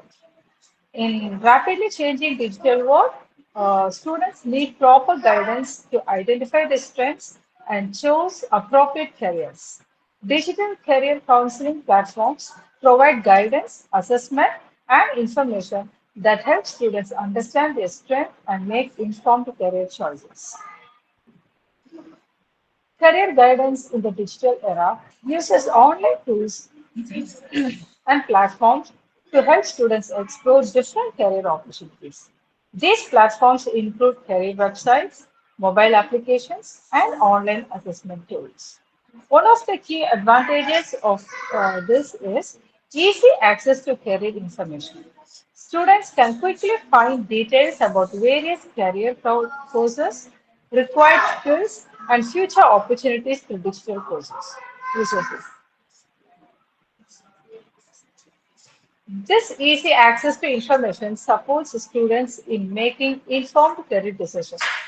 Instead of depending only on traditional guidance, students can now explore, compare, and choose careers based on accurate and updated information. Digital career counseling platforms. These are online systems that provide career guidance and help students explore different career options, understand their interests and abilities, and make informed career decisions. Digital career counseling platforms also provide updated information about educational courses, job opportunities, and emerging career fields. This helps students gain better awareness of different professions and qualifications required for them. Self-confidence and digital career counseling. Self-confidence and digital career counseling are closely related in the context of students' career development. Digital career counseling platforms help students build self-confidence by providing opportunities for self-assessment, career exploration, and personalized guidance. Through online aptitude tests, personality assessment, and interest inventories, students gain a better understanding of their strengths and abilities.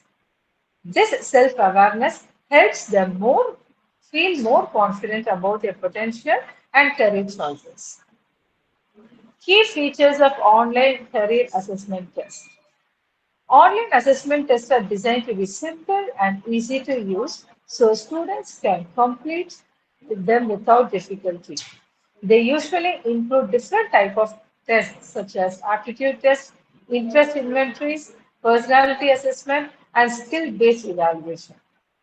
One of the important features is that they provide instant results and detailed feedback so that the students can know their strength, weakness, and suitable career option. Another advantage is flexibility. Students can take these tests anytime from anywhere.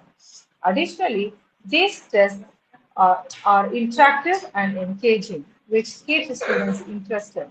They also ensure confidentiality and data security, protecting students' personal information. Impact on career maturity and self-confidence. Digital career counseling platforms have a strong impact on both career maturity and self-confidence among students. Firstly, these platforms help students develop better self-awareness by identifying their strengths, interests, and ability through online assessments. This understanding is an important step in improving career maturity. Secondly, they provide detailed career information and personalized recommendations, which helps students explore different career options. These platforms also play a key role in building self-confidence. When students receive clear guidance and feedback about their abilities, they feel more confident in their choices and more willing to pursue their goals. Challenges and limitations of digital career counseling platform. Despite it has many advantages, digital career counseling has several challenges also. One major issue is the digital divide, where some students do not have access to proper internet or devices. There is also limited awareness among students and parents about these platforms, which reduces their usage.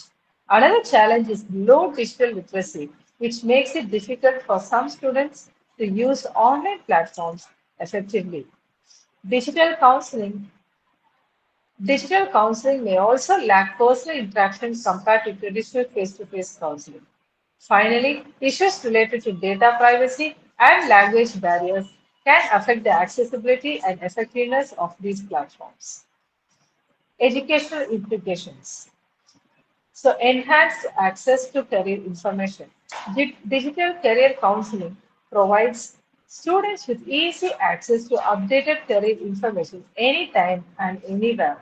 Platforms like LinkedIn and Coursera help students explore various career paths.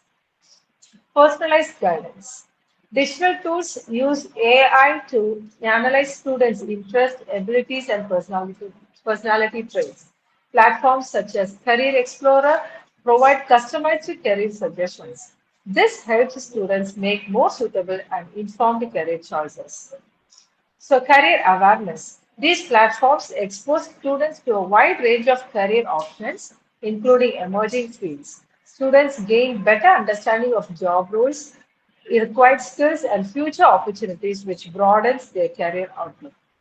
Improvement in career maturity.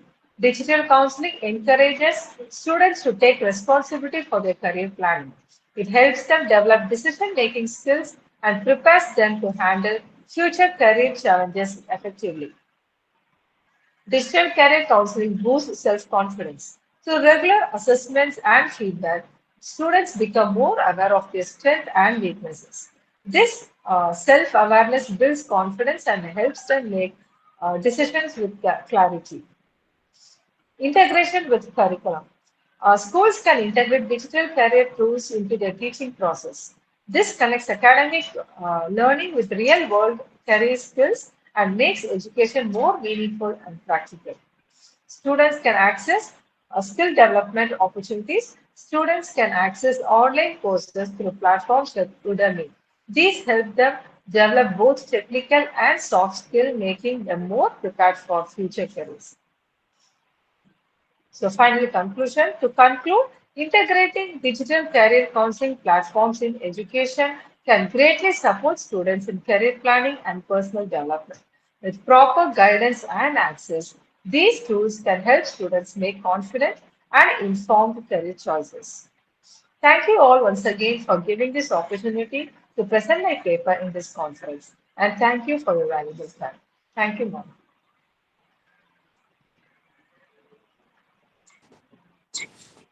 Is there any questions from the participant side? Okay.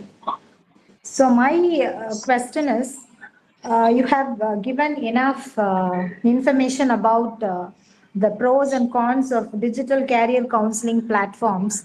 Can you mention any platform which could be used by the students for career counseling?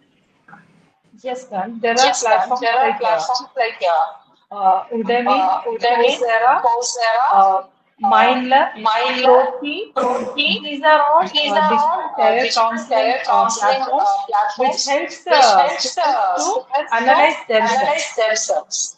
Yeah, but how it could be used? How we can use these platforms? The procedure, the steps.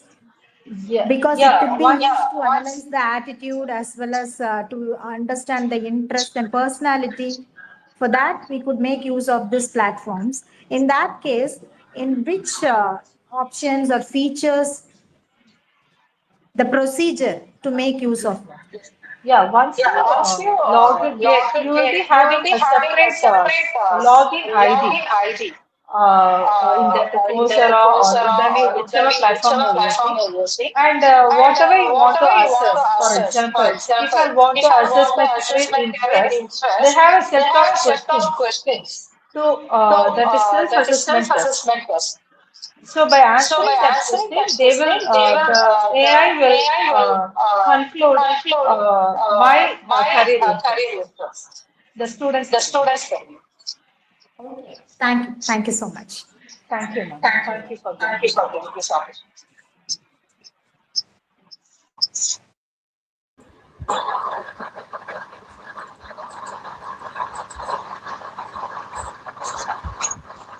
Ma'am, is there anyone left out from the list?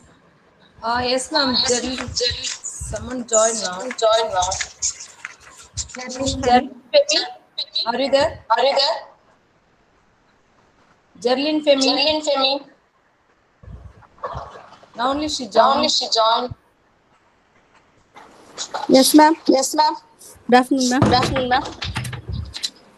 Hello, madam. Dr. Jerlyn Femi is going to present on the topic publishing qualitative research in peer-reviewed journals, challenges, strategies, and possibilities. Yes, ma'am. Over to you. Okay, ma'am.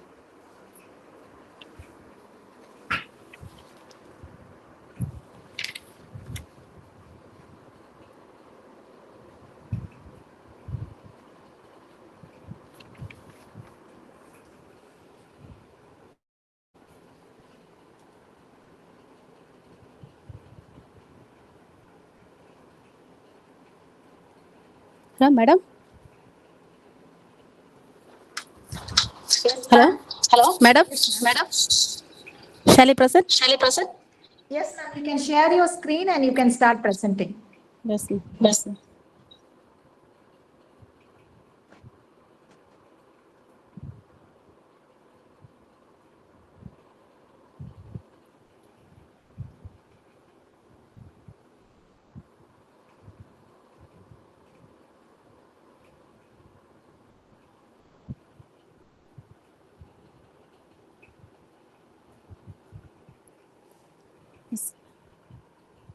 Good afternoon, ma'am. Hello, I am. Shall I start? Kindly convert into the presentation mode, ma'am. Okay. One slide at a time.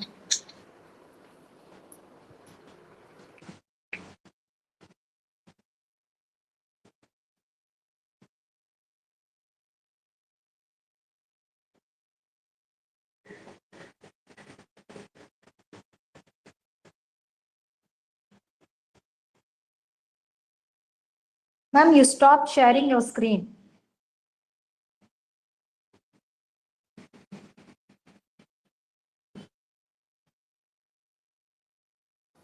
Yes, ma'am.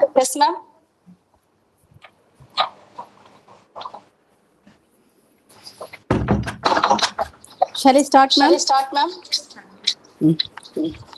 Okay. I am Dr. J. Jerlyn Femi, Professor in Department of Education at Sivanthi College of Education, Kundattur, Chennai. Today I am happy to present my paper titled Publishing Qualitative Research in Peer-Reviewed Journals, Challenges, Strategies, and Possibilities. Introduction. Quality research is very important in education. It helps us understand the real experience of teachers, students, and educational institutions. It studies people's feelings, ideas, and experience in real situations. However, publishing qualitative research in journals can sometimes be different. Many journals give more importance to research that uses numbers and statistics. Because qualitative research focus on meanings and explanations. Some researchers face difficulties when they try to publish Ma'am, their kindly work. unmute yours. Ma'am, mute yourself. Thank you, ma'am. Okay. Purpose of study. The main aim of this paper is to explain the challenges in publishing qualitative research and to suggest some simple ways that many help researchers publish their studies successfully. Review of literature. This paper is based on the works of scholars such as Gracewell, Lincoln, and Cuba, and other researchers were studied to understand the standards of qualitative research. Another important point is truthfulness. Researchers should show that their study is honest, careful, and meaningful. Methodology. This paper is based on the review of important books and journal articles related to qualitative research. Next, challenges and publishing. One common challenge is that some reviewers may not clearly understand qualitative research methods. Because of this, research should explain their research methods clearly. They should describe how they collected the data and how they analyze it. Next is strategies for success. Researchers can improve their chances of publications by choosing their right journal, following the author guidelines, and writing their proper in a clear and simple way. They should also respond positively to the comments they given by reviewers.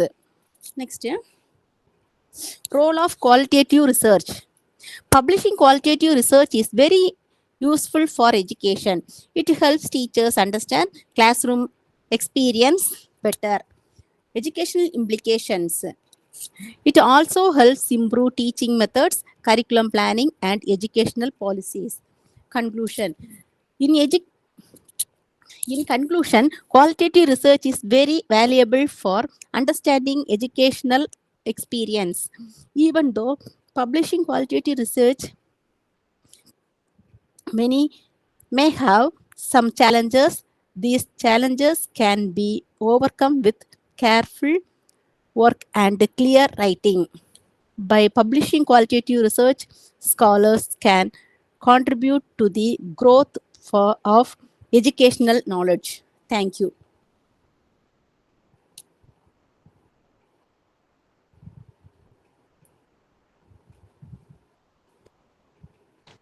Okay.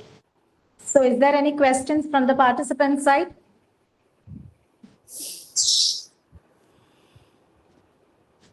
Okay. Jerlyn ma'am, Yes, I yes, have a clarification. So you have prepared a paper, a qualitative research paper to explain the challenges you faced while publishing the qualitative paper. Am I right? Yes, ma'am. Yes, ma'am. So what methodology you have applied, ma'am, for preparing this paper?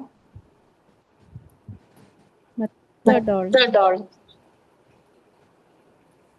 Yes, since your paper is a qualitative research paper, what methodology you have applied to prepare this paper? What qualitative methodology and methods?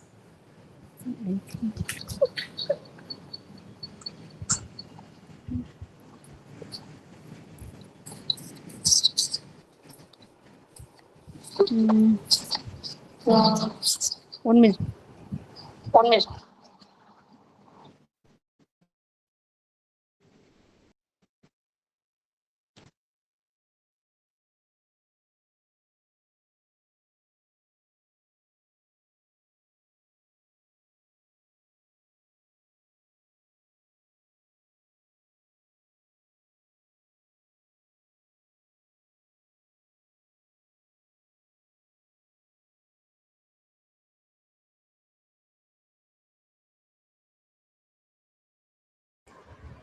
Jenny ma'am, are you there?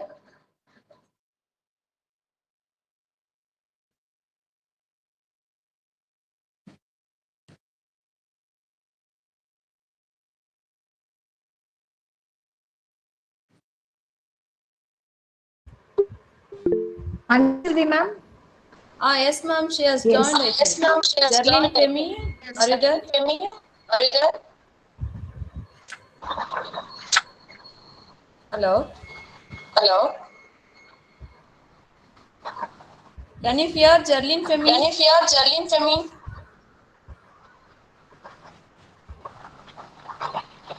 But she is in the But she is in link, the ma'am. link, ma'am. Yeah, she's inside the group only, but ma'am, you're muted. Kindly unmute and speak, ma'am.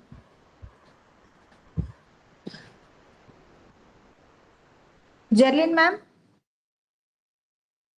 Okay, ma'am, then let's move on to the next presenter. Yes, anybody is ready? Anybody is ready?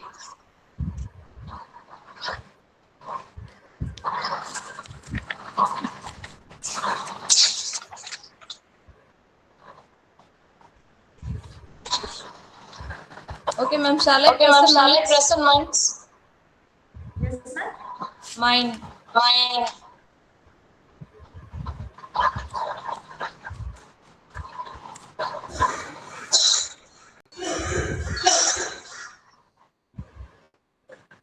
Ma'am, shall I conclude? Ma'am, shall I proceed, Ma'am, ma'am? shall I proceed, ma'am?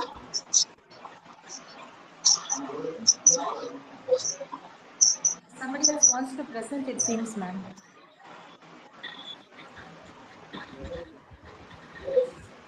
Revati. Revati. Yes, ma'am. Yes, ma'am.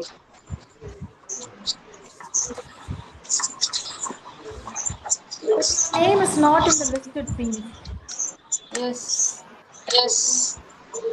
Ma'am, 14th name, my name is 14th name, my Revati. name is Revati. Revati, yes, ma'am. Revati, yes, ma'am. Revati, Dr. M. Revati, Dr. Muthamid M. Selvam. Muthamid Selvam. From Tamil Nadu Muthamil University, Selvan, sir. Education. Yes, Muthamid ma'am. Selvam, sir. Yes, ma'am. Yes, ma'am. AI applications in education. Yes, ma'am. Over to you. Good evening, ma'am.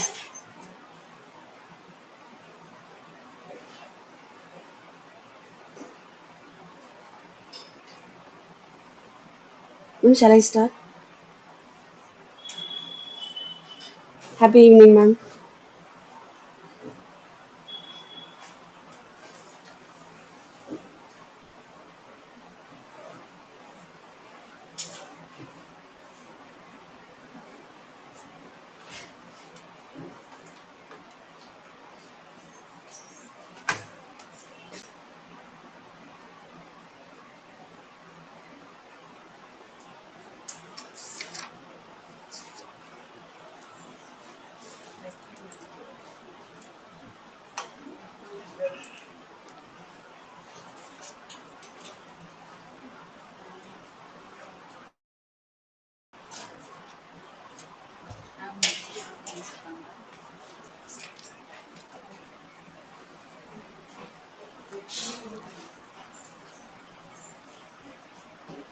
Ma'am, is my voice is Ma'am, audible, is my ma'am? voice is audible, ma'am? Yes, it's audible. Kindly have the presentations in landscape mode instead of portrait. Yeah.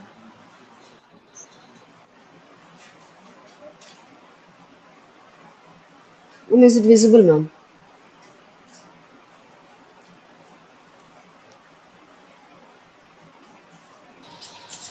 Change into presentation mode because we couldn't view the slide. The letters are very small.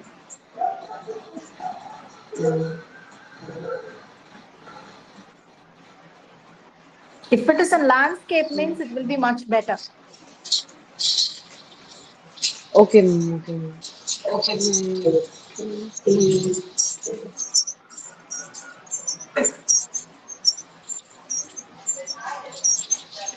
Ma'am, is it okay, ma'am? Is it okay, ma'am? Okay, proceed.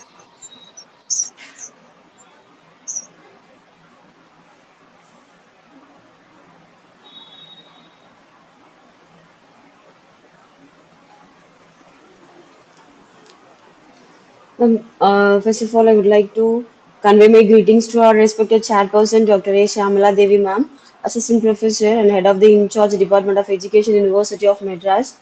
And I would like to convey my greetings to our respected moderator, ma'am, Dr. H. A. Anbu Selvi, ma'am. And my sincere thanks to Research Supervisor Dr. M. Muttamal Selvan sir, Assistant Professor, Department of Pedagogical Science, Tamil Nadu Teachers Education University. And myself, I'm Revati, PhD scholar, Tamil Nadu Teachers Education University, Chennai, ma'am. So, my title is Innovative Artificial Education in Education. Nowadays, the world being run with this artificial intelligence, everybody accessing this artificial intelligence, and AI is the technology that allows computer or machines to think, learn, and make decisions like humans. For example, if you want to some voice assistant like a Siri, and for a navigation we use Google Maps, and chatbots is a Chat GPT. Nowadays, we use the Chat GPT version is 5.2. Artificial intelligence is transforming education. It improves teaching, learning, and educational management. Education institutions are adapting AI tools, which is very important nowadays. And AI improves students' engagement and learning outcomes. The main concept of artificial intelligence refers to computer systems that simulate human intelligence. AI systems learn from data and recognize patterns and understand the languages and make decisions based on the given informations. Role of AI in education flow. These are the very effective role in AI. That is AI technology we use, tech teaching support, student learning, and the final one is improved outcomes. The main need for choosing this study is AI technologies are rapidly expanding in education. Many institutions lack awareness and training. Teachers and students need knowledge of AI tools, and AI can improve instructional effectiveness because teachers and students need knowledge of AI tools like that. For example, students want to clear their doubts. They are immediately move the AI chat GPT using chat GPT. Whatever they given, the result or outcome of the data is very useful to the students. That's why they move to the chat GPT and whatever the AI tools. The main objective of the study is exploration. So, explore innovative AI applications in education, examine AI in teaching and learning concepts, analyze benefits of AI tools, and identify challenges in AI adoption. The final one is suggest implementation strategies. So, the major AI applications in education, adaptive learning. And the second one is automated evaluation systems. AI adaptive learning platform is that customize education for every learner. What the topic students should learn next, whether they need revisions that are included in the adaptive learning platforms. And the next one is automated evaluation systems, which is in automatically assess the given task, assignments, or a performance without manual human gradings. These systems are widely used in education, recruitment, software testing, and performance monitoring. And another one is predictive learning analytic and intelligent tutoring systems, which is used there nowadays. We are using so much of AI applications for tutoring systems and educational chatbots. Educational chatbot means for example, one parent wants to know the university like our colleges infrastructure, what are the academic session, what are the syllabus are there in colleges they want to know. So immediately they choose the chatbots. Chatbots gave lot of things about that particular college. So we use the chatbots, educational chatbots, and then virtual teaching assistants. These are the major area applications in education, and some advantages of AI in education, which is personalized learning experience. And then one instant feedback to students. The feedback is session is the very important to students. Whatever the student got a absence in the topic. So the feedback is one of the main thing to improve the content. So and then reduce the teachers' workload and then improved engagement. Students' engagement is very important. So the AI is proof that improved engagement, inclusive learning opportunities. And the main challenges of AI in education is lack of teacher training. So most the role is AI took. So that's why lack of teacher training, high cost of technological infrastructure. We need a high cost of technological infrastructure, and data privacy concerns need ethical guidelines. The future AI in education is AI integration and then teacher training, then the digital infrastructure and the future learning. These are the impact of future of AI in education. The final conclusion is AI transforming educational practices and then AI tools enhance learning outcomes. Proper training and infrastructure are essential. AI will shape the future education. These are the conclude of innovative artificial intelligence in education now.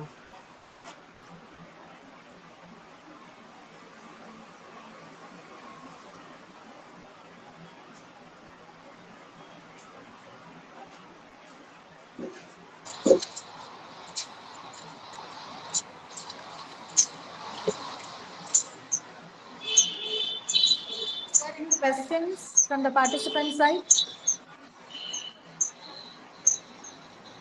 Okay, let me pose one question to you. You have Yes, ma'am. elaborated on digital infrastructure. What do you mean by that, digital infrastructure?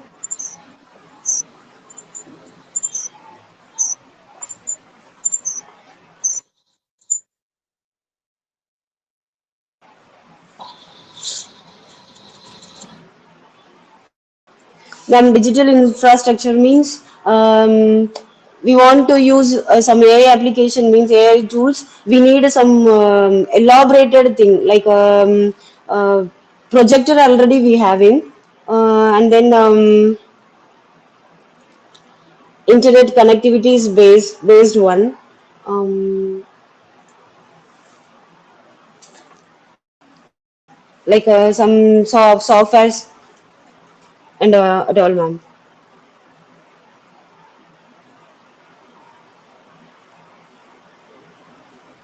Thank you, ma'am.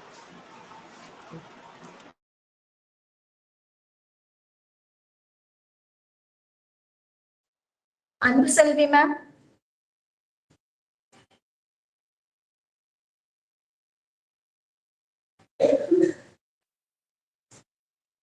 Hello. Hello. Yes, ma'am.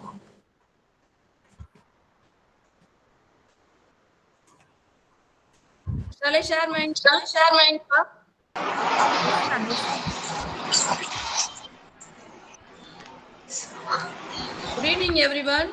This is Dr. Anbu Selvi, Assistant Professor, Pedagogy of Commerce, LOYOLA College of Education. My topic is empowering educators for AI-driven classrooms, best practices and implementation strategies. This is a thematic paper actually. Abstract, artificial intelligence, AI is revolutionizing educating by enabling personalized learning, automating administrative tasks, and fostering innovative teaching methods. This paper explores best practices for implementing AI-driven education with a primary objective to empower educators with essential knowledge and skills for thriving in AI-enhanced classrooms.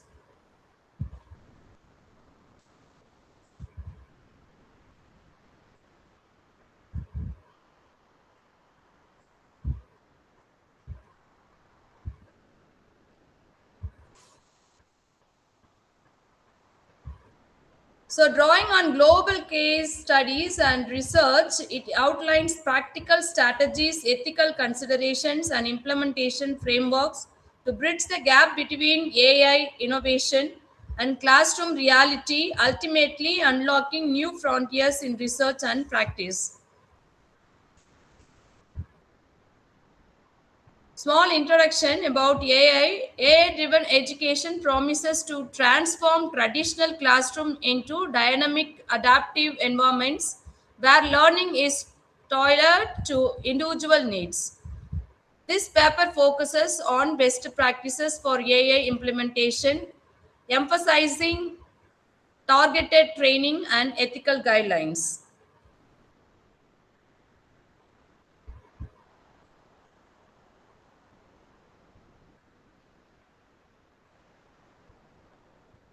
The main objectives examine the concept and insights of AI driven education, identify the best practices for implementing AI in teaching and learning, explore how AI can empower educators with knowledge and digital skills, provide examples of AI implementation in the Indian education system.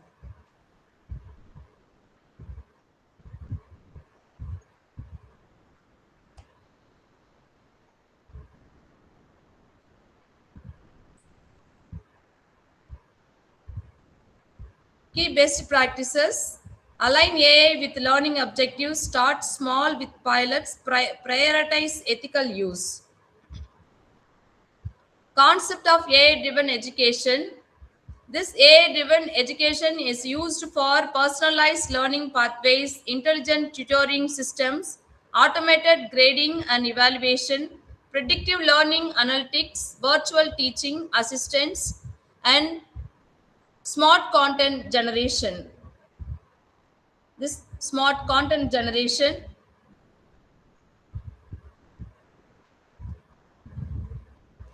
So what are all the best practices could be done by AI driven education? Personalized learning through AI. Examples we could use Byju's, Vedantu, use algorithms to analyze students' response skills, and also AI assisted assessment and feedback. Examples: AI-based evaluation system are being used in several digital learning platform courses to assess student performance and generate progress reports. Intelligent tutoring system, we could also see the Sati platform, other things, even the GE and NEET exams and all.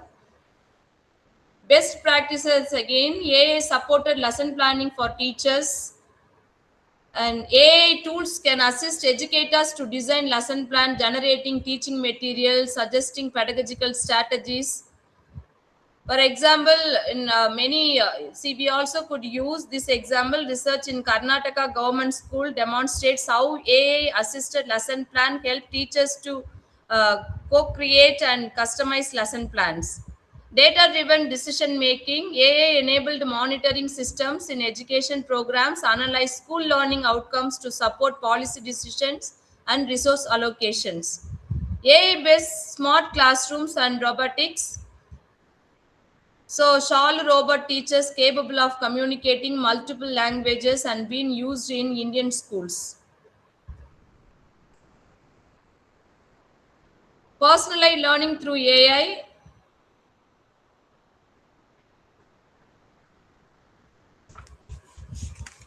And also the strategies we could use: AI assisted learning, this lesson planning, preparing of lesson planning, and personal learning with AI, data driven teachers and automated assisted and feedback, AI supported collaborative learning, developing AI literacy in teachers and students, inclusive and accessible learning with AI, continuous profession development could be done by AI.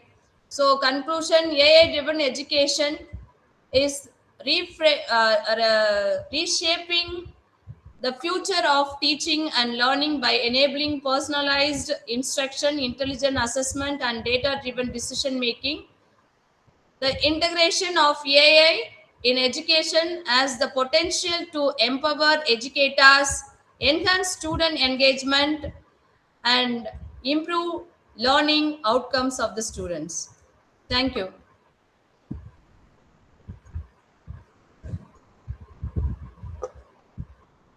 So some challenges I could say in AI-driven education: lack of AI training among teacher educators, digital divide between urban and rural schools, infrastructure and internet connectivity issues, data privacy and ethical concerns, high cost of AI technologies.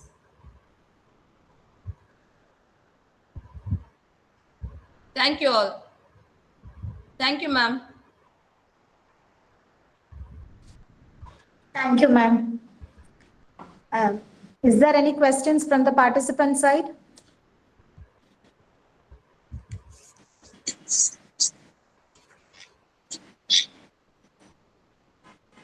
Okay, so only one clarification I have, ma'am. Yes, Because ma'am. in Tamil Nadu government has also implemented many AI-driven tools in school curriculum for government school children. And in your best practices, if you could add that too, it will be what to say. Because even the Tamil Nadu government has taken initiative to implement so many AI tools in government schools. Yes, So many ma'am. applications. Yes, ma'am. And is there anything else you like to throw light on that? Yes, we could use regarding the best practices. Yes, best ma'am. practices. Many tools are used like ChatGPT. Now tools are many tools we could use. So for the students also we could tell them to use and practice this AI tool of using their study of other things. Okay, preparing assignment. Ma'am, I could not hear my voice. Kindly mute yours, ma'am. Hello. Ma'am, can you hear? Yes, ma'am. So using of this AI tool, the students could use their study purpose, making of assignment and other things and all in the activity, and other activities also they could use. So the government, they implemented, even though implemented, as I said, the challenges are many using of AI tools. Even in the urban and the rural areas, there are lots of difference using of this AI tools.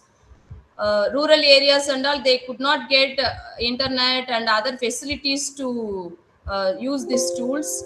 So many of the teachers, they don't aware of this tool. So the government could give awareness to the teachers also, in service programs and other things and all could be done by the government side.